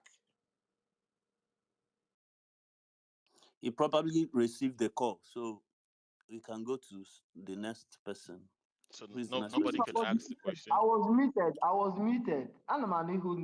muted. Maybe it's network. All right, go ahead. Okay. Go ahead. Okay. So, Mr. Fact, what I was trying to say is very simple. The report I went from media and maybe security report and all of that is not what gives me security as an individual. Security is felt. If you're in our villages and in our towns in Igbo as of today, I can tell you categorically, no, they're safe. I'll give you an example, just a very typical example. Easy from Aguata in the night, you can't pass through a club even up until today because Anna Mecheba once it's 6 o'clock in the night or thereabout in the evening. You can't tell me that it's safe. I cannot go to Umunze from Nanka, my hometown, to Isochi and all of those places in the night because it is not safe. I feel it. I can't drive from Anambra State and I'm passing through Okigwe by the dead of the night. Nobody will even allow you to do that. So when you talk about, Southeast is secured, in what way, which yardstick are you using to measure the security you're talking about? Because people that live in the region are telling you that, look, we are having cases of kidnaps every day. We are having cases of, bandit killings every day. People are being kidnapped almost on daily basis in the whole of Orumba, North, South, and Aguata axis of Anambra every other day. And you're telling me about security. Those of us that live the reality are telling you what is on ground at home. And you're talking about what they are telling you in the media. Anyways. All right, that's a very good response. Okay, That's you have again. one more question, Oga. Yeah, I have one more question. I'll ask my one more I'm question, but I just right. want to put a light on what he just said, and I'll ask my second No. If question. you And put the lights, that will be the end. So if you're asking a question or you okay, put the light, one. you see, yeah, I know I told you that I've been marginalized, but You're thank you not for keeping marginalized. me in the speaker station. I know But I good can line speak freely. for 10 minutes. But anyway, let me go ahead and ask the other question. Now, the next question I want to ask: since the end of Biafran War, has an Igbo man become the president of Nigeria? Why? Now, Biko, can I ask my own question? That's a real whole. Uh, Okay. So can I, if you don't mind, let me quickly take this question too. Just yesterday, Uche was telling you guys that we were in a meeting with someone till like 1 a.m. in the night. Some of these issues are what we are discussing, right? About Anibo, the gas pipeline, roadmap of the whole country and why Southeast have been excluded and all of that. And we got an expert that was giving us an insight in some of the things, some of the issues on ground. Now, coming to this issue of presidency, only one question I even wanted to answer when Akokaria was here, and he was talking about, why is P2B, why is this person not talking about this and not talking about that? There are some of the things I can't say here, maybe because of course, somebody will not tell you some things in confidence and you'll come to the public and say them, right?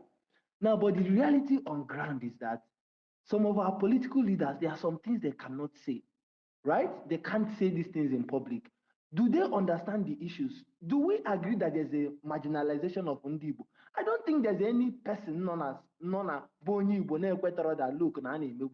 We all understand that. To open up Southeast is very simple. Federal government investing a few billions can open up Southeast. We know that. Enugu International Airport can become truly international airport and open up Southeast. We know that.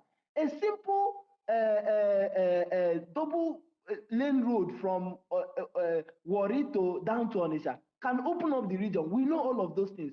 But that is not enough reason for us to now come back and stagnate ourselves because we want to make our voices heard. For the past 2 years, for goodness sake, we've been sitting down at home. Have you heard federal government talk about it? They are not interested because they want you to continue to do these things. Why is it that those of you that are not living in this country don't understand what we are talking about? Let me tell you, let me give you an example. Why is Abia there no State. Igbo man Hold as on, president? You're still talking about Is a sitting very at home. hold on, my brother. We've talked Politics about that before. from okay. Why is Hold there on, no hold Igbo on. man president of Nigeria since the Biafra War? I thought we have Wazobia in Nigeria. I need you guys to start speaking up. Be The bold. question you So, asked, wait, Jack, Mr. Fax, there's no Igbo man who has become the president Why? since after the war. Why? I want to know Why? why. Because there is no Igbo man. Yeah, Why why? do you think is the reason why there is no Igbo man No, as the that's my president? Is there question. any You don't throw special my reason? question back to me. You have to give me an answer because that's what I said. I want to use this time to engage so that if I you can finish the answer your engagement, question, Mr. please, Fact. I need someone to tell me I will go Okay, in answer that his question. direction. I will okay. answer his Let me Anambra can answer no, question. wait, I got one wait. you Biko. Hold on. Let me say this because each time IPOP or people who are always supporting the secession come up with this idea of marginalization, which has become our national anthem, it appears that some of us who are discussing or speaking from the other end don't really understand what the situation we are in Nigeria. The reason why you have not produced presidents, there are so many factors. Number one, after the Civil War, we produced vice president, right? We produced the Senate presidents. We produced all manner of positions in the country. And military government came in and swooped, the whole entire gains made after the Civil War. And they took charge till 1999, right? 1999, we had Obasanjo, from Obasanjo to Yaradua, to Jonathan, to Buhari, then to Tinubu. We were supposed to have Peter Obi as the president. The entire Nigeria voted for Peter Obi. And everybody saw that he won that election. The reason why I'm making this very clear is that the plant or the idea that the Igbo people cannot be voted in was completely demystified last year election. And it also showed me that the reason why we have not really been able to get somebody at that position probably could be that we haven't rallied round anybody. We have not rallied round anybody since 1999. Maybe one would argue Alex Sekweme, but the support wasn't from the problem wasn't from the Southeast because Alex Sekweme didn't even get the ticket at the party level, right? So if you argue objectively on this, I can tell you that maybe we have not really thrown our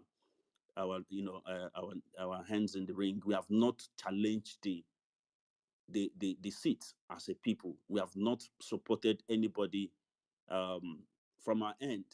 After all, Ojukwu lost Anambra State, right? He lost in the East when he contested.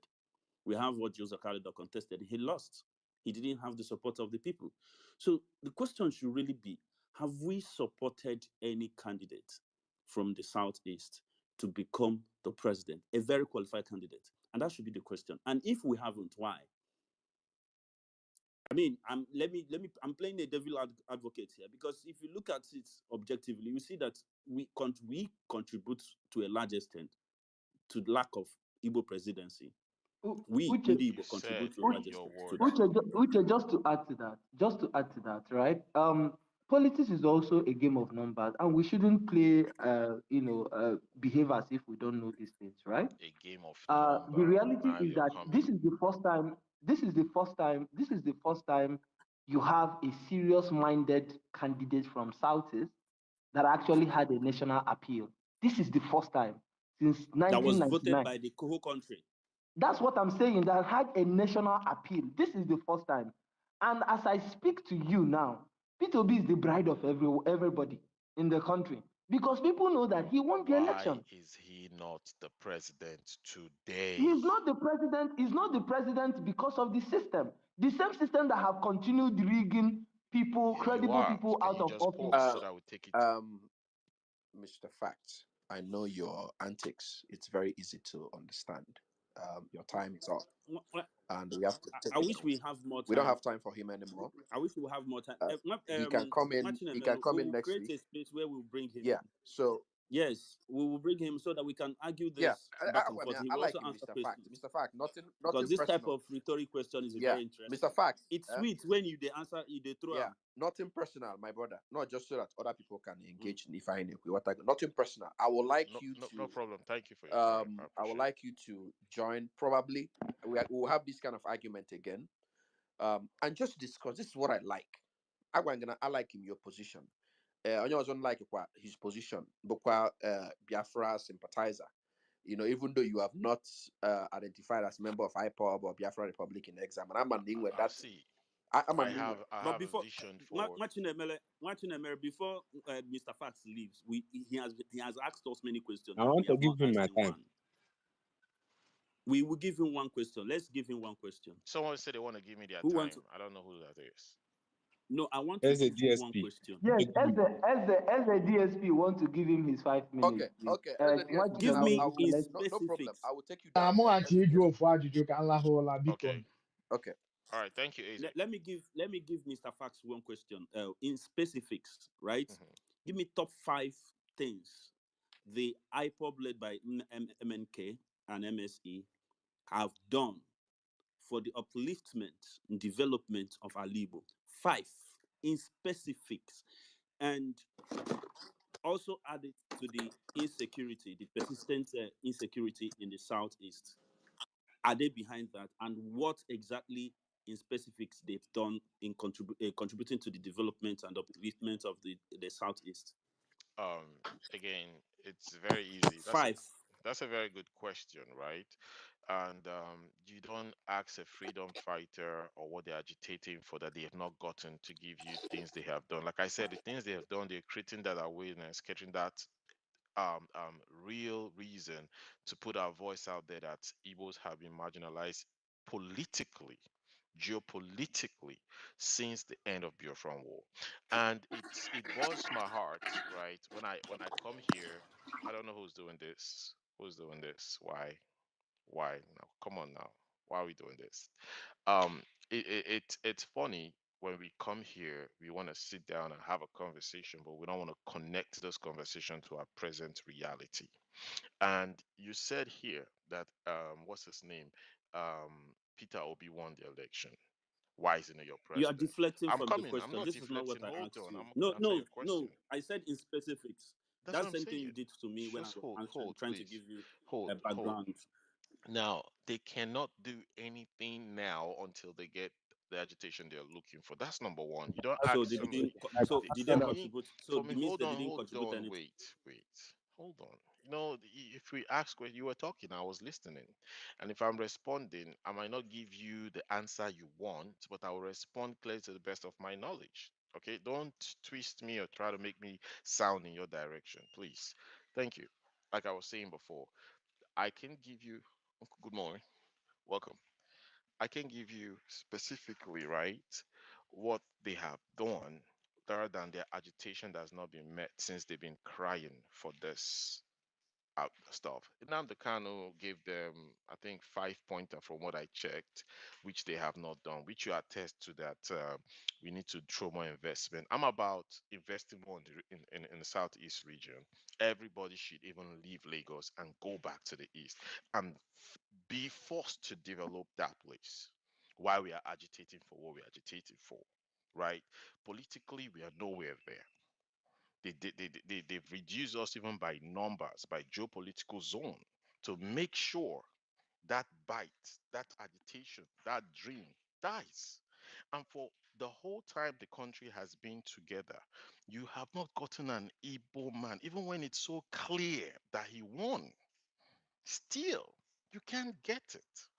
Next thing is to add referendum in your You are going back constitution. to the question you Again, asked me. You see, we don't have I all the just time. told you. I'm sorry, I Mr. just told you Fats. until they get No, you what have they not answered the want, question. they And can't I also there can't be directed any you to, hold on. implementation. No, you have not answered the question, Mr. Facts. You said you are Mr. Facts, and you came in here to tell us that you would like to talk about facts and specifics. When you asked me question, you wanted me to go directly, and I even played a devil advocate by suggesting that we contributed, and I gave you reasons why we haven't produced the presidency, and answered all your questions. Now I throw just one single question to you. What have they done contributing to the development? And you said you can't point, and they can't even do that. So if they can't bring development, that means they have brought destruction to Alibo, and that is what we are discussing about. And you can also explain if they are responsible for the insecurity in the southeast. That's the question. And you have not attempted answering any of it. You are deflecting, going back to talking about P2B winning presidents. We know this thing. Don't stop taking us back, please. We have a lot of people who are waiting to speak. Thank you. You could check the Jumbotron. I put in an article there, a data that shows how safe the Eastern region has been. That's an article for you to look at. I understand the people who said they are facing big problem in real time. I understand that. That's again to show you that the country has failed to give us credible data that people could look up to track how secure Nigeria is. That's our biggest problem we have. Insecurity has been Mr. Fact, everywhere in the Mr. whole region. Mr. Yes, Fact, sir. but hmm to kind of break. When was the last time you visited the Southeast? It's been a minute. It's been a minute. I'm not Okay, gonna lie. let's It's move been a on to the minute. next person. You have no clue what is going on in the Southeast. So So when you let's said go it's on. been a minute, you It's mean Let's 10 okay years? now. It's okay, Jack. Think about you. yeah. So Mr. Fact, we are done with you. You have no clue what is going on. So it's been a minute. For when you've been at US, can be 10 years. So let's move on. You have no clue. You can't connect with reality on an Igbo. So today will be more of wasting our time. On the floor and also super on a cognifa. Nah, eh. We can talk about that next time. We can engage you properly and have this conversation, with facts and figures and evidence, right? So Please until then, bring Americano up, please. I'll be going down. Thank you very much for your time. Thank you, guys. I all right. appreciate Thank you. Thank you for joining us. Let's move on. Let's go to Kezoya Kwesi Gasef. Ben King, you've been coming and going. Ben Kingsley, you've been coming and going. Igasi Akotumbaga. Ben Kingsley, are you here? I'm here. Ben I'm Kingsley. here. I'm here. All I'm right, here. go ahead. Yeah, thank you, Chief. Seriously, enjoyed this space. I can't hear you, Ben Kingsley. I can't hear you. Go ahead. Seriously, I can. But Can you hear me it now? looks like you're using microphone. Please, can you? Now No, I'm not using my your network phone. is. But can you hear No, me? your audio is bad. Maybe you're on earpiece or something. Oh my God! No, I'm using web actually because the app is actually giving me trouble. Oh yeah, go ahead now. We can hear you. Oh, all right, all right. Basically, I would say this: is only someone who is not on ground or who doesn't have any meaningful. Yes, I'm speaking. Yes, I'm speaking. Can't you hear me? Yes, I I can can hear hear you. him. I can also hear you. Okay, I can't hear Ben Kingsley, so I don't know if he's speaking now or not. He's speaking, Chief. He's speaking. He is currently speaking. I'm speaking. Okay. Okay, Banana so crash. Oh, now Chief, give maybe you have to Ben go Kingsley. down and come back up. No, just allow him to round up, please. Just allow him to round up. so Ben the King, go fact ahead. is, the fact is this: is only someone who doesn't have any meaningful thing in the southeast that would open mouth and say that um, IPOB has not caused a bigger problem in southeast recently, because as far as I know, um, is always is always people always look forward to Christmas or festive seasons over here in the southeast, because that's when a lot of our loved ones and our family members and a lot of reputable people used to come back home. People living abroad, even people living abroad, they always look forward to coming back to the Southeast, I mean, to their villages during festive seasons. But trust me, in the past 3 years, it hasn't been the same.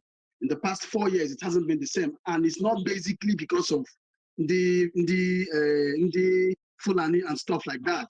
Because you can't tell me, these people have been here, they have been there. We know that they are causing problems. Yes, we know that we're having issue of Fulani herdsmen causing, problem here and there. But that is not the sole reason. You can't tell me that it's not possible.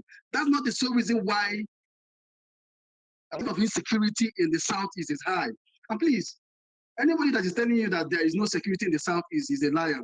There is security in the Southeast is a liar. Please, we have issue of insecurity here. Yes, I what I do. One of the businesses I do is I do logistics. I deliver cars. I drive at every minute of the day. Sometimes I can go from Enugu to Lagos at night. I can drive from Enugu to Lagos at night. Sometimes even to Abuja. Yes. And different places. I connect the Southeast almost on a weekly basis. I connect Southeast from Southeast to other regions. Let me be honest. The only time I feel safe driving at night is when I'm moving from state to state. But you see, immediately I get into Anambra or inside Enugu or inside Imo State, most especially, and I'm going through from one town to the other, I am usually apprehensive. I've seen a lot of things happen.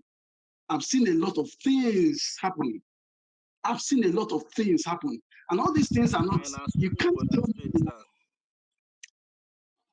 Sorry? Hello? Because round up. Round up. Okay.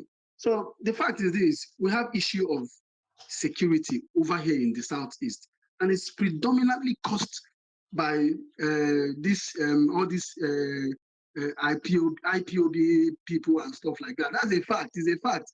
And Mr. Fact, I think you're actually digressing from the issue. You're actually digressing. We're here to talk about issue whether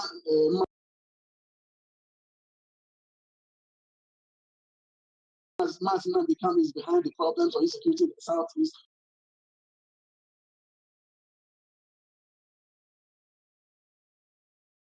I'm not saying he's behind it though, but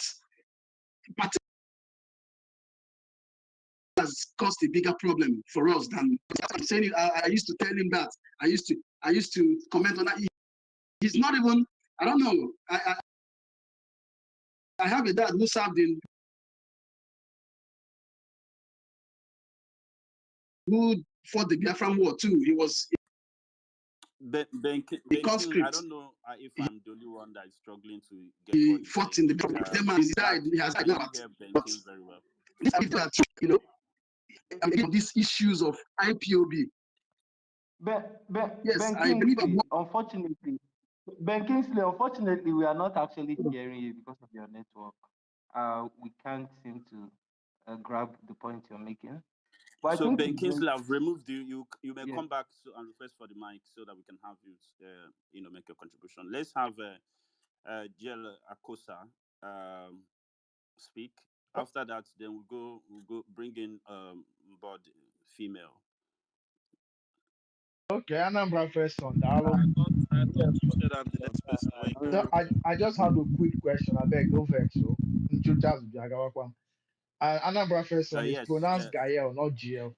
But Ajujum will this goes to the IPOB Nogasieba. Because there's a flood coming, and that flood is coming to Anambra State. It's going to pass through Anambra State. A billion million Abia. And Abia Ogebu Mande IPOB, Mande Nelafia, Onyabuna. Everybody will be swallowed in that flood. So in the IPOB, since you know like Igbo. If you no go can push a billion million, because me, I'm asking genuine question. What are you guys' plan to save lives and properties? Because when I go drown too, not be only Soludo, not be only the one Nigeria go drown. They have a meeting. They have a meeting with the U.S. Department on Environmental liquidation. Don't worry, they are doing something about it.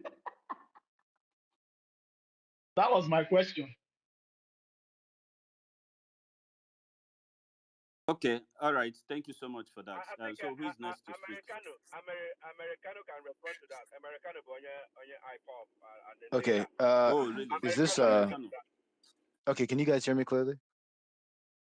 we can hear Yes. Okay, you. good. Go ahead. Okay, wonderful. Thank you very much for. I was here before him, though.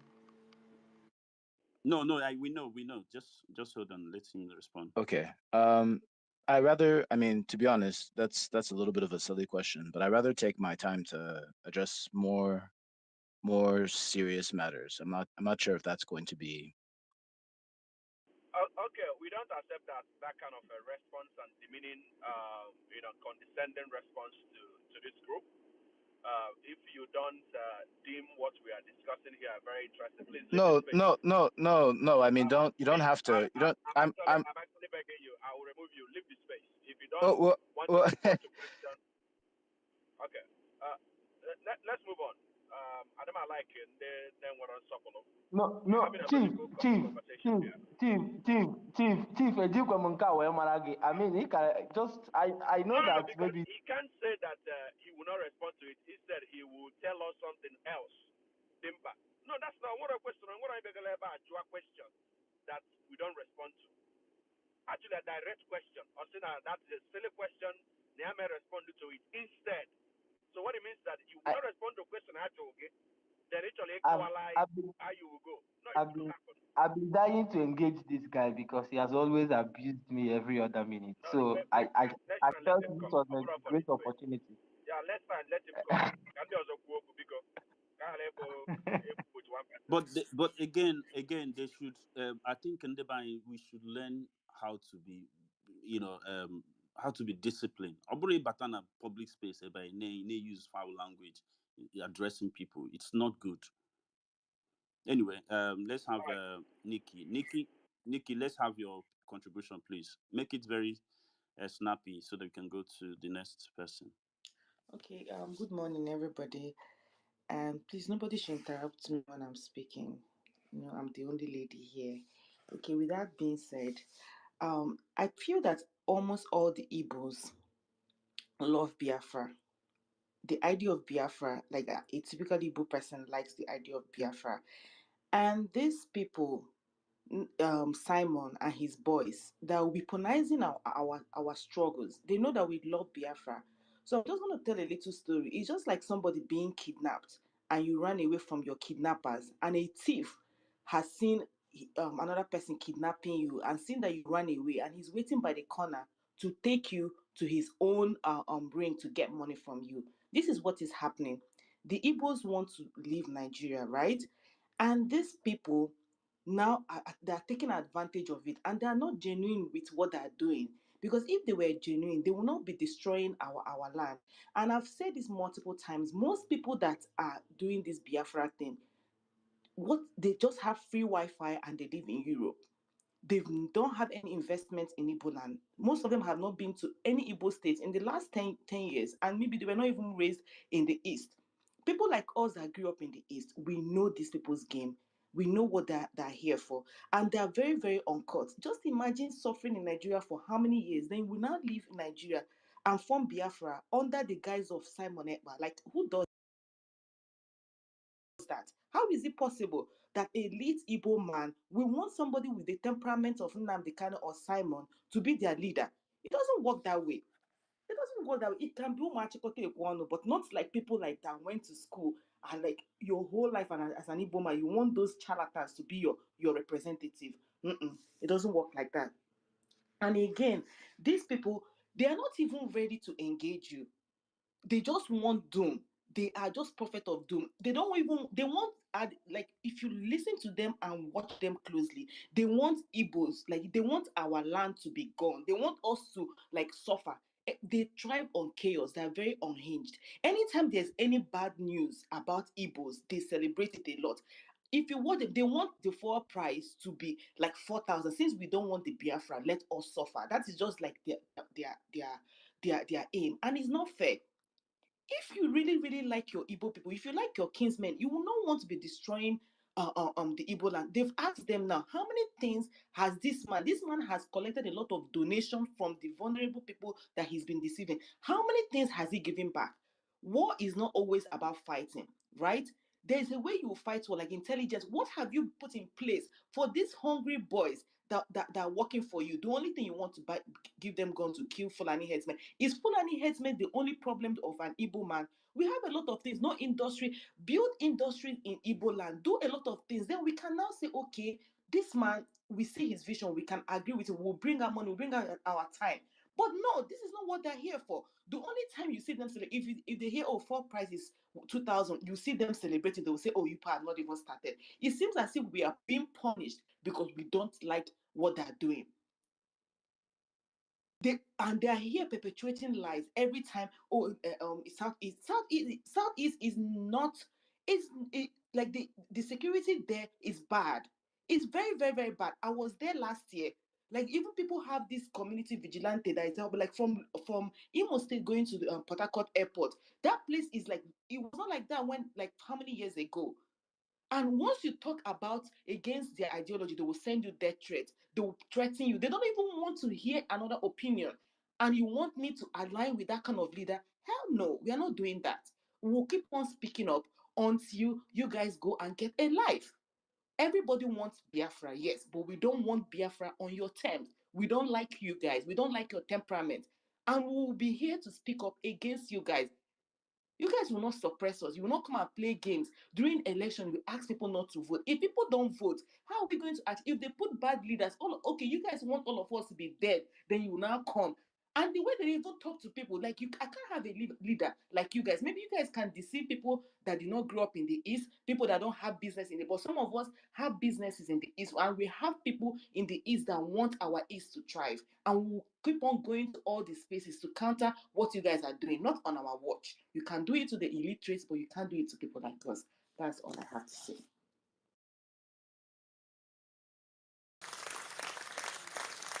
That was a very brilliant. I completely align myself to with your opinion. Thank you so much, Nikki. We need more of female, contribution on this subject, because our women are very brilliant and very passionate about Alibo.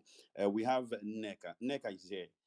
Neka, let's have your contribution so we can, go to the next person. Hello, Neka, are you here? Okay. Who is next? Otumba, are you here? I'm here, thank you. Okay. All right, Otumba, let's have your contribution. Yeah, it's been a very long space, and it's been a very long stay in the speaker section. But ndị be make name on because can switch to Igbo. Ka ọ dịkwa ka Igbo space ka anyị nọ na. Imago na most of the things I na suffer about or agha no. Or for cause most of issues I dey whatever. In the 60s, Carlo, that era 67 to 70. And after that, a whole lot, men are Igbo, particularly educational wise, due to the fact that Igbo got backwards financially. Post-war, as in pre-war, before the war, Igbo were more educated people, more people in the civil service and other things. But after that war, most of that number dwindled. 3 million people killed abroad, my. After that, even to send the Omazi to Aoko self, so most people buys in a business, trading. That what I give rise to Masob in the 90s, 2000. Most of those people in their 30s, those born in the 60s, in that each Igbo. Most of your grandparents got Aoko. Some of your parents are Garaoko. That's me. I'm one of those people. My grandfather got Aoko to university level, but my dad was in class 5, yeah. So in Anya, well, most of the Masob is a product of Ndagara mostly. It's unfortunate, but that's just where it is. It's easier for Madi Ibrahim watch Mado based on onye agụrụ akwụkwọ, onye the other educated. It's easy some certain one or two things. But these present people this Woto gang, most of them is two things. One, some of them in their 50s, kita now, 50s, late 50s, early 60s, late 40s, 40s. It's based on that agara akwụkwọ. Then the other ones, the younger ones are more maniacs. These guys are just maniacs. Bipolar people, with bipolar, maniac depression.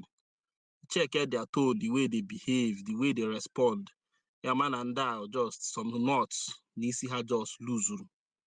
I'm telling you, if they go and meet a doctor, a psychologist, yeah, with bipolar. You check most of their they feel have delusion of grandeur. That's one of the things of bipolar.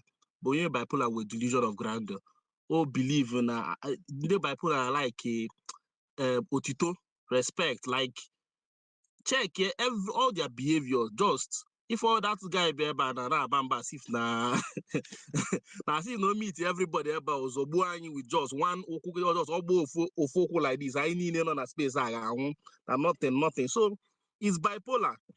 And eventually the last set of the prodigal sons man I'm not sure bodo Igbo abia ke anobi onye anobi or baba n'ime obodo Igbo mago no way ife ọ chetara about so ọ chọrọ ka Igbo mebie.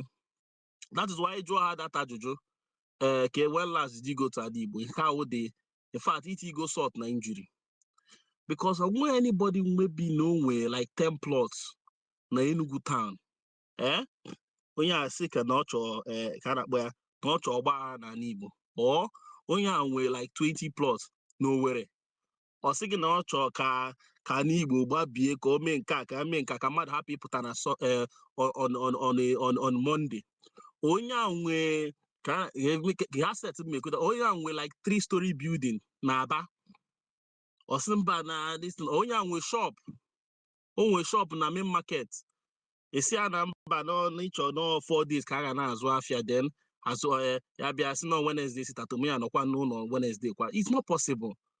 So that question can in sort na injury is say do you have any asset? You don't. And eventually always hear Bible now. The Bible say you where your heart is, that's where your treasure is, that's where your heart is. So imagine no US onwere ana na Igbo onwe ọchọla ịlụ ụlọ ọbatabe ana Igbo for like 10 years ọbatabe ana Igbo for like 15 years and see bia for burial so no go ahead, well done yo man, well done ọchọla ịma ihe na-aga on na Igbo. How do you expect na onye ahụ ga-take seriously anything gbasara insecurity? Because ọ bụrụ na ọ na-abata like every year ndị ntọ chụọ ya, maybe ha chụọ ya from Agwata to chụọ ya from this thing to just chụọ ya na that Agwata local government ka people play places in particular. Ha chụọ ya 1 time, chụọ ya 2 times. Ọ ga-apụta na space kọwa ife anyị na-akọ. Ọ ga-asị na this insecurity adịgo too much ka akwụsị ya. But because onye ghara abata onwere ife ọma, onwere ihe onwe at stake, onwere anything, you understand? He doesn't have anything to lose. So Obia na super Osia, I want to ask you 3 questions. I will stay in the speaker session. I want to ask 5 questions. You ask me questions, so I'll ask you questions. On ask who beke. Because so if Oma is to beke, Koma. Onwere ife ọma. Onwere ife onwe, onwere ife ọchịta na Igbo. Camera there off, I know, 1 minute. No problem. So if I na Gabiga, since I found out no ndenwe bipolar, kind of na-eme ife, you understand, it became more, I started enduring them more, trying to make everybody, become one. But I didn't know because I met you on ndage overall. Then lastly, Mr. Fact na-ekwu maka marginalization based on presidency. Because when you man presidency, we fe heja marginalize an Igbo, then you don't even know anything.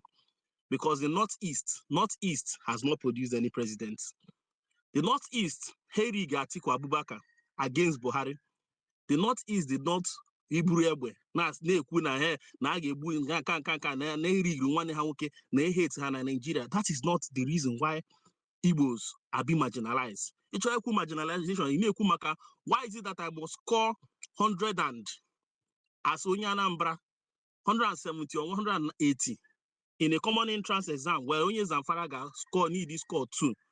Those are the marginalization.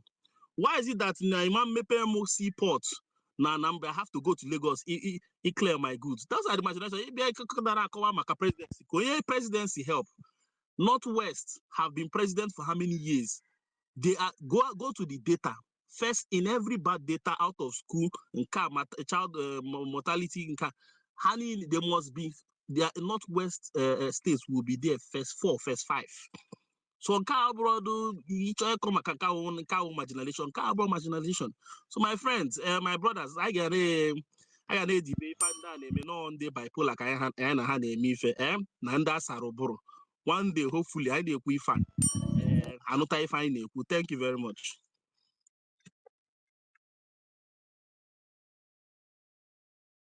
Thank you so much, Otumba.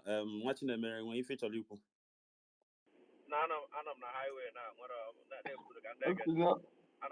bipolar. I'm na highway. Okay. Just to buttress the point. Just like I've also said here. Now, some of all these people, the reason why they are doing this thing is just like Madi Noka take because they want to fetch it. When if you but a number, you make it Colombia in a tipia, and what if fetch it. So, Anna Bay can protect even the man I take it for what? See, as I gave you no one I went and Kai, then we'll be in a better position. Oh, because no one if fetch you have nothing. Nothing. No one if you went to your name. Now, Ogonogo, it will be no bully Colombia. There is nothing. What if you have nothing to your name? So that's why it's a choker. They may be if you need a so that any juicy position, any minister, mobile commissioner, you know that kind of thing. It's just grandiose delusion. If I just delusion, I'm not as more of mental illness. If you look at it really, it's more of mental illness because when you have failed, right? Achievement and despair. Then what if people will achieve? That despair, so instead of you to embrace Malifi Makanka, Nanka Nabia, because now they broke you to Europe one as at that early 2014, 2013, as at that time. Didn't know that then. You don't buy any Jemitina, Willie Chimba. They are not so they are like in their 40s. So 2013 till now. If I go 10 years, so they are a good in their 50s. Fan of Nanleka Kafanos. Nanleka, they don't have nothing. They are not about before. Their kids have never visited an Igbo. They have absolutely nothing, no attachment. Some of them, when their mother dies, they will not even come back. They will send money, get bury the person, about to let the dead bury the dead. They won't come back. Of who go to flight and other. You have for them the whole family. You know, some of them self, you know, we understand this dynamics. Other is abroad. So the only thing that will make them feel like they will live in life that is valuable is this cause. And they will do everything with their blood to make sure it happens. Because that's the only cause. I was once involved in this thing. A mass. Madam Webido, when Martin and the Kano, Bido Kubezio, Gaba, because I'm not going to have with that evidence. Gaba meetings. Who open up gas supply, get we go there. That was when I put back. That was at that point I put back from the whole struggle. Because then, of course, more of ideology now, Oga was the issue of violence. And like I rightly predicted that time, and when one of my friends then that food with now I convinced him. If we talk we have now, okay, why not like I rightly predicted, now this thing now will engulf the whole of Southeast. Today, that's what's going on.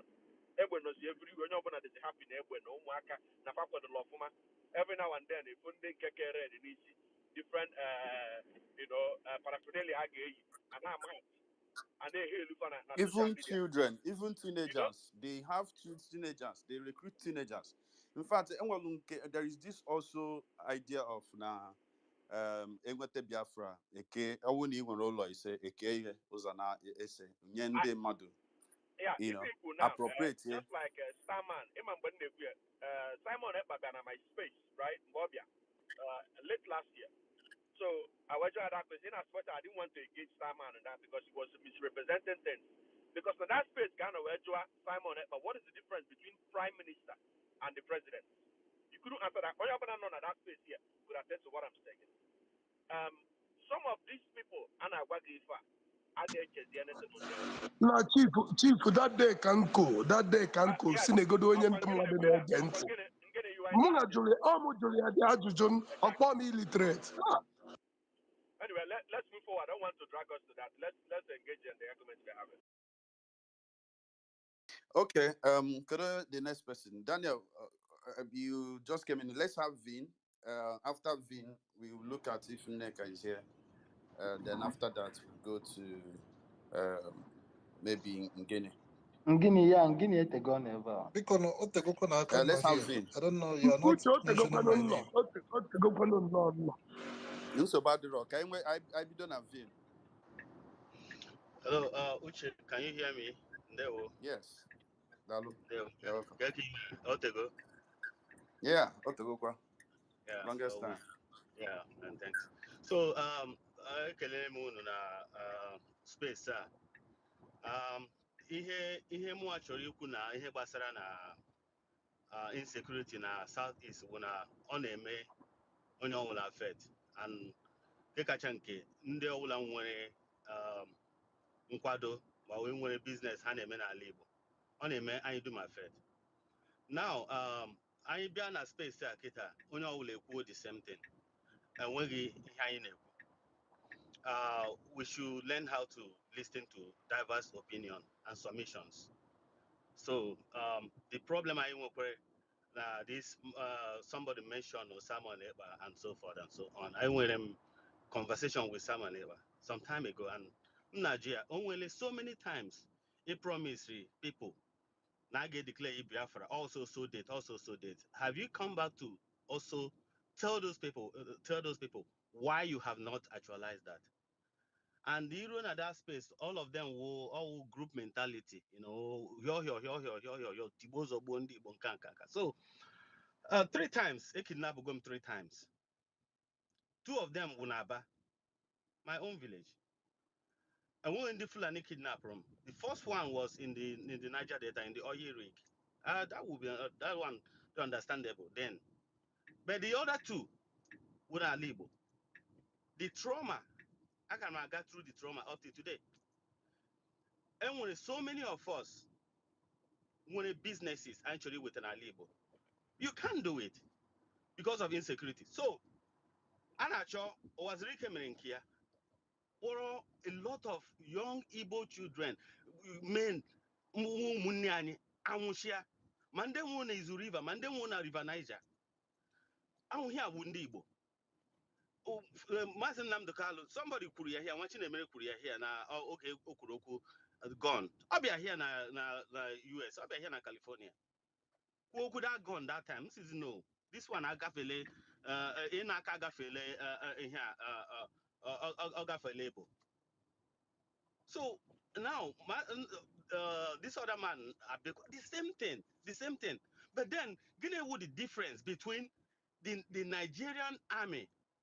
I know that now they made our people and I may what's the difference? We're getting the difference between the approach of Nigerian army and the approach of this Samuel Lewa. And they declare sit at home every Monday, crippling our economy. And then some elderly women never any means of livelihood. Now their farm produce. Happen that can hire the thing on Sunday or Monday or so. Ndi Samuel Lebabia. And then the same approach. So what is the difference between the approach and the approach of the military? Nigerian military does the same thing. One policeman have a whole village destroy and they come after the businesses. Those people have for the people who they come after business, they destroy our businesses, they barricade our environment, making it difficult for business to thrive. So our people now about Lagos, the same Lagos and every day because of the insecurity. And you wanted things to do in Igbo land. So this insecurity, a very big problem that we all have to speak out on. The agitation I was also tibuzo boy. It went other means. And that is the problem I in. And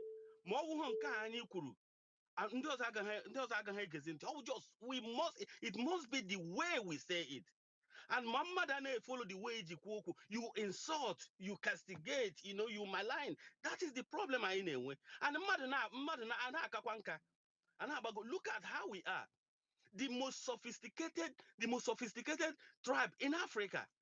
We have been barricaded because of us. During the time of Osisi Kanku, the businessmen non Aba, they were all kidnapped. They non Aba, only one Aba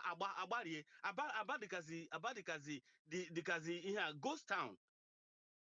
Ndị ha wụ ndị Fulani, ọ wụ ndị Igbo anyị. Ndị ntụrụtụrụla m wụ ndị Igbo. Ọ wụ ndị Igbo, wụ ndị Fulani. Ọ gwụ ụmụnna ndị ngwa anyị. So yeah, we have to speak out. And people like us, just like Martin Emerekuru, anything is they say the most dangerous man that have lived in the planet Earth, were a man who has nothing to lose. If you don't have anything to lose, you can say today. Some of us are where we are today by choice. And also looking at the environment, and you decide to yourself, or let me just look for a place, live my little life, and maybe when God will call me. But some of us are also regretting because there are so many things we can do to help people. But the problem with the people in the help, if you have today, do the business na Libo today, na UK, na China, but the business na Libo today. Tomorrow, either a kidnap program or na like, and I have not seen. Maybe I stand to be corrected. I have not seen anybody. See now, maybe America today, but than a Libo. Happen here name, video business, sustain that business for 2 years or 3 or more than 5 years. Is either you are killed or you are kidnapped or your business are destroyed. All the same people you may employ one day they will ruin you. So how can we continue like this?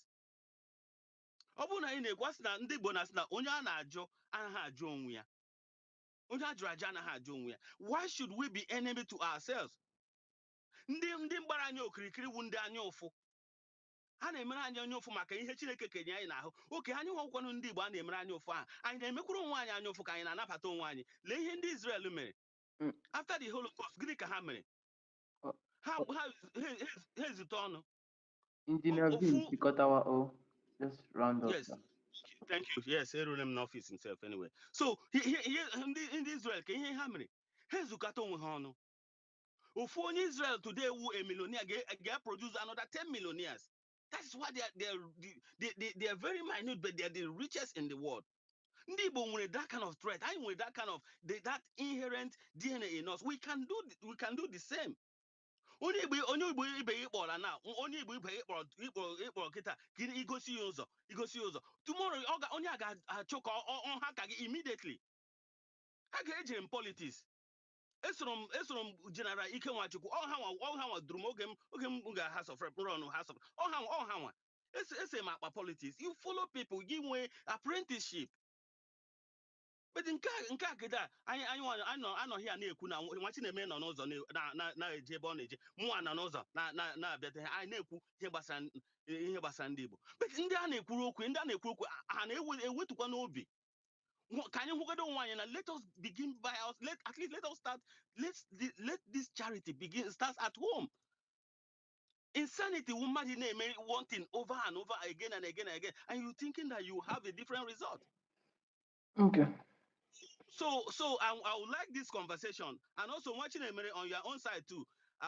Last time when I space, even this kind of Samuel Eba attitude of shutting people down and arrogance, you have to tune it down, man. thin it down a little bit. Engineer Vin, I think I remember what happened that day. Chief Chinemelo has a reputation of always allowing people to air their opinion. At least every other person can attest to that. Or anything. I think it was just a slight misunderstanding and you left angry. Yeah, Jack, let me understand. Exactly. Jack, I'm not ability that morning. Exactly.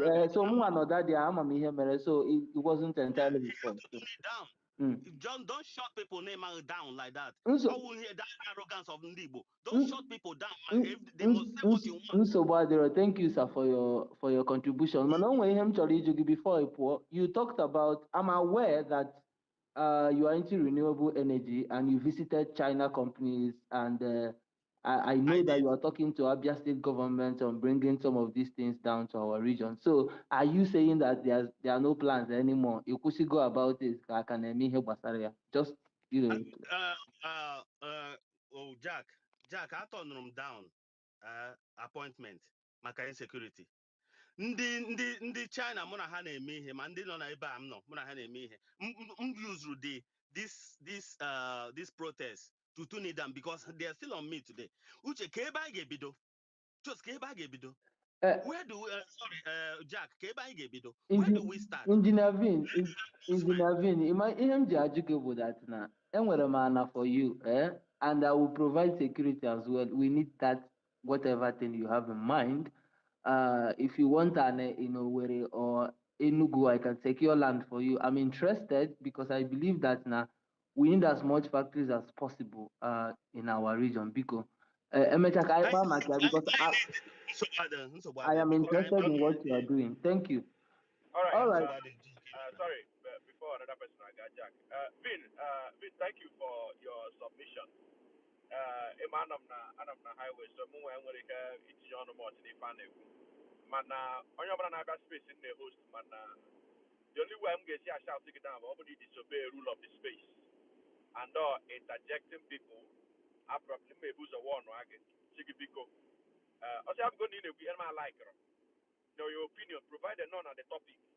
You know, if I'm like her, I will allow you to say your mind. But the one man that likable, if you to an idea, Google security, if you cover call Nigerian history, that kind of thing, because she actually changed the narrative of the discussion.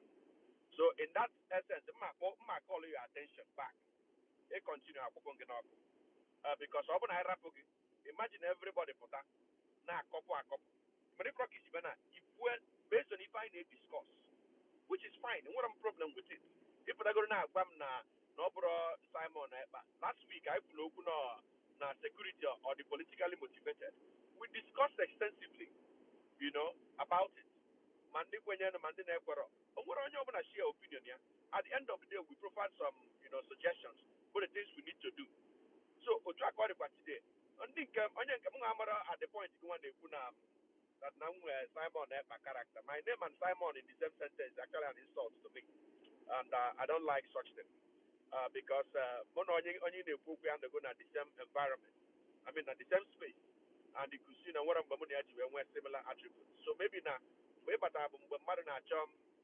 you drift away from conversation, of which American over the guy here, which now if I made you a mother to question for him to respond, or saying I'm attend to a silly question.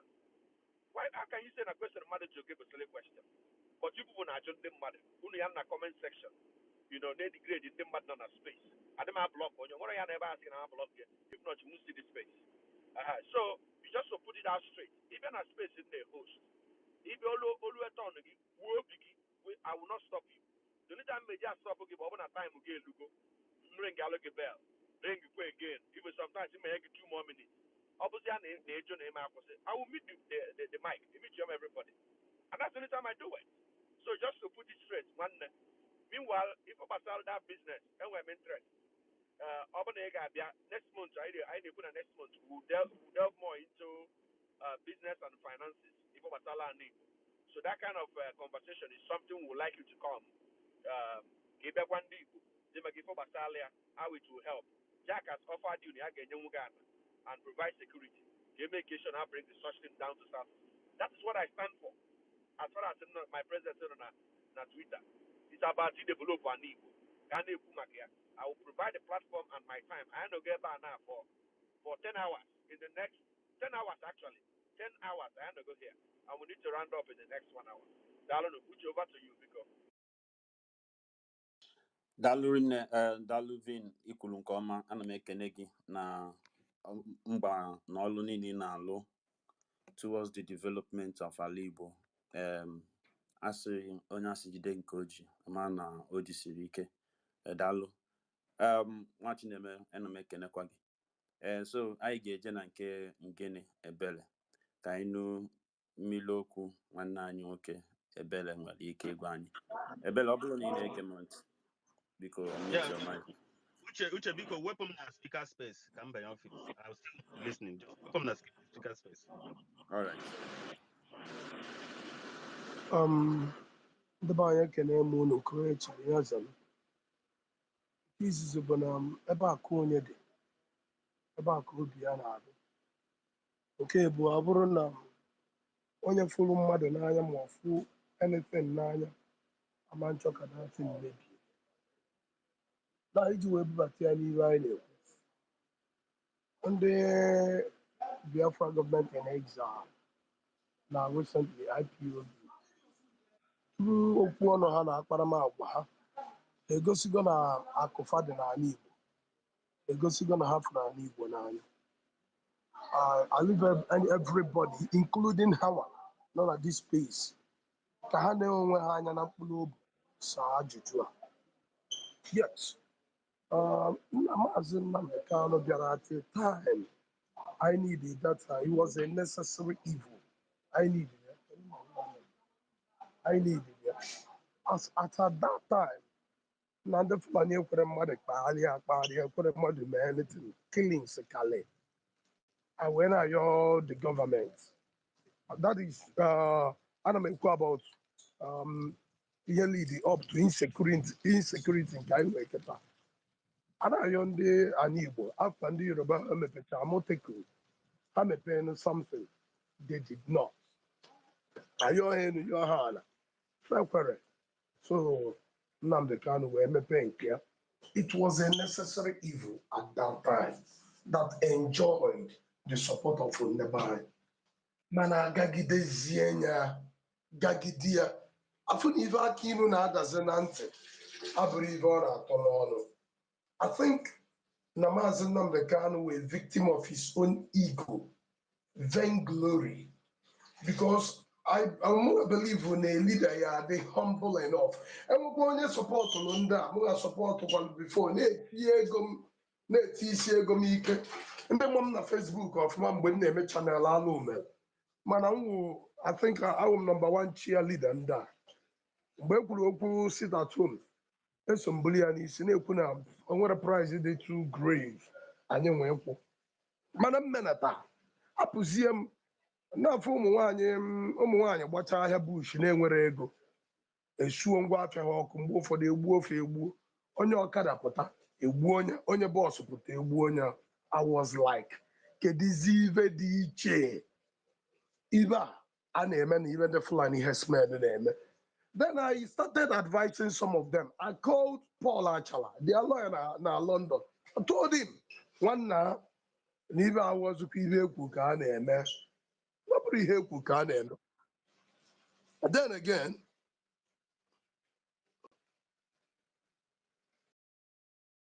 is anybody still hearing me? Yes. Yeah, Ghani. Mgbe na ọ bụkwa n'ihe ekwu ka a na-eme na nna ya biko. I called so many of them. I may not want to call names. I called so many of them. Now this thing I lead in the mother leadership with social sciences, overall pure science. Overall 1 + 1 will definitely give you 2. Now social sciences, inwe ike nye 1 + 1 onye gị 13. When I see a biko, na believe na leadership entails humility. Na feeling na sit at home ga-amịta mkpụrụ. Anyị enezi anya na ọ nara amịta mkpụrụ. Na mafro the big deal. Ma onye ndu o, ma ndị niile na-eso ụzọ ya, cool down, get together, review your strategy niile eji malụ ndị na-awọk na ndị adịghị awọk. Onye ọbụla wọk ịwọch ya ifu na Nnamdi Kanu was the kind of leader now osi na A will give you B. Esowe A ọ na-enye W o kwechiri o believe that he can never make any mistake. Mgbe jụrụ onwe m ajụjụ mgbe ịjụọ ha ajụjụ ha sị gị command and control na adị ajụ ajụjụ ọzọ kwuo supreme leader whose word is law. Uche mefọ jụọ okwu na ihe adịchakwa etu a ebi asabo ịjụ ajụjụ ka esi spend ego ma ọ ka eme provide your opinion eboghị sabo ha wee maa na m ibe riri nri abịagokwa ịlacha ofe. I want to come from another perspective. Ihe emebigo wụ ihe emebigo ana m ayọ anyị were aka anyị ka ji aga na trading blames and ndị nwụrụ anwụ anwụgo ihe emebigo trading blames and what not. I guarantee you 10 years from now we'll still be running in circles. Ana m ayọ ndị Igbo niile, let us rise up against Simon Ekpa because one, where Nnamdi Kanu will listen, Simon Ekpa will not listen. Simon anya countenance ya, body language ya, speech ya, this man became one ascended ka ọ bịa na-destroy ala Igbo. And nke na-agbali m isi, it will shock you to know before ana m eche na ọsọ ndị ala na-ege ya ntị. Now I'm shocked to bone marrows when a man will go 80 na my community.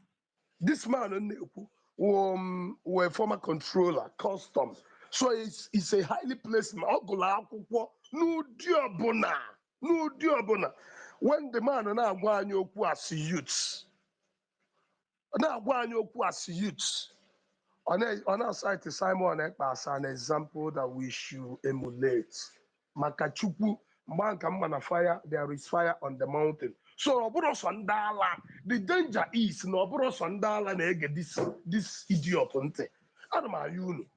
On nkete ka agbalụ ndị ahụ emebi ebe anyị. Ọwụ na ekwechili na-ekwu na ahụ edozi be anyị. If we rise up, onye ọbụla onye nwụrụ anwụ anwụgo, that is the truth. Ndị ya anwụ echi survivors of today. Ndị akwụkwọ ya eziokwu, ndị nwụrụ ụnyaahụ survivors, ndị nwụrụ yesterday survivors of day before yesterday. Ọwụ na ekwechiri na enough is enough n'ala Igbo. Ekwechiri na enough is enough n'ala Igbo. Munga believe kwa na enough will be enough. Number one, I salute the courage and the guts of Mawachi, Uche in Nigeria. So udi risk unu one on Nigeria na face. You know to go hosting this space, providing this platform. Ndị mmadụ na-ekwugodo okwu because I believe na-ekwuketa okwu commensurate action will come out of here anyị na-ekwu. Ana m salute unu na-ekene unu na-asị onu agụ na onye ọbụla, we must continue speaking against this evil because these people are evil agents. We must continue speaking against them, and we must from today now try to find alternative, find the serious alternative because egbe happen na n'ime ọhịa na-atọ ndị mmadụ the same ezigbo orientation ka anyị ga-enyekwa other youths who will go into that forest, into those bushes and feed them out. Only I keep saying, I keep rooting. Now how I wish we wake up and live up to its responsibilities.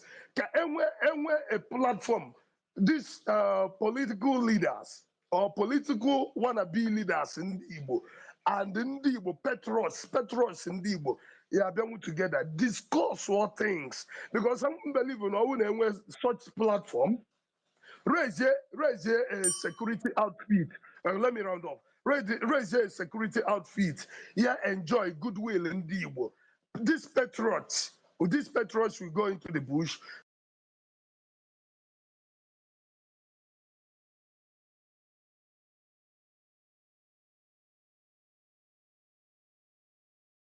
Federal government, we must do it ourselves. Daalụ rinne ịgbọrọ nnọọ ihe egwu na-ata gịnị ikwuru nnọọ ka isi ekwu daalụ biko kedu onye ọzọ m ga-ekwu okwu Nneka Busybody, you were called earlier in Noria. Oh, In Yakita, I apologize. I was in a work meeting. I work from home, so I wrote from the volume. Then I'm available now. So, ụmụnne m ekelekwa m ụnụ mere ọfụma nke ụnụ mepere space nta. Ihe m chọrọ ịjụ ndị IPOB nọ na space a one very simple question. Elee ihe mere ọgụ na mgba niile ụnụ na-agba ụnụ agaghị eburiri onwe ụnụ gaa Abuja? Elee ihe ọ ji wụrụ ụnụ jos kọpa n'ime ọhịa ụnụ nọrọ na-terrorize village women, old men and unarmed civilians nọ n'ala Igbo? Why o ji wụrụ ebe ụnụ nwere ike iburu your problems gawa Abuja since ụnụ so ụnụ na-eme all this agitation maka leader ụnụ na Abuja? Go to Abuja, go Abuja, go and show your displeasure there. Why can't you do it? Elee ihe na-akwụsị ụnụ from going to Abuja? Why can't you do it? Why o ji wụrụ na ụnụ walk word? You will rather go and cause problem. Ụnụ cause problem, ụnụ gbafuo gazo n'ime ọhịa. Then ndị army bịa, they will raid villages and innocent people bịa war collateral for the rubbish ụnụ na-eme n'ala Igbo. Ka ụnụ mara kwa ụnụ wụ enemies of ndị Igbo. Anybody ruru ala sị na ọ ga-destroy ụlọ ya. Onye ọwụla dị comfortable so ụmụaja ya agaghị aga school maka ụnụ na-azọ rubbish. Onye aha one enemy of ndị Igbo. Enweghị ihe ọzọ ụnụ ga-ekwukwute. Ụnụ wụ enemies of ndị Igbo. Anyị ahụla ụnụ as what you are. Agitation ụnụ na-eme mekwe ya taa ruo 100 years. Biafra agaghị abịa ọzọ. It's a fever dream and I wish you would wake up. Ụnụ just dey suppose mmadụ mmụọ ụnụ ezigbo aka ntị. So ụnụ ga-etite n'ụra ụnụ na-arahụ because it's rubbish. This is 2024. Ama m otu mmadụ ga-esi nọrọ ndị iro gbago okirikiri but no single atom of self-awareness. No single atom of self-awareness. Mgbe unu nwere the small goodwill you had. Unu ma your current situation as Nigeria. Our current situation, ihe ọbụla gbasara inwete things na this country, it's political. It did not occur to your foolish brains that, okay, maybe we should enter the political space. There's no common sense. Enwe common sense. It's just rural echiche like this. And I wonder man dey enwekwuru onye na-eche echiche na their group. Nobody thinks. You seaport a na-eme marginalize. A na-eme nka. But you don't want to join politics. In fact, every politics, you come and make sure that ndị mmadụ ga-ewere ọjọọ arịpụta ka atọ vote. So who will go and represent you when they are making decisions? Ndị na-eche echiche, ndị nzuzu, who would onye ga-ekwutere gị okwu in a place where they are making decisions? We have said this so many times. Ala Igbo right now, I need cohesion. We need cohesion. We need cohesion. We need self-awareness. Moragodo your condition. Then we need to have Igbo leaders, the Igbo focused, that are Igbo first, because the criminals that we're in our teaching now, most of them were different ambitions that are different from what's good for our region. If you people had any leak of sense, that would have been a strategy that you would have. But only one organization of foolish people. So it will never occur to you that maybe this is an option. Rather, just copper, name everywhere. The Kwali Igbo now, mmadụ pụọ, you can't even come home. Last time m lọtara ụlọ August, onye ọbụla na-atụ ụjọ, nneka apụkwan, emekwala nke a. Ị na-alọtazi ụlọ na ị na-eme calculation. How do I stay ka mmadụ ghara attract attention to myself? Mmadụ mụcha ụmụ, so ka ịkpụta ụmụ gị lọta ụlọ nna gị. Ị na-eme calculation. Mmadụ nọrọ so okay, ka investment a ga-eme ka achụtara ụmụazị ọrụ na ala anyị ebe anyị chịpụta. Ị na-eme calculation. And every single time, unu kwere idiots na-enweghị anything at stake. Nọrọ ebe ha nọkọpa na-enye unu ọda ka ndị na-enweghị sense. Gwa investment Simon Ekpa nwere n'ala Igbo.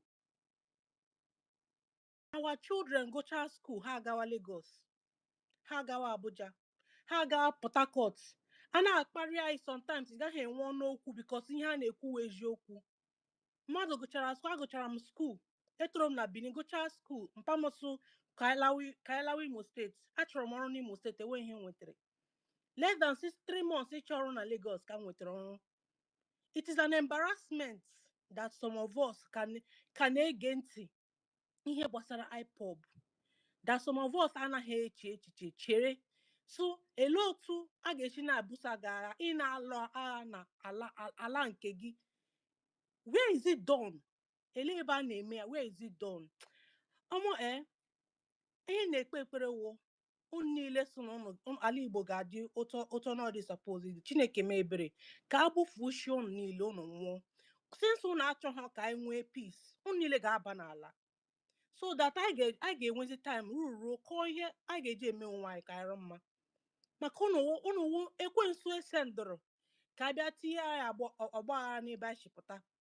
Otu Simon Ekpa na-eme uvu ewere onye nwere sense na-eche ekube ya na this man na the establishment na-arụ hand in hand. Ewere onye nwere sense na-eche ekube ihe a, so this man and the establishment probably have an agreement. If you care about Nnamdi Kanu so much, go to Abuja. Why I not see? So let me just stop for here because it's so annoying whenever these things come up. All right, thank you so much. Your submission. Daniel, Biko, it's your turn to speak. All right, thanks, Uche. Thanks for watching that. Jack, open each of you will not make a model. Point of correction, I want to go. Life is happening to us.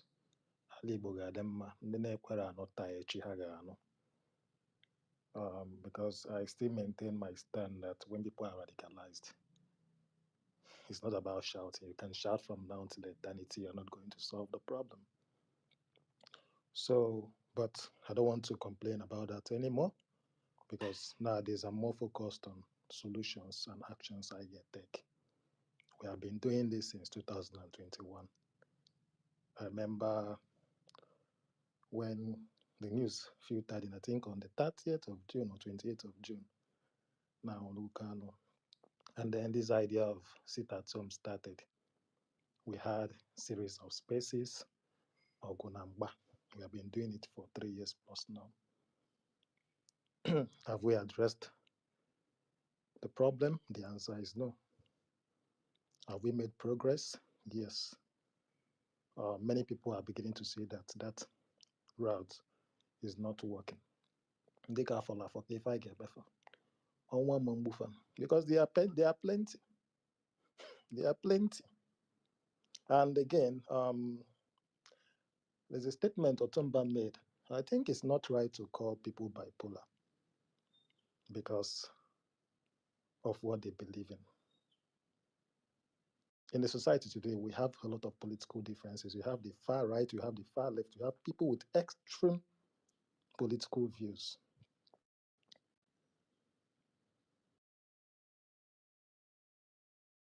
Calling them names and insulting them will not solve the problem.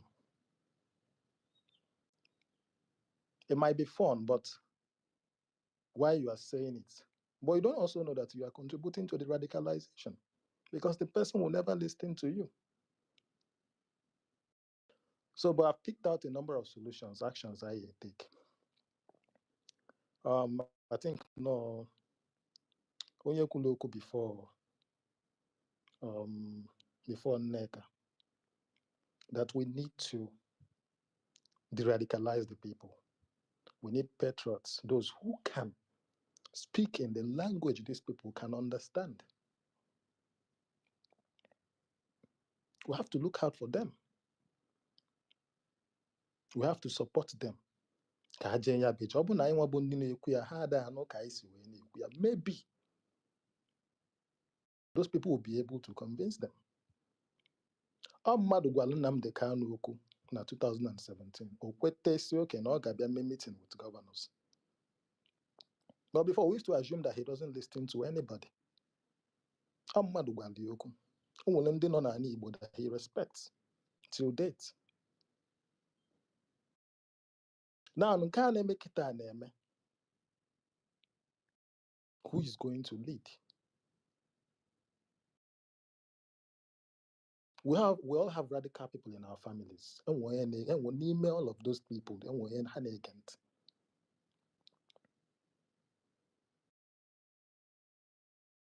I'm looking at the solution here.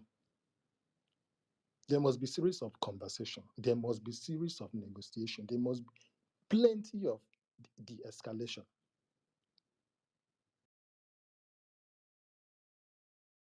So Kenki Gesu Yaketa.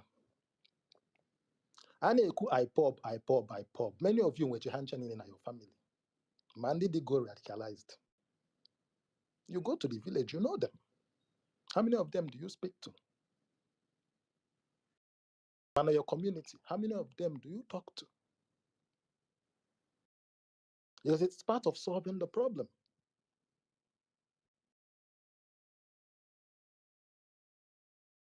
Can we take these things one after the other?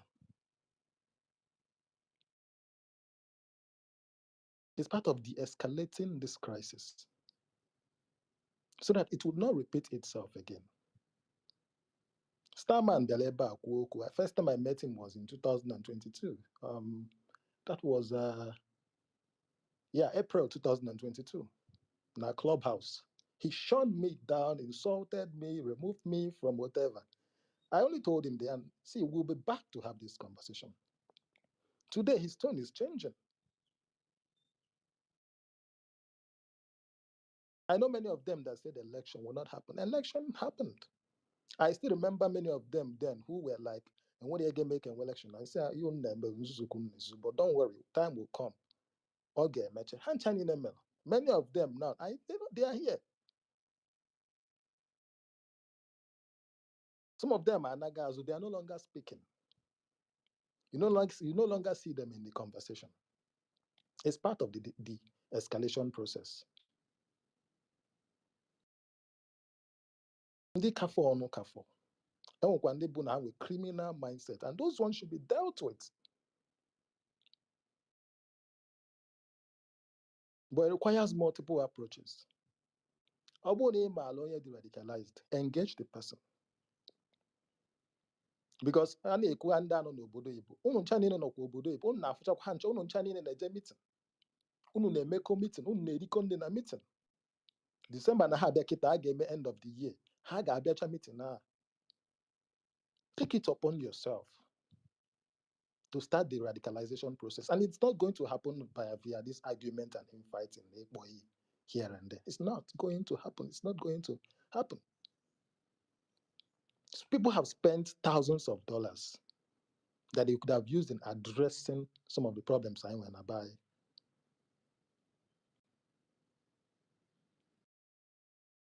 And I contribute here, and they are living large. Think about it. If you have invested $10,000, or $100 in the send every month, can we are roughly 10 years now. You may have invested over $10,000, or even more.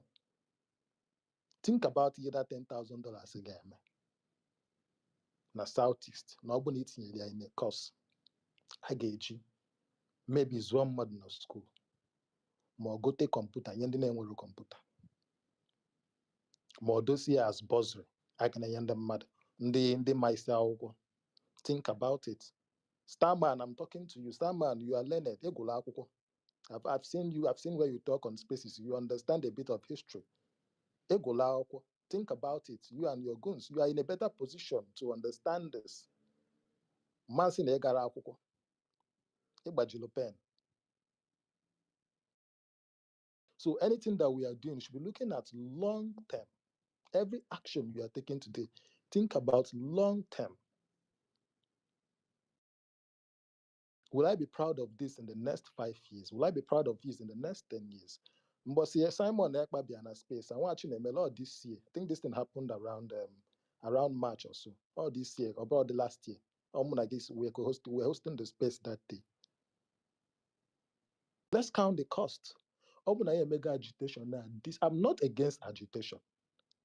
Biafra could happen tomorrow. Nigeria is on a path of destruction. And nobody can stop it. But we should not make it worse in our homeland. The only thing we can do is to save it, is to make sure that we minimize the negative impact in our own homeland. How do we do it? Even if we want to agitate, we should agitate the right way. There's no crime in agitation. We must be strategic with it. And it must be political because every agitation must involve, in short, it is a political process. You must have lobbyists, and you cannot start lobbying if you don't have any form of political influence.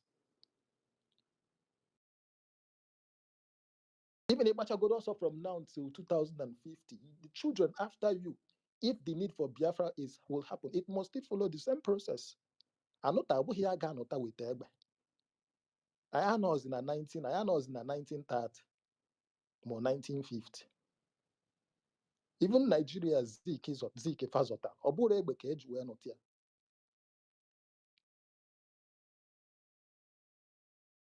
Obure Egbe ka eji wee nọtịa. So I'm challenging each and every one of us today on both sides.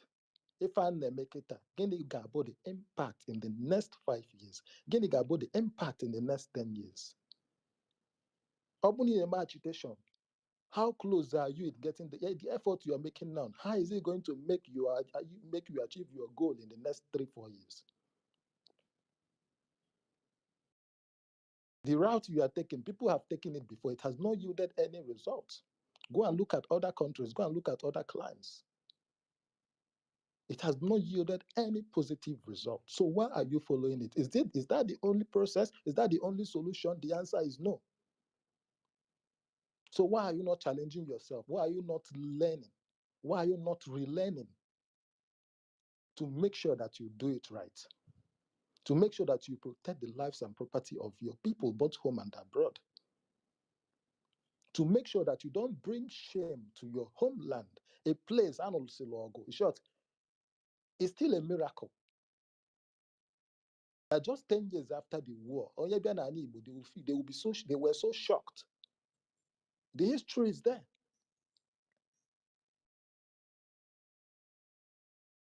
If you want to do agitation, educate yourself. Pick the best hands to lead that agitation. Give them motivation to join you in the cause.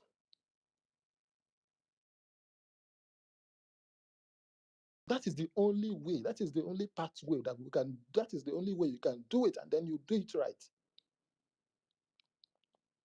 My abundant security. Okay. Please, Daniel. It's also time that we engage the people in our homeland, stakeholders. Sorry, let me round up.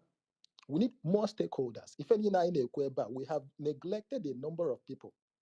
I bought Simon, I Bonda. Peter Mba started something in Enugu last year. He said there will be an end to sit at home in Enugu. Okurias also Nuku. He took some actions, and we are seeing the results. Now we need to leverage on it to start engaging these people more and more. There are if you Peter Mba mel Enugu. Gini many man in your own state.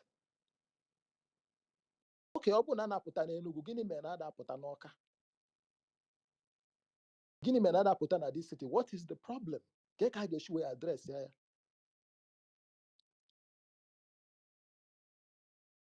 So, like I said, it's going to be a multi-approach. Manding on a government, manding on a government. Watching Emela, I'll still say it again. We need to get Professor Chidi Odinkalo. Next time I get discussing about this insecurity, I think he's the person in short, he's the number one person, he's in a better position to explain every facet of this crisis. If Basalondi Dibia, he mentioned it in his interview. Also, they even consulted in the Dibia because Haneyenda Cham. Why had you went? So there were a lot of factors.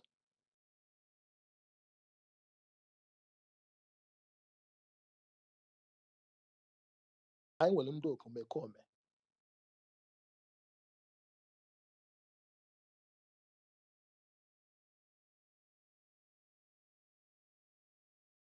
Reduce the influx of ammunition in the southeast.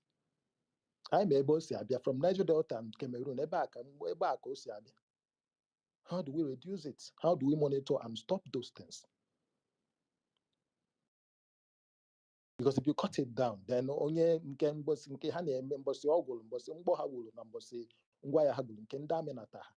will stop. It will reduce to an extent.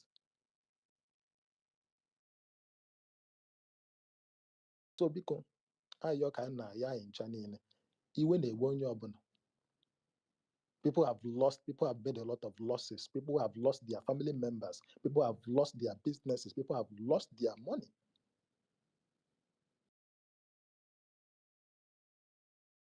But please, we must also endeavor to make sure that while we are taking any action we are taking now must be God be a lasting solution. Omambu interim. How do we address the Biafra cause so that people amanjizia we're now what in the buy? How do we tell the Biafra story ourselves in such a way that it will not be weaponized against us? Anyị na-ekwu maka ndị nọ n'Europe. Enwere ndị gụsịrị akwụkwọ, ndị na-agụrụ akwụkwọ n'uju na be anyị. The only hope ha nwere bụ Biafra. How do we address that? And then for many of us in the know, because Ife Jack before Makife many state, which I was responding to, and then Uche made some statements. We need to also make sure that we pass this information to our people. Because sometimes we assume that they should know better, but they don't know. They don't know any better. So there must be continuous communication.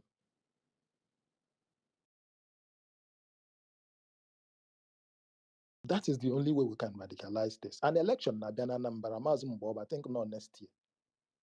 How do we make sure that what happened November. in 2000 or this year? No, November next year. November next year, yes, because I'm not. The last one was in 2021. How do we make sure that what happened in 2021 doesn't repeat itself again? How do we contain the situation?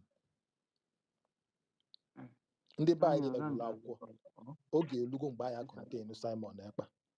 Now Finland is still a shame na ncha niile with all the Igbo influence in Europe, we've not been able to. So it's still also an indictment on us as a people. We've not been able to contain him. At least let him get out of it. Obugo na arrest him somewhere. Amazelo okay, ndị nke nọ na homeland. Ke ka ga-eshwe na track ya. Even if they are killing us, we will not kill them. Face the law, face the crime. Then those that are using platforms to still speak to these people and radicalize them, how do we shut down those platforms? Because right as we speak right now, people are still communicating. I think those are the little things that we can do. I'm na 2021. And Makande seen that some people are done. Hana anachakwa. Ufodo na anakwa. Ufodo weko investment na Igbo. Ndine because I know no. There's no one side that fits one side that fits it all. Or it's complex. Some of them weko Lego and they have weko investment na Igbo. But they just believe in this thing. They just believe just this sort of wishful thinking or magical thinking that this is what we need to do. It's the sacrifice that we need to happen. So Biko, watching Melo, thank you very much. We'll continue to have this conversation. And then Biko, Ali Boga Demma, try ya bambo, meyako demma. I want to see game in agitation. Man, I think I name on area impere now. One night workable Nam the can, we'll continue to agitate for his release. He's going to be released. A man won at prison. A man won at DSS detention. If there were mistakes he made in the past, I believe he has learned his lesson right now. But there's no need for us to make that same mistake again. Thank you very much. All right, Daniel Dalorine for that submission. So we have Emeka Igwe and Sparrow. I'm around two of you. Keonye Buzobia. Emeka Igwe and Sparrow. Keonye Buzobia. I think Sparrow Buzobia. Then we have Nkechi Nyereba. Kerebe Nkechi Nyereba. Afubekwamia. Napunzo. Okay. Sparrow, Sparrow, speak. One thing, okay, I've been here as well for a while. Also creates. Also, Yes, okay, I've been here. Secret, you're just funny. Go give your comment. There's Even Solam Buzo Sparrow, Mereva, speak. If you can't speak, then let's have make you go. Okay, ụmụnne m ndewonu ekele m ọha na eze niile. Okay, mana o tele mgbe m nọ na-ege ihe niile n'ukwu gị based on ihe mere n'ala Igbo, insecurity sikwara insecurity asị. Okay, before me mbudo na-ekwu, ama emeka na mmadụ ati mụ na onwe m nọkwa na ala eastern na east here. I'm na south east here. Yes, anọ m n'Enugu na-ekwu ihe a. And atụlele m anya hụ ihe niile megenu, all the whole things megen na south east. Hụkwa that yes, nwanne true. Brother, assuming all of us here, I ga-agba nwa kewe eziokwu. Ị gaa na north, unu ga-ahụ ihe mege na north dị egwu. So in a place I got based on say even in southeast, our prime minister name something. Na against it. Ewe onyobuge. Ewe a rich man Samanekpa buge. The only people this man buge who they know on uniform. That is it. Samanekpa ewe our rich man ebuge. And the person of ndị na-ekwube ndị dosara akụ nwanne isi dosara akụ edosara m akụ enwere m ụlọ ndị tenant bi but okay ichezie like that because say ebe onye ebe akụ onye dị ka obi ya ga-anụ nwanne icheme ya like that enweghị ga-adị mma so ọ na-adị mma mmadụ na-eche maka naanị onwe ya brother iji ego today onye agbata obi go ji ego emege ka Igbo ka ala Igbo dị mma which ala Igbo dị mma wụ anyị nwa izoro onwe anyị from Nigeria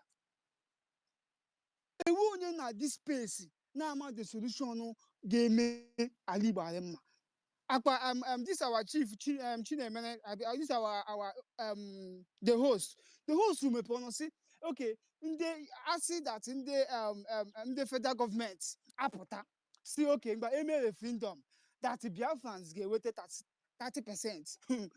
Nwanne ịma si eziokwu ashị ka ịtụrụ enweghị Nigeria kpago obiọma ịna iji onwe gị weta Nigeria ọhụna 5% or 10% ma enwe referendum already I with 50 million votes which everybody knows akwa na ihe ngwuge. Yes. Okay, already I with 50 million votes already, which everybody amana. Biko, the only Samanet we won't bugi. Samanet we bugi, a big man ababugi. Unde to ganda toga, which everybody man that to ganda toga, unde tourists those Fulanis and all these military terrorists. Oh, to gandini. Samanet baka docha. Ewe onye and the concerning can sit at home and brother I hear over Cambo 55 years and then he's go when you can and then he's I hear over 55 years a woman 55 years but brother in the 55 years what of because of say I connected with Nigeria I personally use to the stage of host to me but this kind of page. Yeah, well, I get shares wine in Nigeria. But you know, go against our prime minister, against our leaders, Nandekalo. How are we the problem of things happening in this country? How are we things happening na Igbo? Ama. The only solution to our prayers will Igbos lanu. You don't know why in the Nigeria you see I get so how it don't ring like that. Why in the Nigeria G shipagide that away by gaji. Brother and sister, because I learn in here got them ma. A woman I got a say budia. Sparrow, just for 1 minute. Ndị amị na ndị military anyị na-ekwu a na-egbugesi n'ala Igbo, some of them enwere ndị bụ ndị Igbo n'ime ha,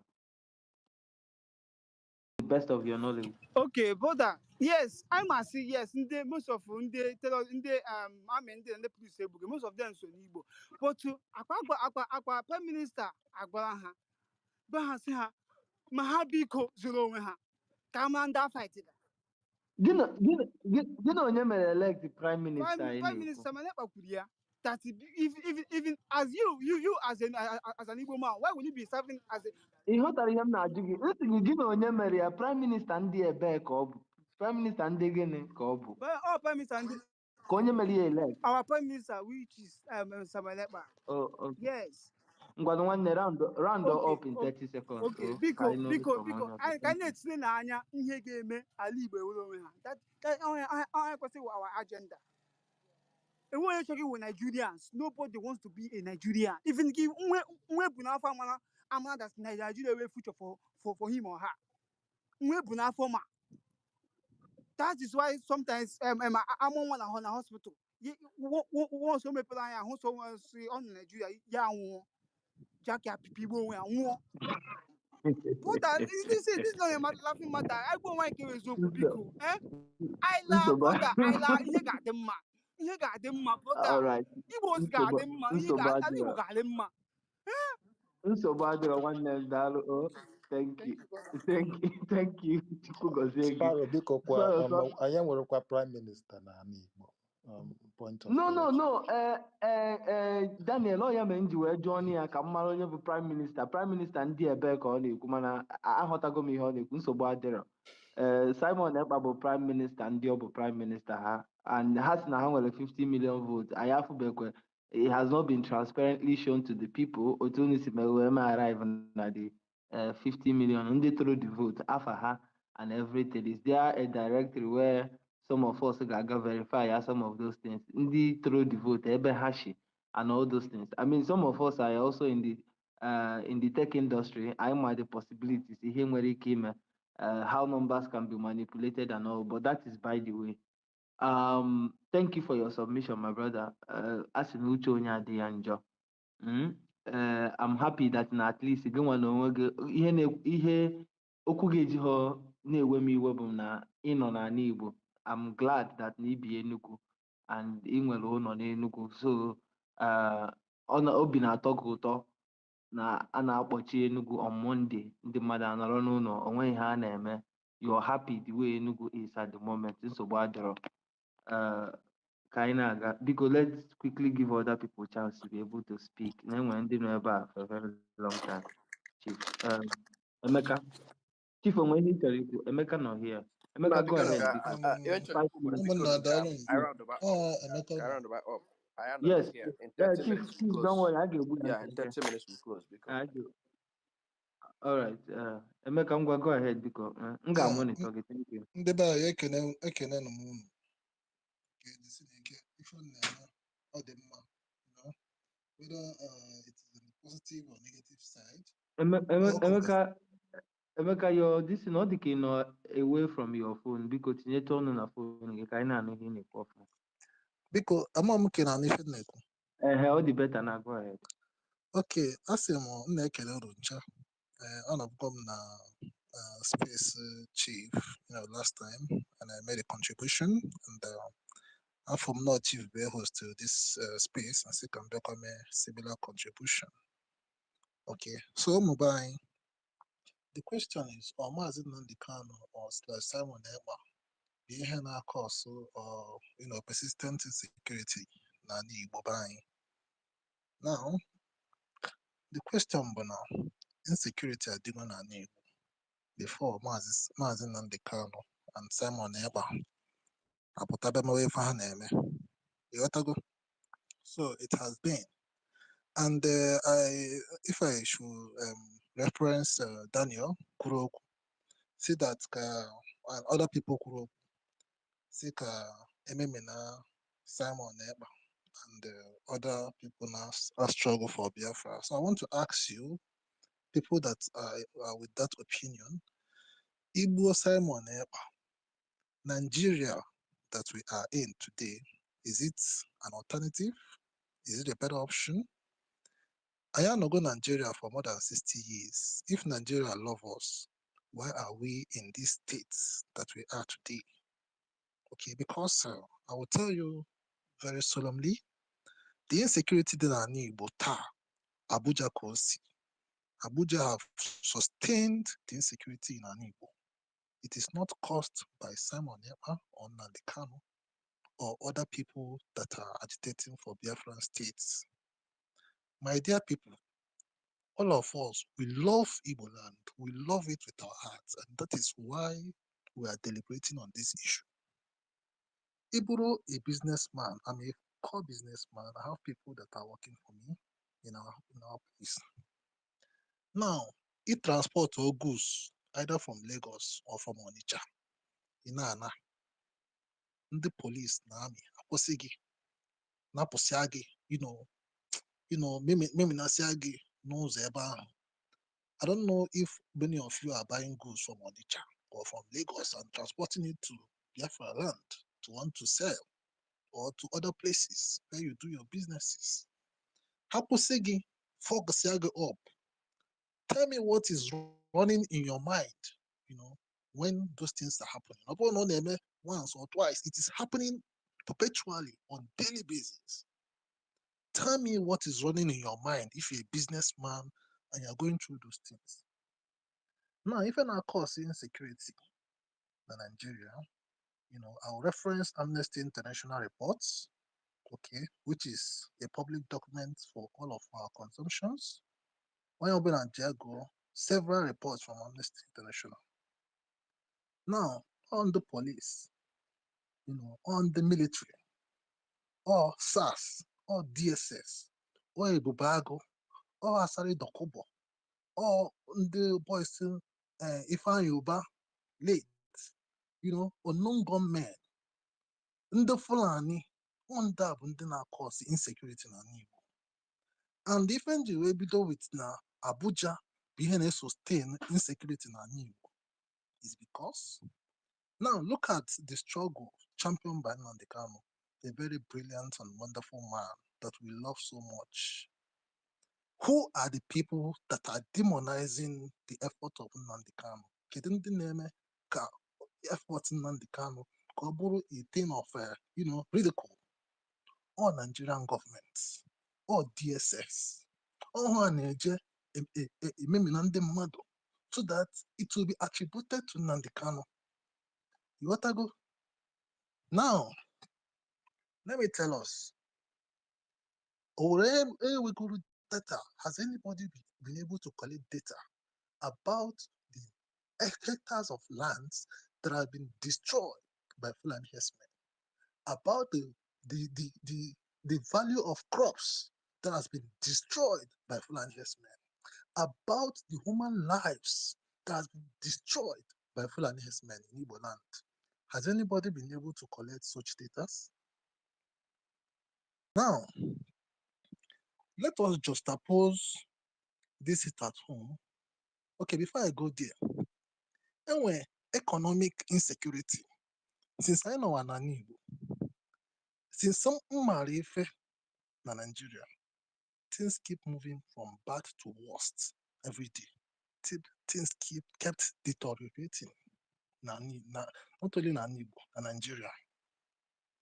Now, the state of economy, afufundi marinata na Nigeria, or IPOB, it is not just in Igbo, it is everywhere. Ego ne can today. These are the causes of insecurity.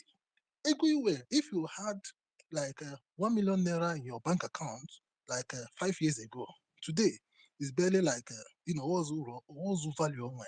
That is an insecurity. Kerena cause here. Small and medium scale enterprises na anwosisi. Kerena cause here. Is it sit at home that is causing it, or the economic insecurity by the terrorist government in Nigeria? So, well, I'm looking at solution, long-term solution that will guarantee, credible development technology, and sustainability for a long period of time, what is going to achieve it for us? The only thing I achieve here, but I happen Nigeria, Bianoro, as an entity, whichever way, that is what is going to sustain it. Now, if I will round up, I want to let us know that when UK, they left European Union via Brexit, they had a lot of discussions, and then they come up with different ideas how they are going to, even though they are leaving, how they are going to relate with European Union, and they did it successfully. They conducted a referendum, and they succeeded. Nobody died. Nobody business was destroyed. Nothing happened. It was amicable. Why can't we use spaces like this to talk about what is good for the Igbo, that is going to sustain Igbo land, bring economic development, technological advancement, harnessing the ingenuity of our people. As I'm talking to you today, your ingenuity, you cannot invest it, you cannot bring it to reality in an Igbo, because the terrorist government will not allow you to thrive. Yes, they will not allow you to thrive. How are we going to come out from this mess? The only solution is only when we leave Nigeria. Okay, let me tell you. I know so many people in Obodo Oyibo. A lot. I help in Nigeria. I see Oyobuna, they invest so $10,000. Igbo. Every Igbo person in Obodo Oyibo can afford to invest $10,000. Igbo. Tell me the magnitude of development that little effort is going to bring in an Igbo. But today, you see people, the model invest $10,000 in Igbo. How can they, the 10,000 is just going to waste? Because I know that my parents in the village, see, anọ m na Abuja, na-enyefe ego eji akọ ugbo, every season. But it pain me so much. Na nkọsịa ugbo, Fulani abatasasịa ife niile.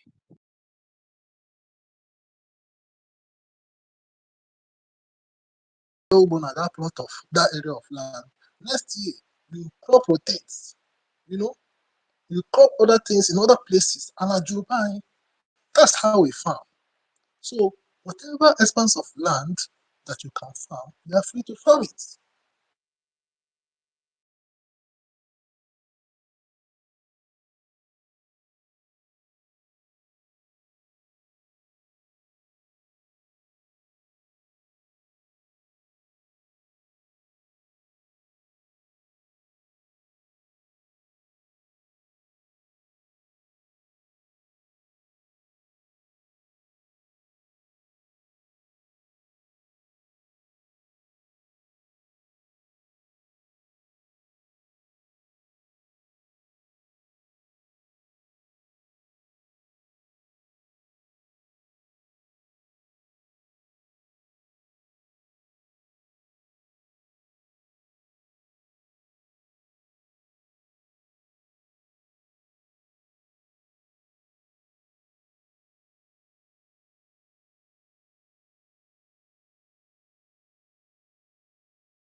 Genuinely with the Biafran agitators.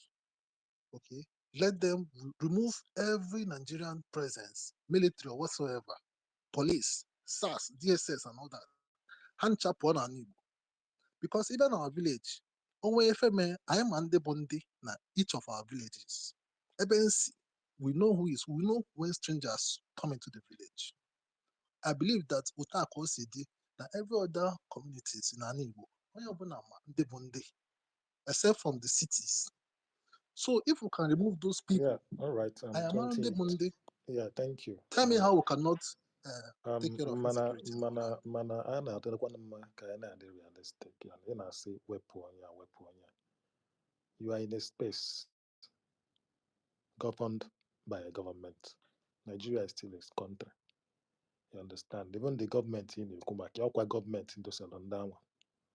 So you see the government will pursue their security apparatus. How does it sound to you? Do you think it is realistic? Huh?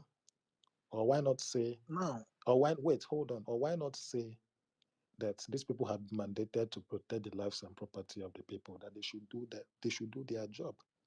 Because they say na ịma ndị bụ ndị mmadụ bịara ebe a kwuo na ndị kidnap ya bụ ndị Igbo bịa emeli ọ bụrụ ndị bịara abịa meli two occasions. So ọ na-adịkwa mma ka anyị na-agwa onwe anyị eziokwu. You understand? I agree with you. We must discuss with people who are agitating. But they must not wait for us to even discuss with them, for them to know that whatever action that they are taking is not good for the Southeast. It's not affecting you. So let's be realistic the way we talk.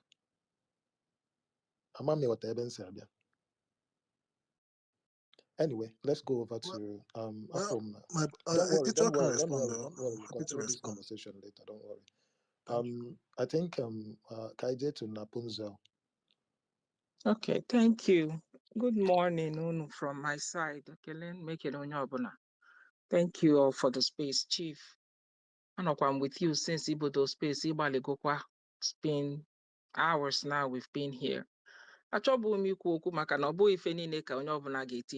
Especially when majority of us are in line or aligned with the same ideas, with the same solutions, with the same, we all have, I feel them now, most of us, we have a clear picture and understanding of Ifeneme na Igbo, and we know exactly how it's supposed to be fixed or go about fixing it. So achọpụ m ikwu okwu ife m ji na this ekwentị ka nkwu okwu maka na mgbe Mr. Fact bata ebe a na ajụ ajụjụ niile ọsọ na-ajụ. So I felt like those questions, but there's something that I wanted to emphasize, and I'm glad I waited a little bit. In support for Ife agitation and Alibo, they are all, again, as Chief will say, they all sound the same, like they're reading from the same textbook. So there's nothing, there's no ingenuity. If I'm sure you could that, first of all, your question or your issues that I want that are opposed to you. Now, if I engineer oppose is because of our own personal wealth. I do be an Igbo. And I will ask you this: why is that a wrong thing? Why? If you've been on this space from Mbubudo and several people be here, there has been a lot of mention about SMEs. Boba. If our our SMEs. We have all established Ebana, and when if a federal government in the we built it ourselves. If any nine way, we did it. And I don't know what you think about that, man. It's a thing of pride. Makana if or even the government in enye, faka rijuafo.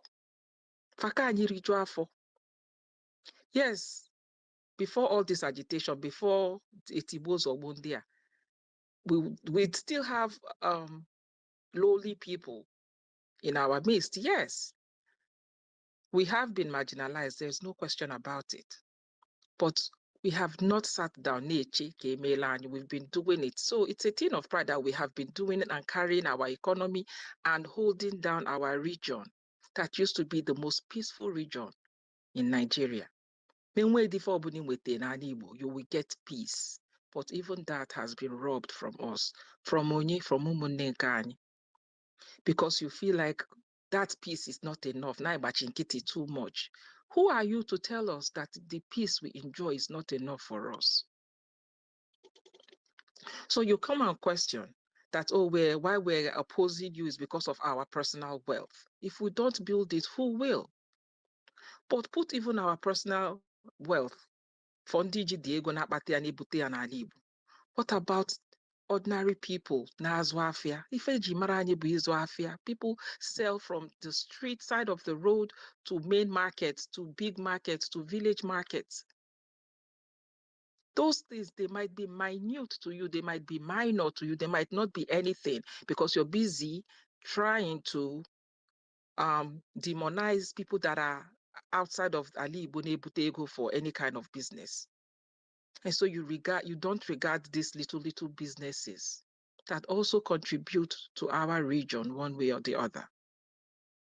We are people of buying and selling. And your stubbornness has caused that even that we're losing it.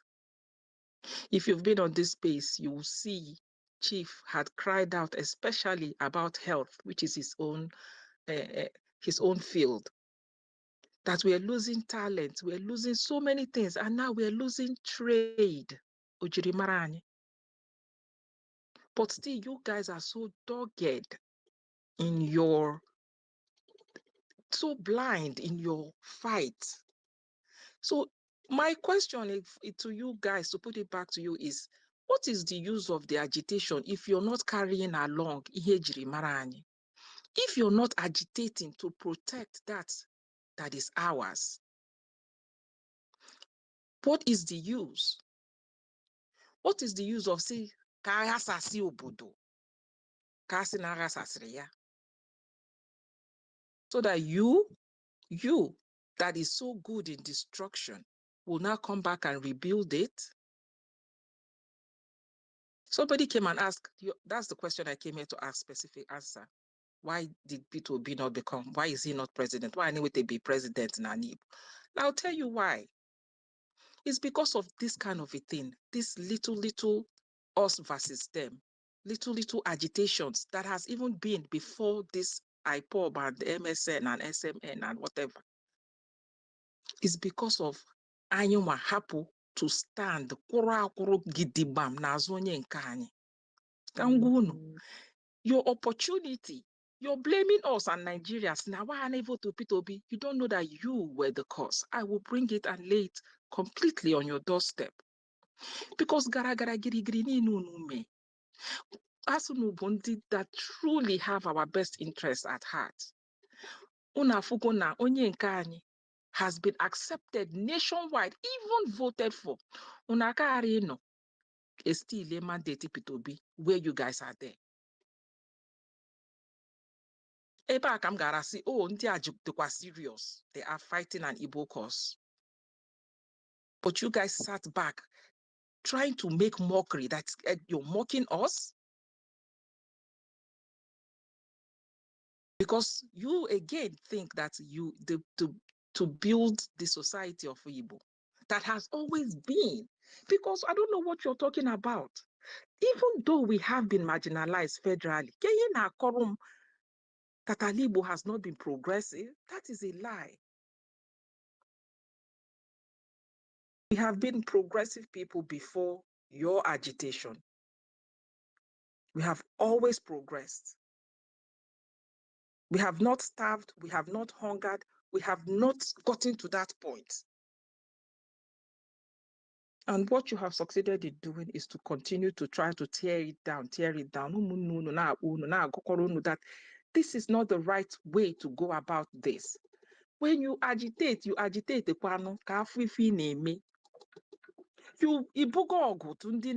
people you feel are oppressing you. Why in a butere mogu?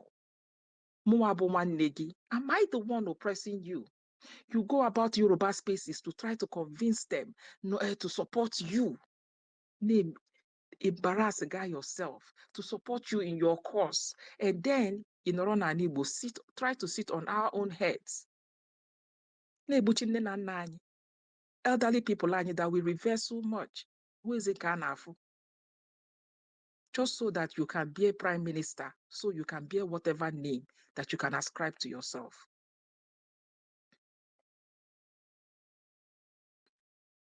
I'm glad for people like Chief Jakaha, Anambra First Son, Daniel. I am glad for people that know that this is something that dialogue can solve. Because I've seen in your own camp, it's either your way or the highway. You guys don't even want to have just see how we can go about it, bring people along. So I'm glad there are people that are willing to listen to you guys spew all these things when they spew. I just wish that you would listen. The way you're going about whatever you're going about is so wrong. You're channeling your strength, your power, whatever you think that you have against the people you think you will come back and now rule over. This is why Chief has promised you that even if you get it, within 2 years, you will lose it completely. And I'm support because somebody like me, as long as I'm not Igbo, you cannot rule over me, even if you win it. Thank you. All right, cool. Thank you, Napunzel Ikulofuma. Yes, that point is very, very important, and that is why Njiweneku, not at the Panama. Only in the Barras, a man take if a meg, gesi any female on yours, if one molako. On Walonde champion agitation just a little over 10 years ago. I remember when I was still very, very small, I used to watch news channels very, very well. Wow, around from 2007, yes, we had Kosovo. They got their independence in February something, either February 7 or so, 2007. And then just 5 years later, throughout that 5 years, the conversation was about South Sudan, South Sudan's struggle on how to get their independence. It was a big show, big talk. It made global news. I was reading U.S. report, U.S. government. Almost every week, they were releasing communique about South Sudan for 5 good years. At the end of the day, I'm going to tell you, and I think around sometime in 2012, where are they today? They've been going from one crisis to the other. Why? Because some of these things are not here make it be female. Sure, in their own case, they were fighting a war. We can't know before and wanted the independence. And on them, like mayor of there's no need doing something for the sake of doing it. What is the essence of this in agitation? Mayor from 1999 to 2024. Onye amụrụ 1999 2020 ọ bụ na nwaanyị short n'obodo Enugu ịmụtago ụmụaka Enugu dị mụọ ụmụaka mụọ itself. It's of no use. You can't be following the same step if you don't get anything you can achieve. And when you get achieve, you just be an agent of destruction. And it is playing out. So Makandi na agitation. She was calm and speaking. When it gets to your turn, be calm. Speak. Nkata ka anyị na-akpa anyị ncha niile bụ ụmụnne. Nkata ka anyị na-akpa ka anyị ga-esi emezebe anyị. Ọ bụ na ị na-akọntributu ego chekene na ego anyị na-akọntributu kịta na a ga-eji nwe ya wee mee ihe. Like I said, ọ bụ na ya contribute to $50 every month na ị na-eme business na China ma ọ na Turkey ma ọ na Brazil. Ị na-esend $50 every month to the cause of Biafra since 2015. Can we maybe since 2015? Ị na-eme every month. Calculate good from that time till now. Ego ya ọpụtago. Ọ bụ na etinyela ego na development project. Kedu ihe iche? You should be proud. You would have been proud of yourself and say, oh, this is my little contribution. Look, we formula achieve. So I na yoga. Asọrọkwa gị continue na your agitation. Mana try ya kịta wotu nata aka chewe maka development chewe maka a ga-esi wee create opportunity ndị a nọ na be anyị na-ewolu na-adịghọ ka a ga-esi wee make sure na create opportunity. We are also going to engage government because we have been engaging government and engage government. Ịma na abụ ekwu ya dịka gasị nọọsọ ndị ya ọ nọ na bụ sọsọ abịa space na weekend but na-ekwu security dịka na-ekwu maka IPOB na Biafra. Jee chepụta development project unu ga-eme n'ala Igbo. I'm challenging all of you today. Go and think about a development project. Ọ dịbe late, you can still right your wrong. Jee chepụta development project ị ga-eme n'ala Igbo. I can will how many out of something thousands of out of school children n'ala Igbo. One kunu ga-asị kunu zụọ. Kunu ya azụ. Enwe places flood in no kita flood na ha abịa kita. Enwe places a na-enwe eche ka ya na akpị ya SS floor bro onwe ihe a na which is gomia this thing na-eme mgbuze na ihe. How do we resuscitate those places? How do we increase the quality of education in the Southeast?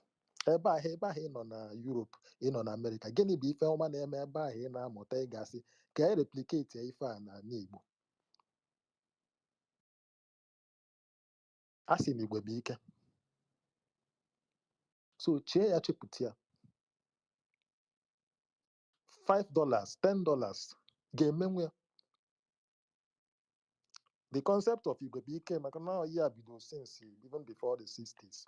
And again, that is where government needs to also come in because when I say that no. The progress we made was also because of the kind of leaders we had before independence and after independence. Because they were able to manage the people. That is why when that kind of growth time well immediately after independence, the fastest growing economy. All because of the kind of leadership. So they were able to put in the grease in the right places, create efficiency in governance. So very, very fast. So we'll do that. And we need your help and support. How do we make sure that we get the right person in Anambra? You can't get that question. Because some of you, your families are still there. The families are still there. Mgbe governor of Anambra State. Benefit. Even if you're way in Nigeria, your people benefited. Some of you from Abia State, the current governor now, many people are happy. Won't you want that to be replicated across the whole of the Southeast?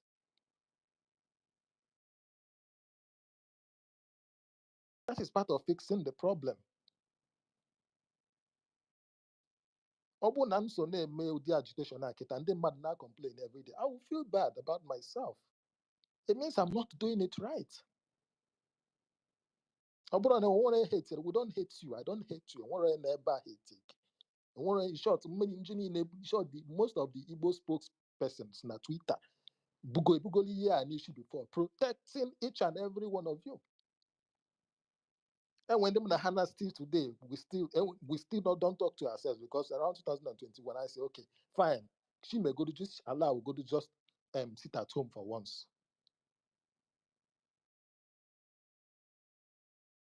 So I know one day they can hate. I am send them DM. I'm not going to block you, but I always leave it there. I will tell you, even if we have this conversation in the next 10 years, I'm still going to tell you, I told you this.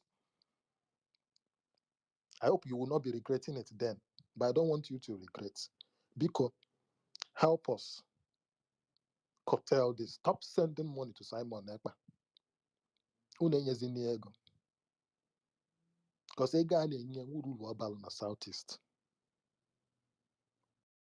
That is one of the ways we can do this. I want to will continue to do our own part. Yeah, this conversation I'll bring back on the end.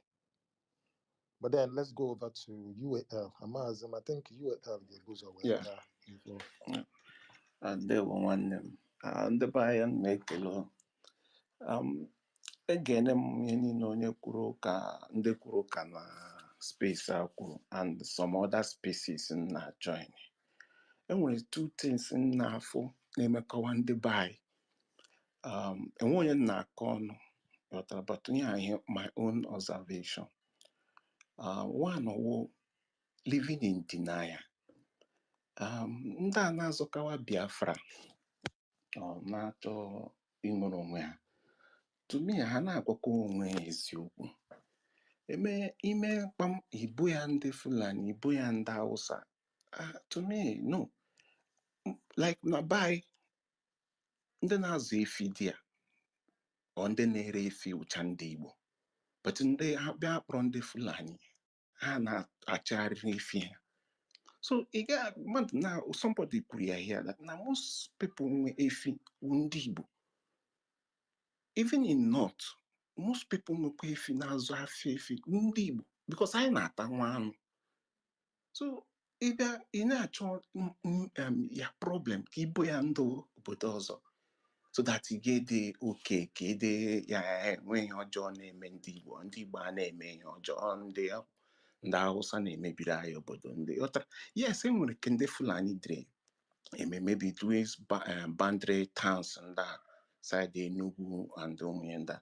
But onye bi nọ n'Imo steeti ọ ga-abịa nọkịta na-asị m that na ndị Fulani na-edisturb ọhịa ya n'Imo steeti kwa. So yeah, one of the things. Another one na-eme ndị Bible, cognitive bias.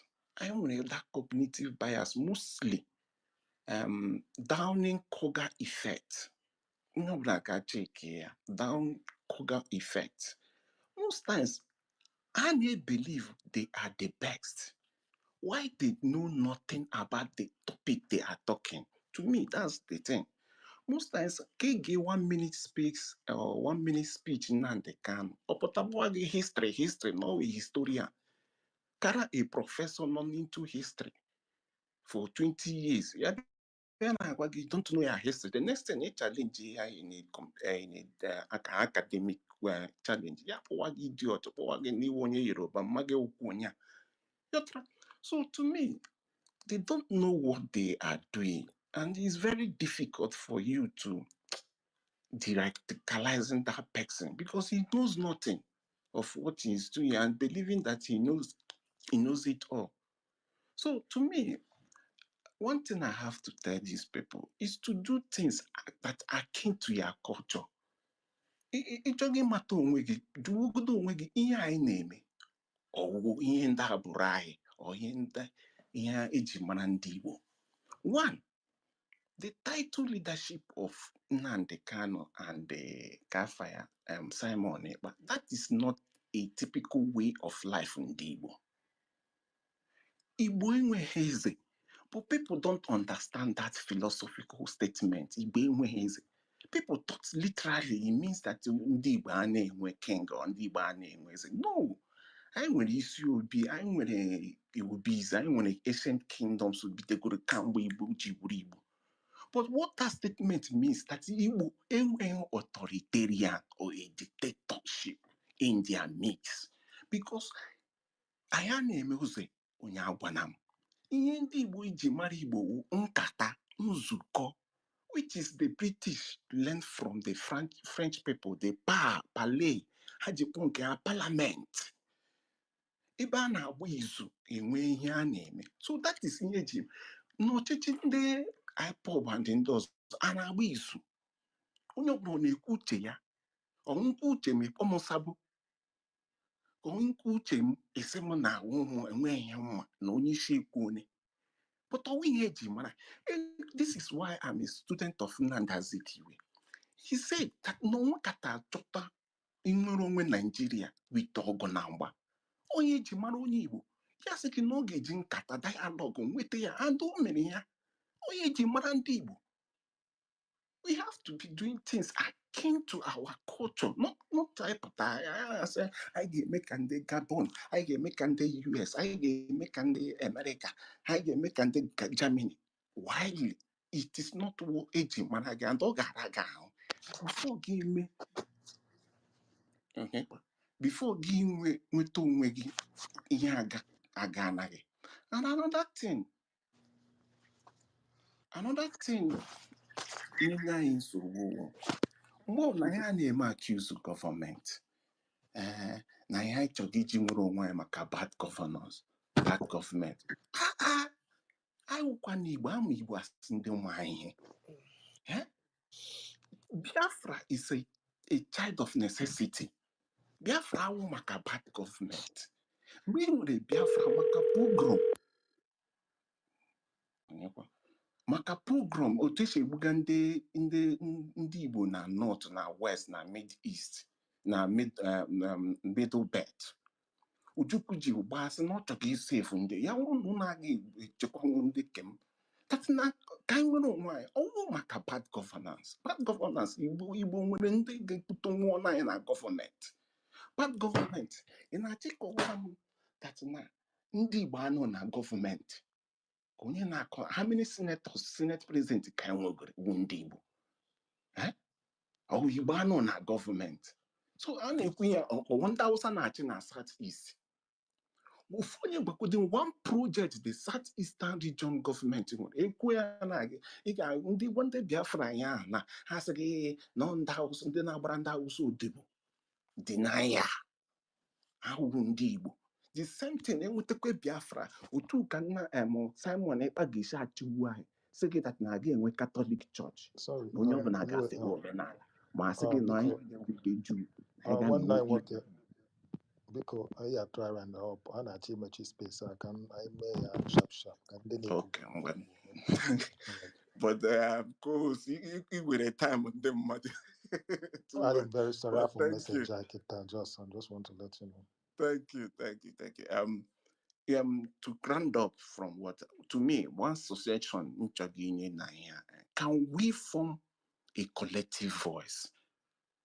This collective voice will force the hand of government because you know when you get South East, security na South East. It's a kid that de-radicalize people in our South East. One, in the render and security. Onye po agbagbuo ya ịpụ na asị na gị ikwu ihe na ọpa iwe ka na before you know it amark ya ga-agbagbuo gị. So we need to form a collective voice. That collective voice, since Ohaneze is kind of more pro-political something and more what agenda, the name space to me, agenda had him clear. Can we, the concerned citizens now of Ndibo, form a collective force? I may attack these Southeastern governors so that they will put security. At least I would be vigilante. I'm an Ebubago was something like rubbish.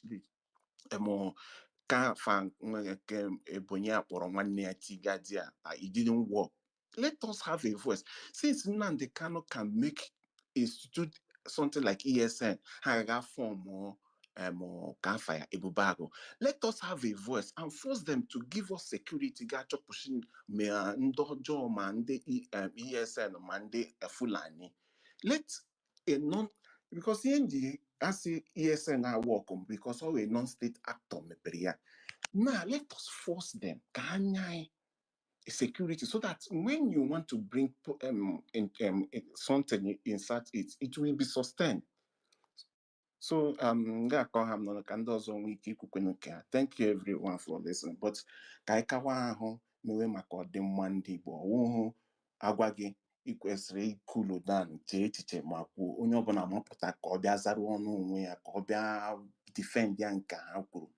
Sometimes a na-agbakwa nkịtị. Thank you everyone. All right, thank you very much. Yeah, Ekulofuma. Yeah, I'll get in touch with you because I discussed if I could get 2 weeks. I'm going Sunday, just 10 days ago, yes. So there's something in the pipeline. I will get back to you with that. Can I get to Sir John Eze Onyasi, Onyashigbo. Huh? Don't worry. To look at John, go sorry, mates. To look at John, go. And obi na-adị m ụtọ ma oge ọbụla anyị zukọrọ na-akpa nkata maka ọdịmma ndị Igbo. Mana ihe m na-anaghị aghọta bụ sometimes anyị agaghị eji ọnụ anyị na-akọndemụ onwe anyị. Yes, a na-ekwu okwu maka agitation, Nnamdi Kanu, negotiation. I suppose those things took place before the Southeast governors and the leaders unanimously termed IPOB a terrorist organization, which is very, very wrong. We need to caution our leaders. No matter the situation, they should always endeavor to support what the Igbo na-eme. And ụmụazị a na-agbakọkwa na-eme IPOB, ụmụnna anyị, ha bụ ụmụ anyị, ha bụ our relatives. Instead of we nọ na-eme encourage government of Nigeria to come and start killing them one by one, we try to caution them, we try to talk to them, we try to bring them closer as our, because at the end of the day, they are fighting for a right cause. Our situation in Nigeria is not good. We are not treated well. You know what I go? And all these things in men, I need land or watching kitchen. The leaders not there for their selfish gain. Okay, no one can go to security. I'm not against police more, army more anywhere. But have you traveled from Imo to Anambra, or from Enugu Onitsha to Enugu, or even from Owerri to Port Harcourt? You count how many security points that are there, even to the extent that you will come out from the car and raise your hand up. You are not allowed to use your phone or whatever. As you are walking, you walk across them, then you get back into your car. What kind of inhuman treatment is this? Why are we still called Nigerians if we can be treated like this?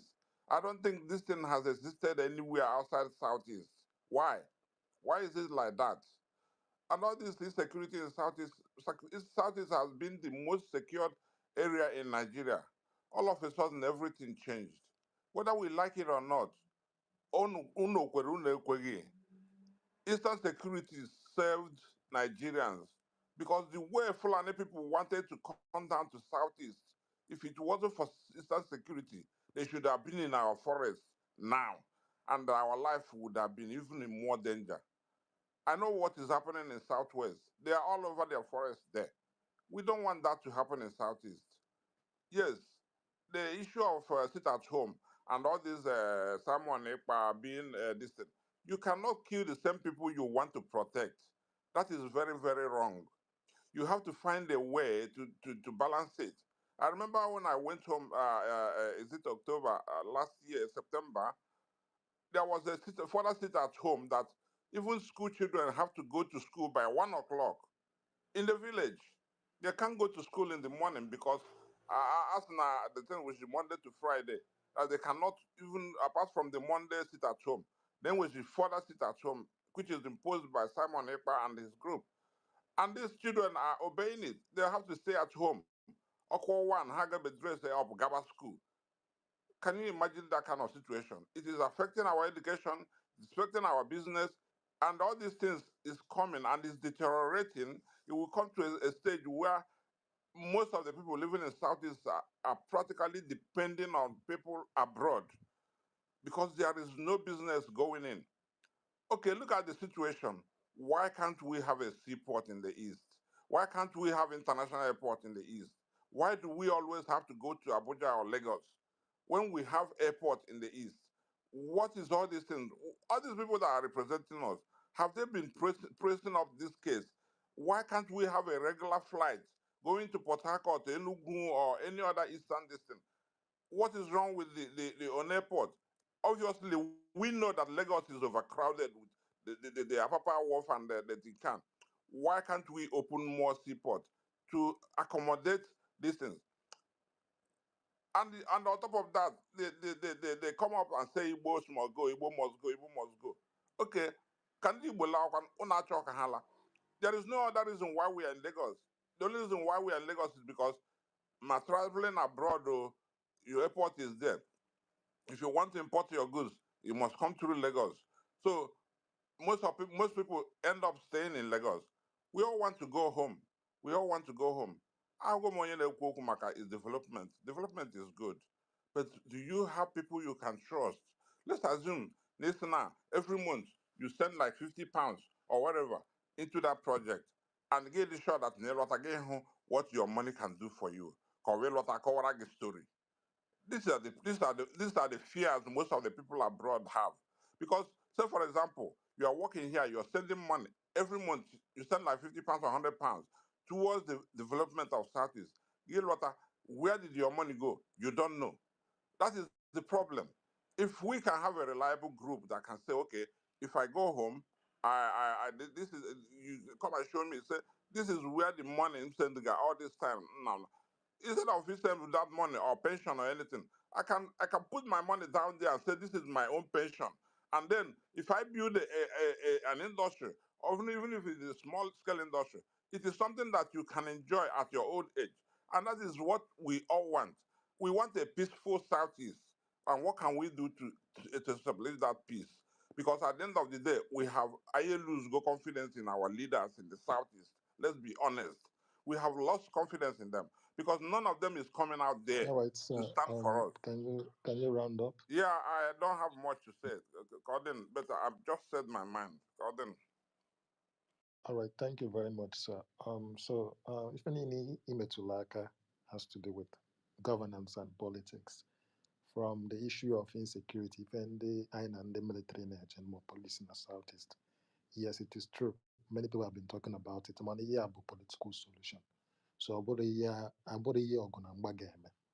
now the thing is, how do we organize ourselves and engage in the NHI to see if I be fight or no me, how do we even create a campaign around it to start talking about it and make it trend? Because if watch and if any man Southeast, sometimes before a phone up on the government means something, there must be this sort of unanimous collaboration by each and every one of us. Could be the same thing before you see them start doing it. So, man, I if I get job on about by age when the police and because it is not addressing the problem, it's only escalating it. And yeah, na talking about solution. Equal of understand. So if I was my year investment, why if I got be an bank at I seen the quick if I actually and when the name investment when the same South is getting when the name investment there, you get. So manaboro ya can name with Ogunamba. I got be assume bakoya say okay, I am making if I get a one rule about lie. Can I make when unka ma again with tool. Anyway, thank you very much. Solamex. Daalụ, ndị Daniel. be anyị daalụ nọ nke echiri ya zelu. So ihe dị na ya bụ na enweghị much kama na ụfọdụ n'ime anyị kwesịrị before anyị na-ekwu okwu anyị ṅụmie mara ihe anyị chọrọ ikwu, mara ka ọ ga-esi wee dị, marakwa ka anyị si wee mara ka anyị si mata na ebe anyị madebere. Enwe ndị ga-apụta ebe a IPOB emene nka, Simon Ekpe emene nka, ihe a niile bụ ihe eji wee na-efegharị anyị anya ihe na-eme na-eme. Apụtara m last week host this space, chief host nkwuo ihe m kwuru, dọgị apụtasị na m na-atụ achị ndapụ n'ọchị mgbe chọpụta na mgbe ọ gara be anyị last bụ 2021 till now ihe 3 years according to ihe o kwuru. Mana mụ ana m anọ be anyị every 4 months ana m eje ana Igbo o were ka m na-anọ nọgidekwa 1 month till mbata nwebe ọzọ m na-anọ. So ịchọ ikwu ihe gbasara ana Igbo ịjụọ ndị nọ n'ala Igbo, ọ bụrụ onye nọrọ Lagos ma Abuja ọ na-akọ na asị ịchọ ịmata eme na Igbo ata ana Igbo nọrọ ana Igbo ka ị were anya gị fụ. Ihe ndị na-ekwu okwu a bụ ndị a ga-apụta na Igbo biznes anaghị aga nwanne nke a ụdị mmadụ bịala ma ọ na-ekwu ihe a steady, biko si kwụsị dị na-ekwu ụdịrị okwu a. Ịmasị na investors ada abịa ọ because of ihe a na-ekwu online. Type ọ na kọmputa na Google kọntena na-abata Nigeria dịrị 100 one na-aga ana Igbo 65% South East ka ọ na-eje, sọsọ nke si Lagos o na-abụrụkwa nke na-esi na one apụta. December eruo oge now, from November now, jee main market Ọnịcha gaghị afụ ụzọ ọsọ kọntena abịara main market na-esi one na-aga main market mmadụ ama afụ ụzọ na side ahụ. So mmadụ pụta ebe a oge ọbụla na insecurity na Igbo na-egburu Igbo, Nigeria niile tiri eti as a whole, Nigeria tiri eti now as a whole. So ọ bụghị ma onye nke si na ekidnap ya 2 times mgbe achọrọ nke ọsọ na IPOB mara ọsị ma na-ekpagburu ya ndị oshi nọ kidnappers na agụụ dị n'obodo. Onye zuo oshi gba egbe tụwa ọ bụrụ onye Igbo asụ na IPOB, onye nke eme nke ọ bụrụ onye Igbo afasị na ọ bụghị onye Fulani, ọ bụghị onye Yoruba na onye Igbo na IPOB. Ekunu unu na-ekwu ihe a na ebe ihe na-eme anyị si bụ na ndị ọchịchị ya na-akpọ steeti capture ga-eme na capture go Nigeria, onye ọbụla na-achọ akpa ya. Hope ụzọ dị mma pụtago kwuo na ọ bụghị IPOB na-eme ihe na-eme.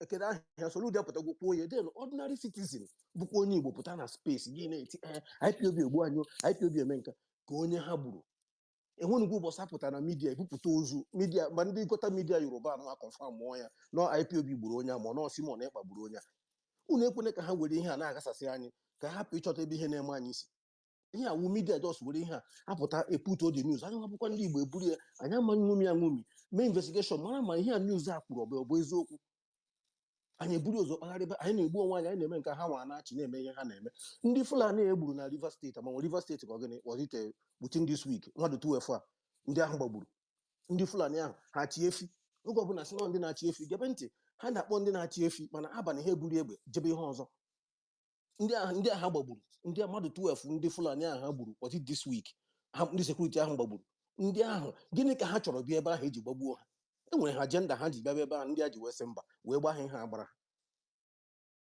so the thing bụ na-eji anyị nwa bụ ndị Igbo na-eji anyị eji onye na-amaghị amaghị ịbata n'ime ọchịchị obodo Igbo ya ịghọta na-eji ma ndị na-achị anyị ejikwa ha nwe eji ndị a na-achị nwe ike fa ka ha na-ebugharị konvoi gburugburu nke ịkpara aka n'ọnụ jụọ ya eju ma gị mata na ya nwa sef adịghị firi ọ laik ihe na-eme anyị mana ọma nkwụ bikos of gị na oriwa n'ọnụ enwere ebe esi jide ya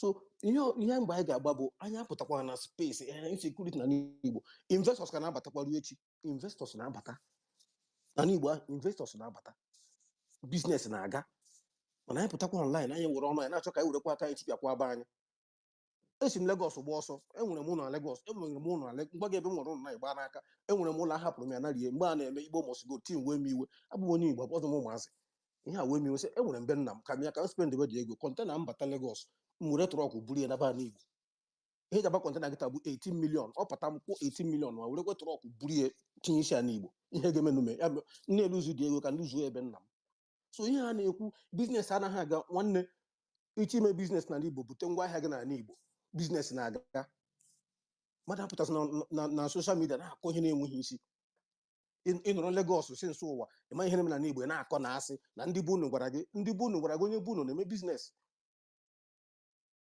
unu adịghị na-akọ ihe unu na-agara akọ online ana Igbo anya ebe na Nigeria na-asị hol manọs Abuja manọs Lagos Abuja sef etiene manọs Lagos ana Igbo ka dị save n'ihe na-eme na Nigeria niile tiri eti asị hol and ọ ga-etigidekwa okpu isi n'ahụ aja onweghị ihe ga-emete ya enweghị ihe a ga-emete ya ihe a chọrọ ka Peter Obi mgbe Peter Obi na-azọ ọdịchị we support IPOB ya agwa gị I live with them ihe a chọrọ bụ ka ha sị na Peter Obi ọnwara anwasị na ihe ha na-eme adịghị mma maka Chineke bi n'eluigwe ụdụrụ amị aga wụsa n'ala Igbo maka esefụ onye ụkọchukwu ahụ pụta iro because ha na-achọ bụ ka ihe a ga-eme ka subdue ndị Igbo by all means so anyị nwabụkwa ndị Igbo pụtakwa anyị na-ekwucha chọchọchọchọchọchọ ọ bụrụ ihe niile ka ha ga-apụta online bịa na-agwa anyị enwere ndị nọ n'ala Igbo ahụ na-agba mbọ ka a mara insecurity a ka ihe ha ga-eme ka anyị nwa aka jidegodo onwe anyị ọ bụghị ụmụazị buru egbe jee ori oke na enwezi kidnapper enwezi ndị ori ihe na-ebuzi IPOB Simon we are deceiving ourselves hapụ the real picture anyị kwesịrị ifesi chijie ndị amị eburu egbe pụọ iri ọdịnarị akwa civilian pụọ jee eme kidnapping ndị Fulani enwudere na saịdị Ọka ka ọgịrị dị ha si na ha si Ọka bịa ma saịdị Mgbakwu ka ha ji kidnapụọ mmadụ ihe se na-enwudefa ọ dị online a na-ajụ nke ọzọ ọ sị na ya si Ọka ha abụọ sicha Ọka wee bịa mana apụtakwasị na ọ bụghị Fulani ka m gwu na eziokwu ihe na-eme na aba anyị as far as ọ bụghị onye Igbo nwanne ndị ọzọ na-ezu oshi na aba anyị onye Igbo ozuzie afọ na onye Igbo asị na ndị IPOB ndị a niile na-apụta online n'oge ọbụla IPOB this IPOB that Simon nke a nwanne nke a unu na-edisivu onwe unu wetuo n'anya ala mee investigeshọn mara na ihe na-eme anyị ihe ndị na-ekwu okwu a bụ ana m anụ nso wuchi ndị a mara ihe na-eme mata na ọ bụghị dị ndị anyị na-ene anya na-eme anyị and enwere ndị bendịrị si gịnị na anyị ga-akwụsịrịrị ha na-eme underground work ọ bụrụ ihe na-ka apụta bịa kwuwe na media na-eme underground work then a common person pụta online Simon Ekpa ya all those medias aha na-ede rubbish na-atụpụtara unu na-aghasa unu brain na-edisive unu ihe na-eme anya underground onye ọbụla nwe onye ike ya ka chịkọta so isiokwu m abụrụ gịnị biko nụ ndị a na-apụta online is business anaghị aga egbote pure lie the whole container batara Nigeria 365% from Lagos alone na-abịa ana Igbo one ana Igbo ka ọ na one bụ nke ndị Igbo nke mụ nwa dị involve ana m eshipụrụ ndị mmadụ na-esipụkwa nke m so unu apụtasị na online bịa na-akọ na-enwe biznes na-eme investors na-abata n'Igbo steeti ihe anyị ga-eme bụ kwụsị na ịpụta online bịa na-akata n'Igbo kwụsị na ya ọ dịrọ mma daalụ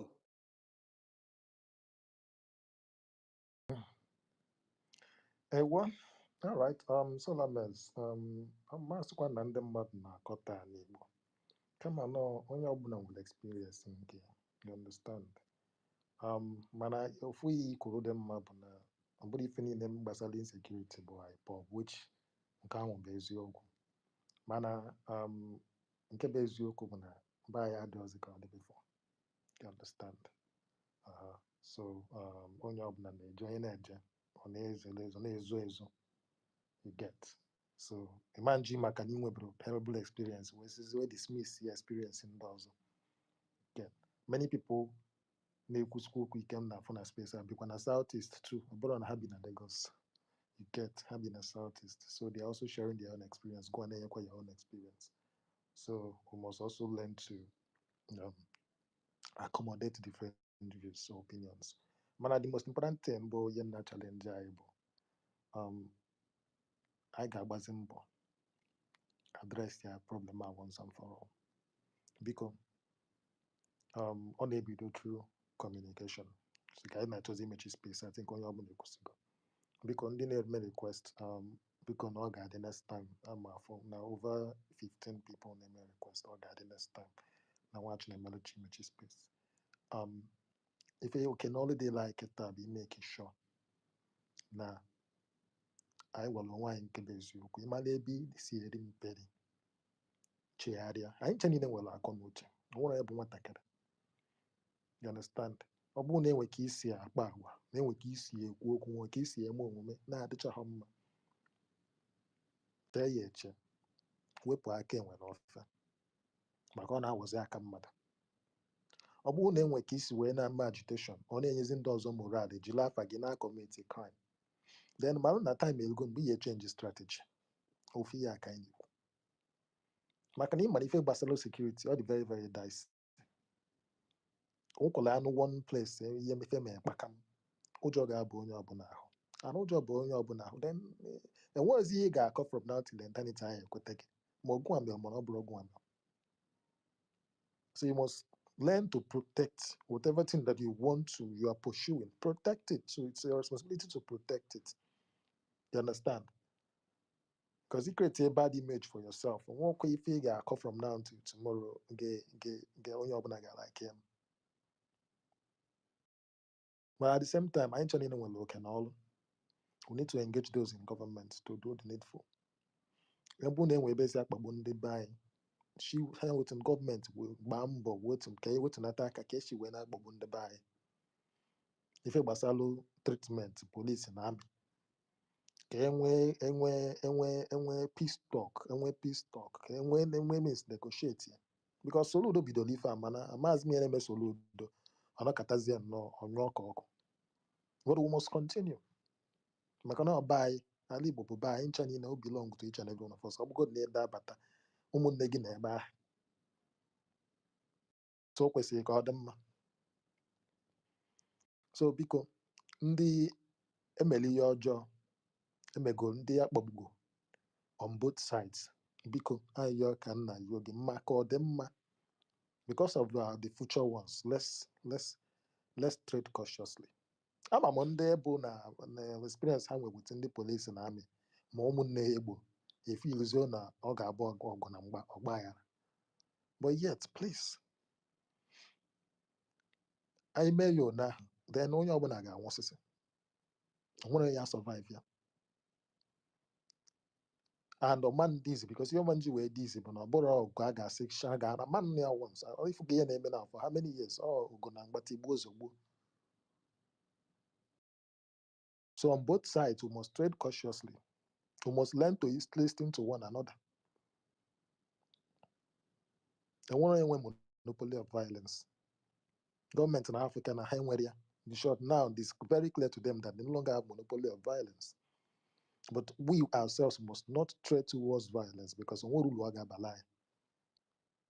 Yeah, one will make it tab. Umuaka ni na zuptanas and na Southeast. How do we make the environment conducive for them to live and thrive? Make guess we make business side corner door. Onye bi na China si oje na East, onye bi na Turkey, ebe ọ bụ na ị na-anata ala Igbo bilu mesapụ arụ. Watching a mellow. Watching a mellow in an even.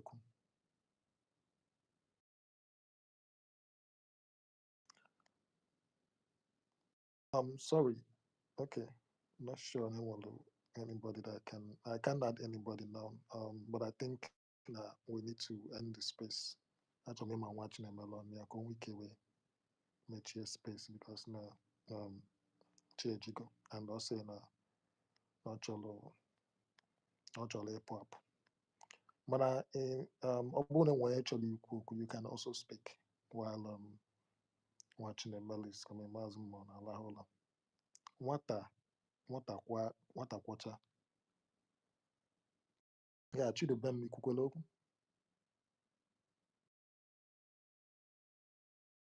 Chidubem.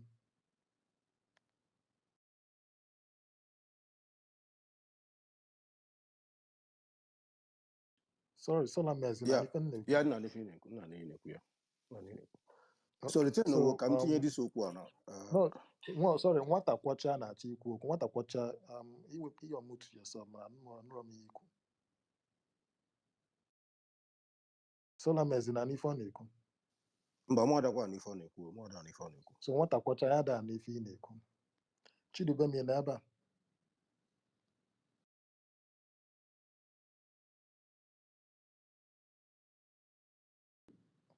Ngwan Solamez gaa n'ihu kwa echiche. So ịmara ihe dị n'ihe a bụ like before asarị dọkụba pụta kwuo okwu ahụ o kwuru mgbe aha si na ebube agụ na ha na-egbu ụmụ Igbo side Njaba. So people hapụta mba nọ ndị ESN nọ ndị nke nwanne nke so some people ewetu anya ala. So it happened that na one boy in a scholarship side Njaba. So akpọ m na phone na ndị Obagu, the boy was 17 years old. Ibagu buru na ama ebe bi oweje after 3 days. Emegide call chọpụta ebe ha bi oweje. I spent 535,000 naira ka m kwụrụ ndị a ewe release that boy. The boy apụta mụ na na-ekwu na phone. Ọ sị m ọkụkọ ya gwa m eziokwu na ihe a bụ ndị mba mere Asari boys na ọha nwa buje ha ihe a na ọha wee bụba agụ a. Oge ahụ ndị mmadụ amatabeghị na Asari na-eme datin. Asari boys nọ ndị side ọnụ mmiri ahụ na boys ya na ọha buje ha kọchaa ka ha dịkwa ebe ha bụ ha je everything. Still kwa ndị Igbo believe on our Asari. Ndị Igbo can say IPOB ESN until Asari will run a queue. The way we do it in Imo State, we show them what to what. Onye ọbụla eme ọnụ kwụ onye kwesịrị ikwu okwu. I then hope ụzọ dị mmekwu onye na ọ bụghị IPOB na-eme ha. So ha onye ejere ntị those boys Asari apụta ọ ka je na-eme ọnụ today. Na-egbu ndị Igbo. So gịnị kpatara anyị ọbụzụ ndị Igbo ama wetu anya ala ndị apụta ha were ESN IPOB Simon na-edisive anyị wee na-arụ anyị underground ndị ha chọha ka anyị kwụrụ na ndị a foto ha ga-esi aka ifuru next election Imo State next election Imo State udiri isi ga-ada n'ihe ndị a na plan udiri isi ga-ada n'ihe ndị a na plan under that APC n'anya na ndị APC as na ọdịrị ndị a possible itinye onye ugwu as Imo State governor na ha ga-eme but ọ dịghị possible because ọ democracy ka nọ na ọ bụ na ọdịrị military regime ha ga-eweta onye bịa tinye na ala Igbo ka ọ na-achị Imo State aka na-ekwu na nke Imo State for Anambra ga-akwụkwa the next place na ha ga-etinye anya because of gas ya achọpụtara ihe na-eme anyị karịrị IPOB ESN Simon Ekpa ihe na-eme anyị ihe enwetara gas na Anambra now the second in the world watch one na mark okwu a before next election watch one ihe ga-eme egbe esi for nowhere egbe ju everywhere ana akụ ya mana I trust ndị Igbo na ndị Igbo ma ihe ị ga-apụta nata buru egbe bunye onye Igbo ka o jee zụtara gị ihe ị ga-eji wee na-eribe ego so isiokwu ma bụrụ ndị be anyị na-apụta online bifo ị na-ekwu okwu emere nke nwanne nke a n'ala Igbo nwumi ya nwumi jụọ ese ọfụma ka akọwara gị ihe na-eme anyị karịrị ihe unu na-akpọ agitation nọkwa dị ọ bụ eziokwu gịnị butere agitation a ga-ekwu ụzọ jụgodo ihe butere agitation ahụ mgbe ndị Fulani na ebe ahụ na-amachi ịgbanwụ na-egbu ndị mmadụ were repụ na-enwe anyị mmadụ gbuo n'ilu bụọ ya ka anụ tụsasịa pasị everywhere a na-akpọ ndị gọọmenti na-ekwe na ihe na-eme anyị na mmiri na-eri obodo anyị ha were na-eme politiks bifo Nnamdi Kanu fọm sekuriti ahụ manya okwere manya ekwe hụ ESN merụgo ofu ihe ha megodoro n'ala Igbo ọsọ onye isi fụrụ ya na ha megodoro Fulani ezegodo ala Igbo ebe ha nọzigbo side border ụmụ ihe side Ebonyi border ma Enugu steeti a bitiakwa nke bịa na hinterland anyị na bịa gbuo mmadụ anyhow like before they can't try it anymore. Then gịnị kpatara eji were amị wujuoro anyị ka enwee ike subdue ihe gbasakwara agitation a ka a na-achụ oke afọ mọna ESN amị ju everywhere a na-achụ ndị ESN ndị terrorist bla bla bla emeche kọt ekpegide kọt agba ha na ndị abụọ terrorist na ndị be anyị anaghị ajụ onwe ha ajụjụ ka ihe kpatara Nigerian gọọmenti ji wee dị so serious ị na-achụ ndị ESN achụ IPOB enweghị ha na-emefụkwa ya ndị be anyị anaghị ajụ